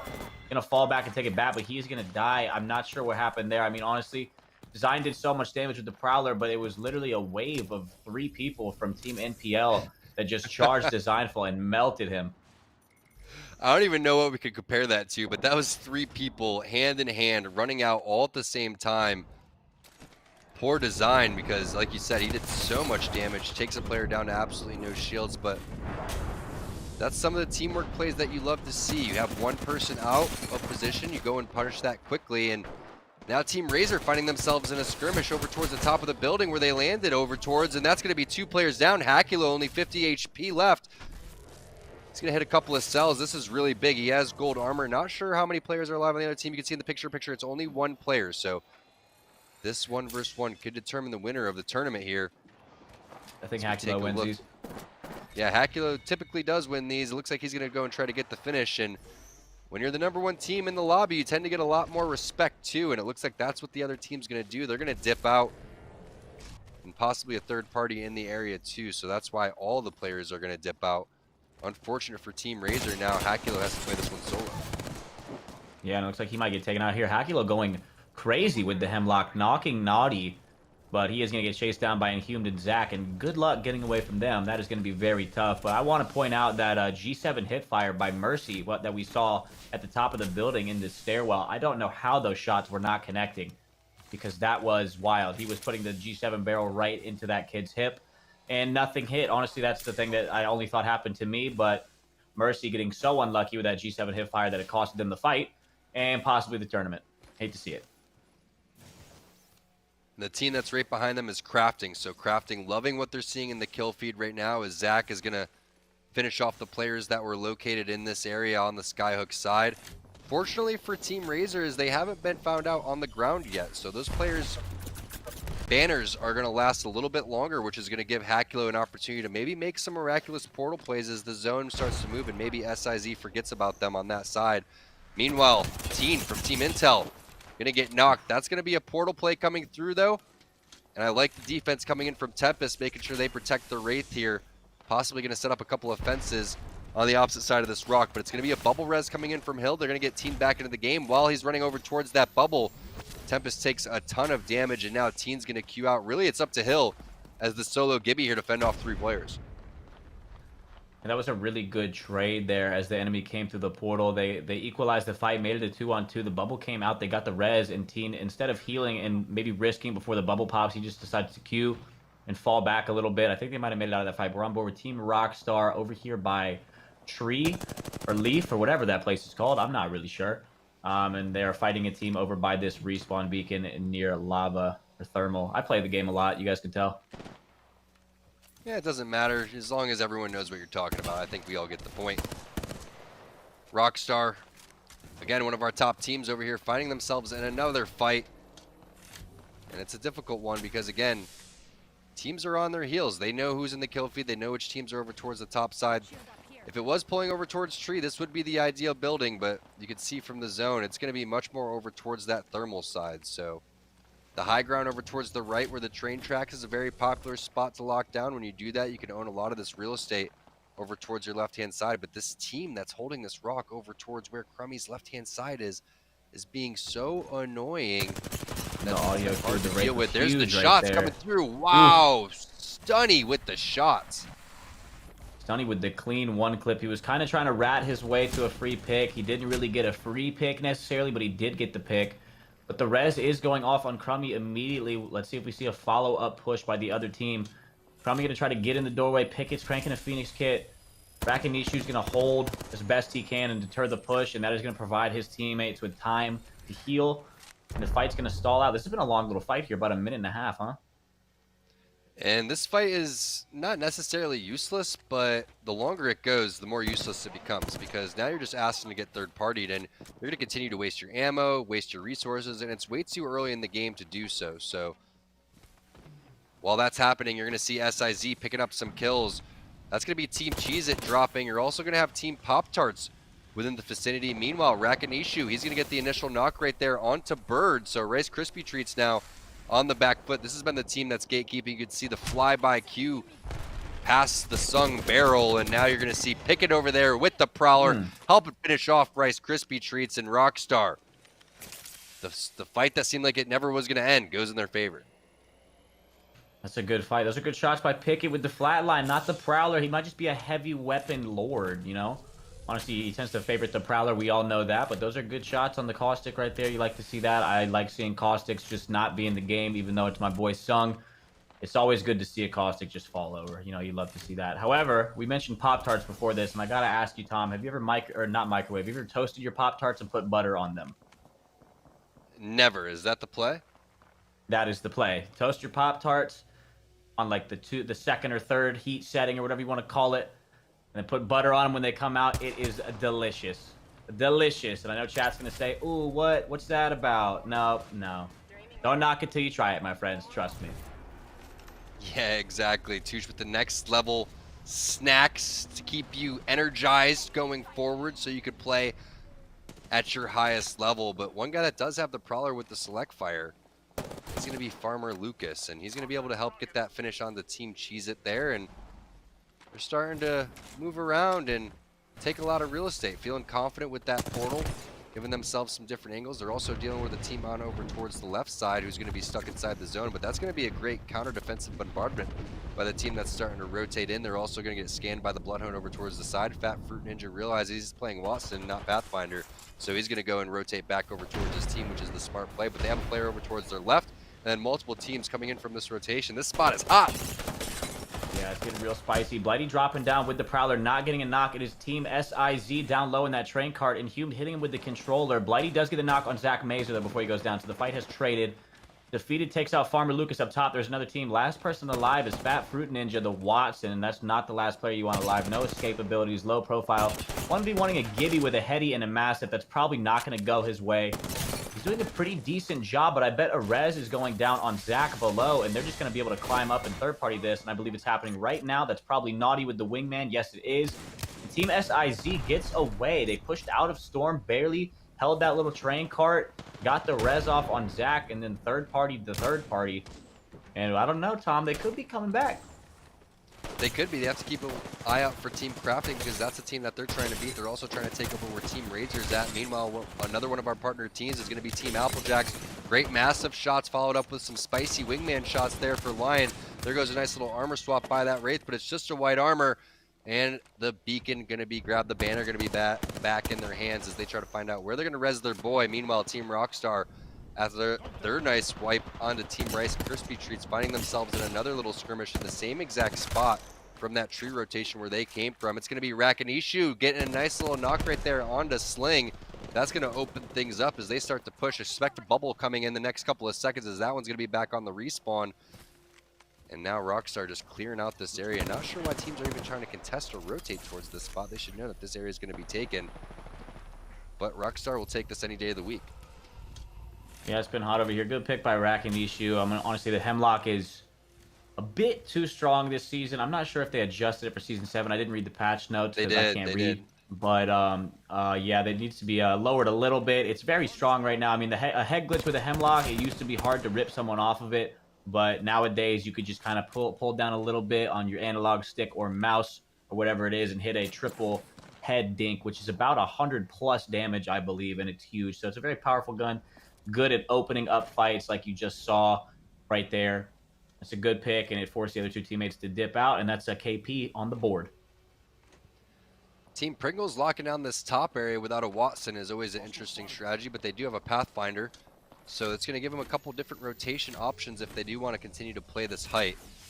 Now these thermal station end zones are kind of tricky because you have a couple of different ones over here. One is directly below these guys. You have ones that end a little bit on where the pings are over towards the outside. You have ones that end over towards the back buildings, but holding this height should be able to put themselves in a top 5 position no matter where this one pulls out over towards. Look at these scout shots coming in with the 2x. Hundreds eats a lot of damage over from behind. But still, nonetheless, with the 2x, pretty nice shots right there. Very good shots. One of my favorite scopes on the G7. The 3x is good as well. I like that dot in the middle. But the Bruiser's a good scope too, Tom. I know we're talking a lot about the HCOG earlier, but the 2x, I mean, you can slap that on the Wingman for some fun times. Honestly, the accuracy goes down, but the fun increases, and that's a trade I'll take any day of the week. Propping on board with Intel underneath, kind of sitting here. They're in circle. I mean, honestly, not a bad spot, but I feel like I've seen better. They feel like they can take damage from a lot of different angles under there, but maybe not. I don't play competitive, so who knows. But team just kind of doing Wraith things, running around, showing presence, as we spoke about earlier. Very important to keep teams away and out of the vicinity. NPL up top here in this back area. They're just kind of always an interesting running spot around, here. looking.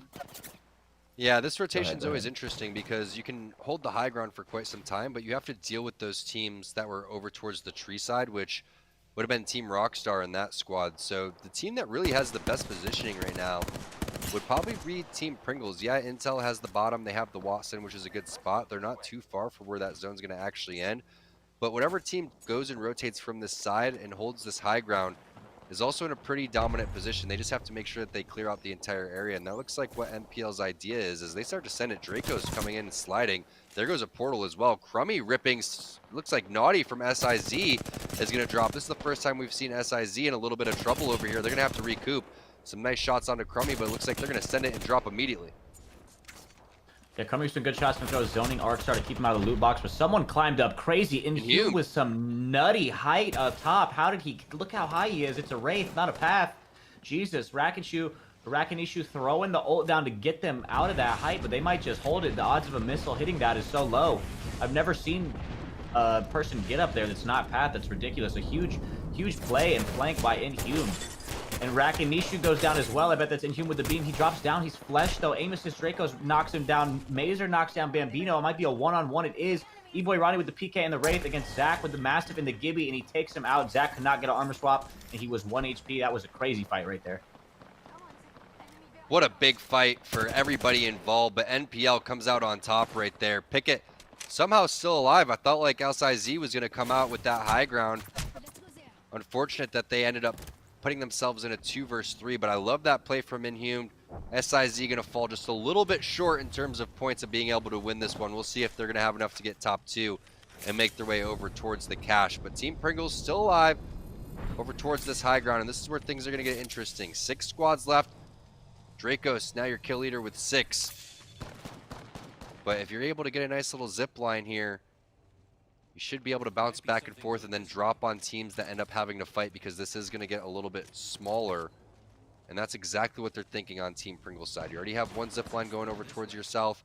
Now one potentially over towards the east side. They could even land onto where they're pinging if they wanted to hold the high ground, but you have to deal with teams like Intel over down towards the bottom. That Watson owning a lot of the ground. Meanwhile, Cheez-Its over here ratting over towards the lava.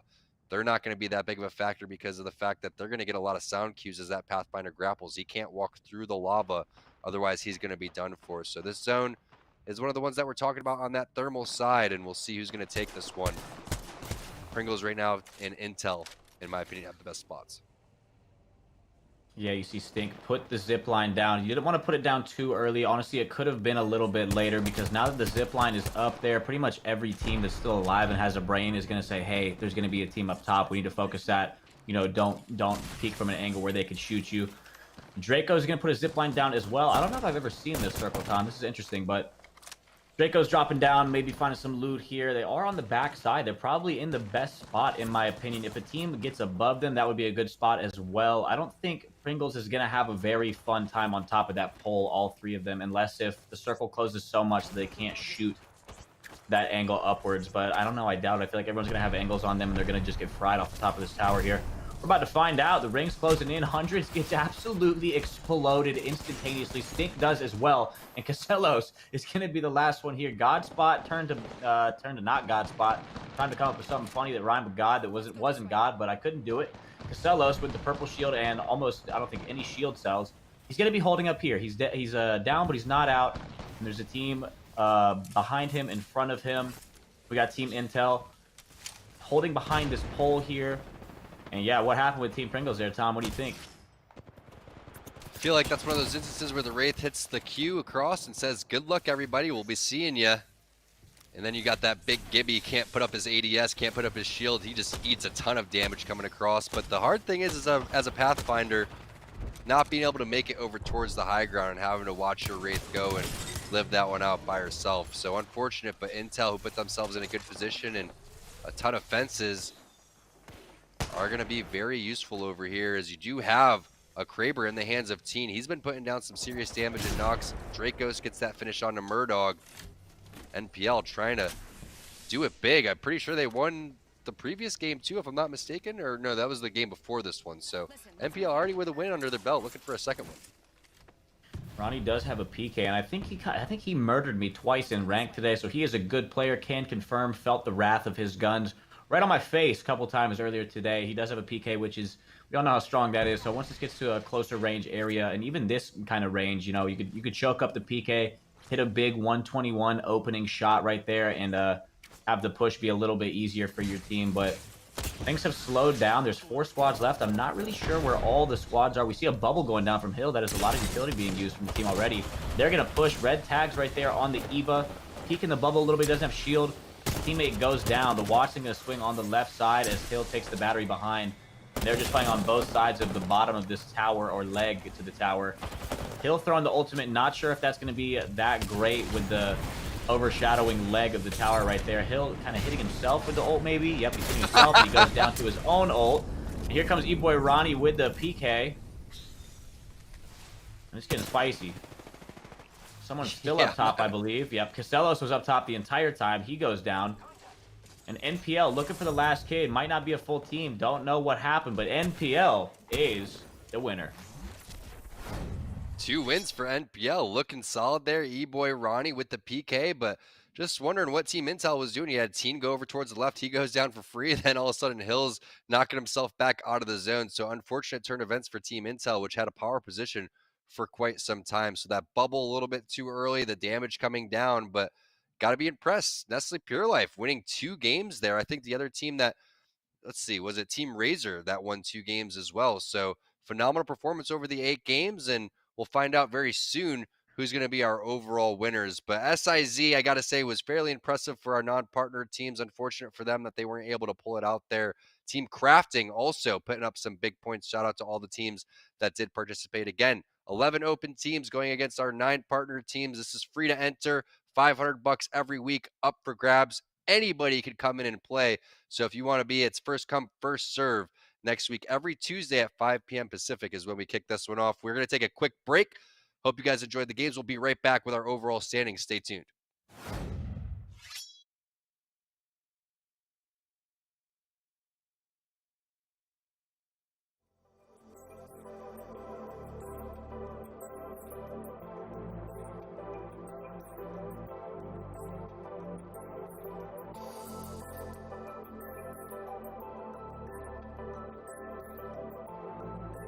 Like, seriously, before that, we were just kind of looking for something to do outside of playing ranked and casual play.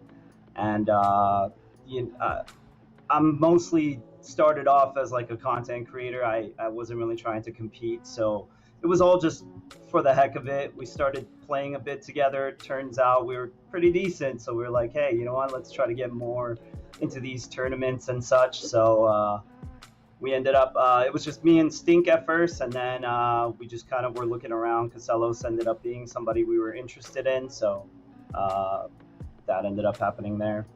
Let's go into your guys' playstyle a little bit. Stink, start with you. What character is everybody playing, and what would you say is your team, more aggressive or more passive or passive-aggressive? I would say we're a bit passive-aggressive. We're aggressive when we need to be. We've switched our comp a couple times. Hundreds is on Wraith. I'm Bloodhound. Casellos is on Watson. I'd say we're probably passive-aggressive, just aggressive when we need to be. Okay, so Casellos, what do you feel like the conversation is between having Watson or Gibraltar? Is that something that you guys have talked about? Because it's kind of interesting. When you have that Watson, you're not able to take the dome fights. You're not able to play edge as much, but you do have the peace of mind of knowing that you can hold the inside of a circle. What would you guys say is best for you guys with the Watson? As in what comp we should run with the Watson? Yeah, what do you guys feel like, why Watson over Gibraltar here? Because the way we like to play is we don't like to take fights really unless we have to, and with Gibby, I feel Gibby makes you, he's built around taking fights, and that's just not what we like to do. We like to be in zone early, which is what Watson's good for, and Gibby, I would say, is not good for early.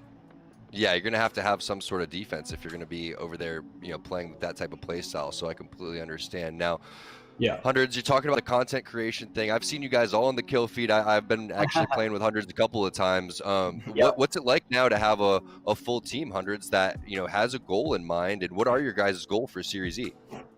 I'm a little bit older, so for me, the idea of competing was kind of, I guess it was out there because you're not sure if you can keep up with all the young guns nowadays and such. So I think we were just kind of interested in figuring out if we want to play a certain type of meta, or if we were interested in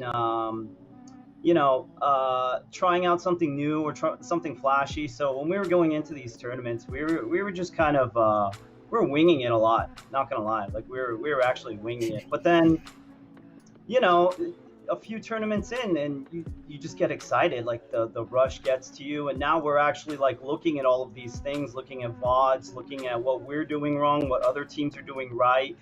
The recent switch in our composition was actually because of that. We were like, hey, there's holes in our play style, in the way that we succeed or fail. So we're trying to be very dynamic, and I think when you're a content creator, you just pick that legend that works for you, right? Someone that's just gonna get you as many kills and look flashy on stream. But now it's not that anymore. We're not trying to be flashy. We're just trying to be consistent.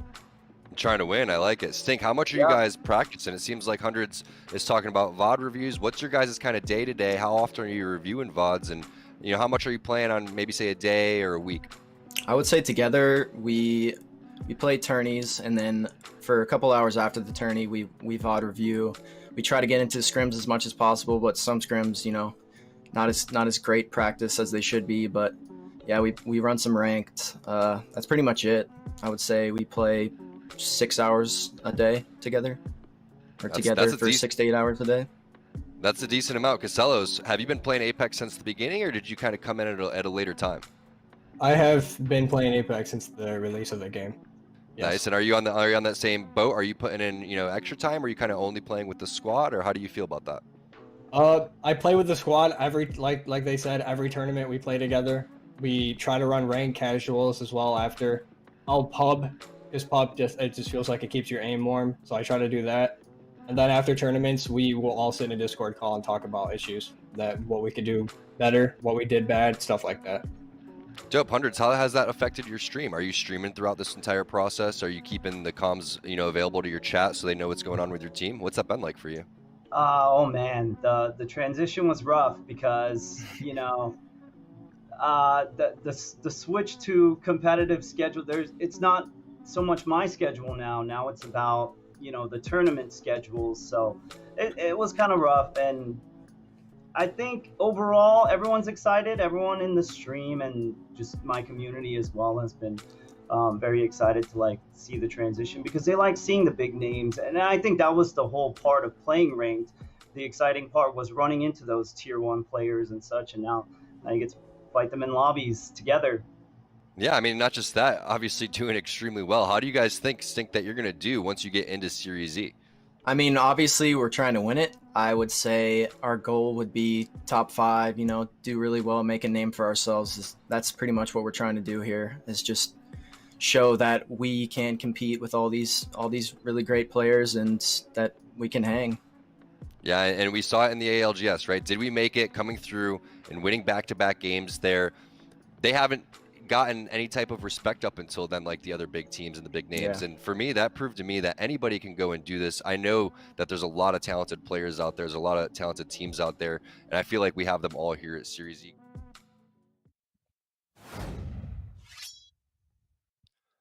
Welcome back, everybody, to Series E. We just saw the final game, game number 8. It's Saltouche and T-Squared bringing you the action and also bringing you who won the tournament. It's first place and second place walking away with cash. It's Team Razor taking first place, Crafting in second, SIZ right behind him with still a phenomenal performance with 77. Touche, what do you think of Series E, man? Did you have fun today? I had a great time, especially casting alongside the legend T2 himself. Good performance from Team Razor and Team Crafting. Would have liked to see SIZ squeeze in there as a ragtag team that literally assembled themselves earlier today. Unlucky it didn't happen, but nothing to hang their head about. Good performance today, but congratulations to Razor and Crafting for coming in tonight and winning some money. And Team Razor, no strangers to being in first place when it comes to the qualifiers. They were the team that placed the highest, 137 points over their span of playing, 90 today, so a great performance by them. But keep in mind, guys, next Tuesday is when we play again, and it's open for the first come, first serve 11 teams. So if you want to be in Series E, it's free to play. Come on in, and you can see your name on this leaderboard. But congratulations to Team Razor taking this week number 2. Tomorrow, we're going to have our 11 professional teams matching up against our 9 partner teams. Again, it's 7 of the top teams from North America going up against, again, 4 of the top teams from EU. That's going to be 20 teams in the lobby. It's 5 p.m. Pacific time. Every single week is when you can catch us on Series E. Daltush, thanks so much for joining us. We know you're going to be streaming afterwards, so make sure you guys follow Daltush's stream and show him some love as we get ready for Season 7. Tush, any last words before we sign out?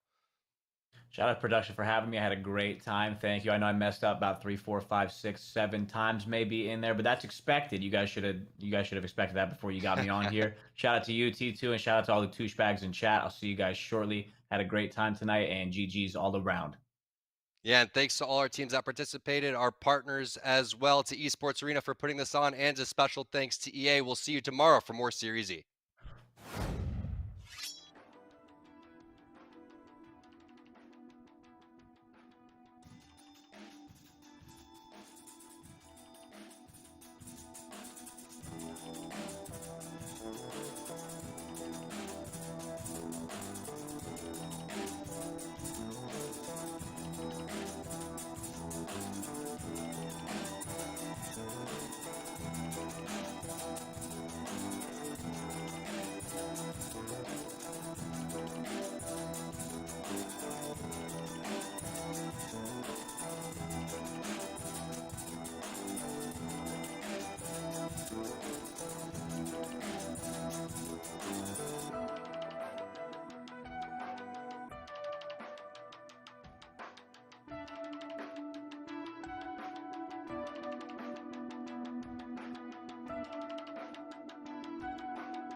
Stack Pringles flavors. Make new ones. How much do you think Pringles paid these people? Hardly anything. Hey, you guys want to stack different Pringles flavors to create new flavor combos? Here, I'll go first. Pizza, barbecue, and jalapeno. The spicy barbecue pizza stack.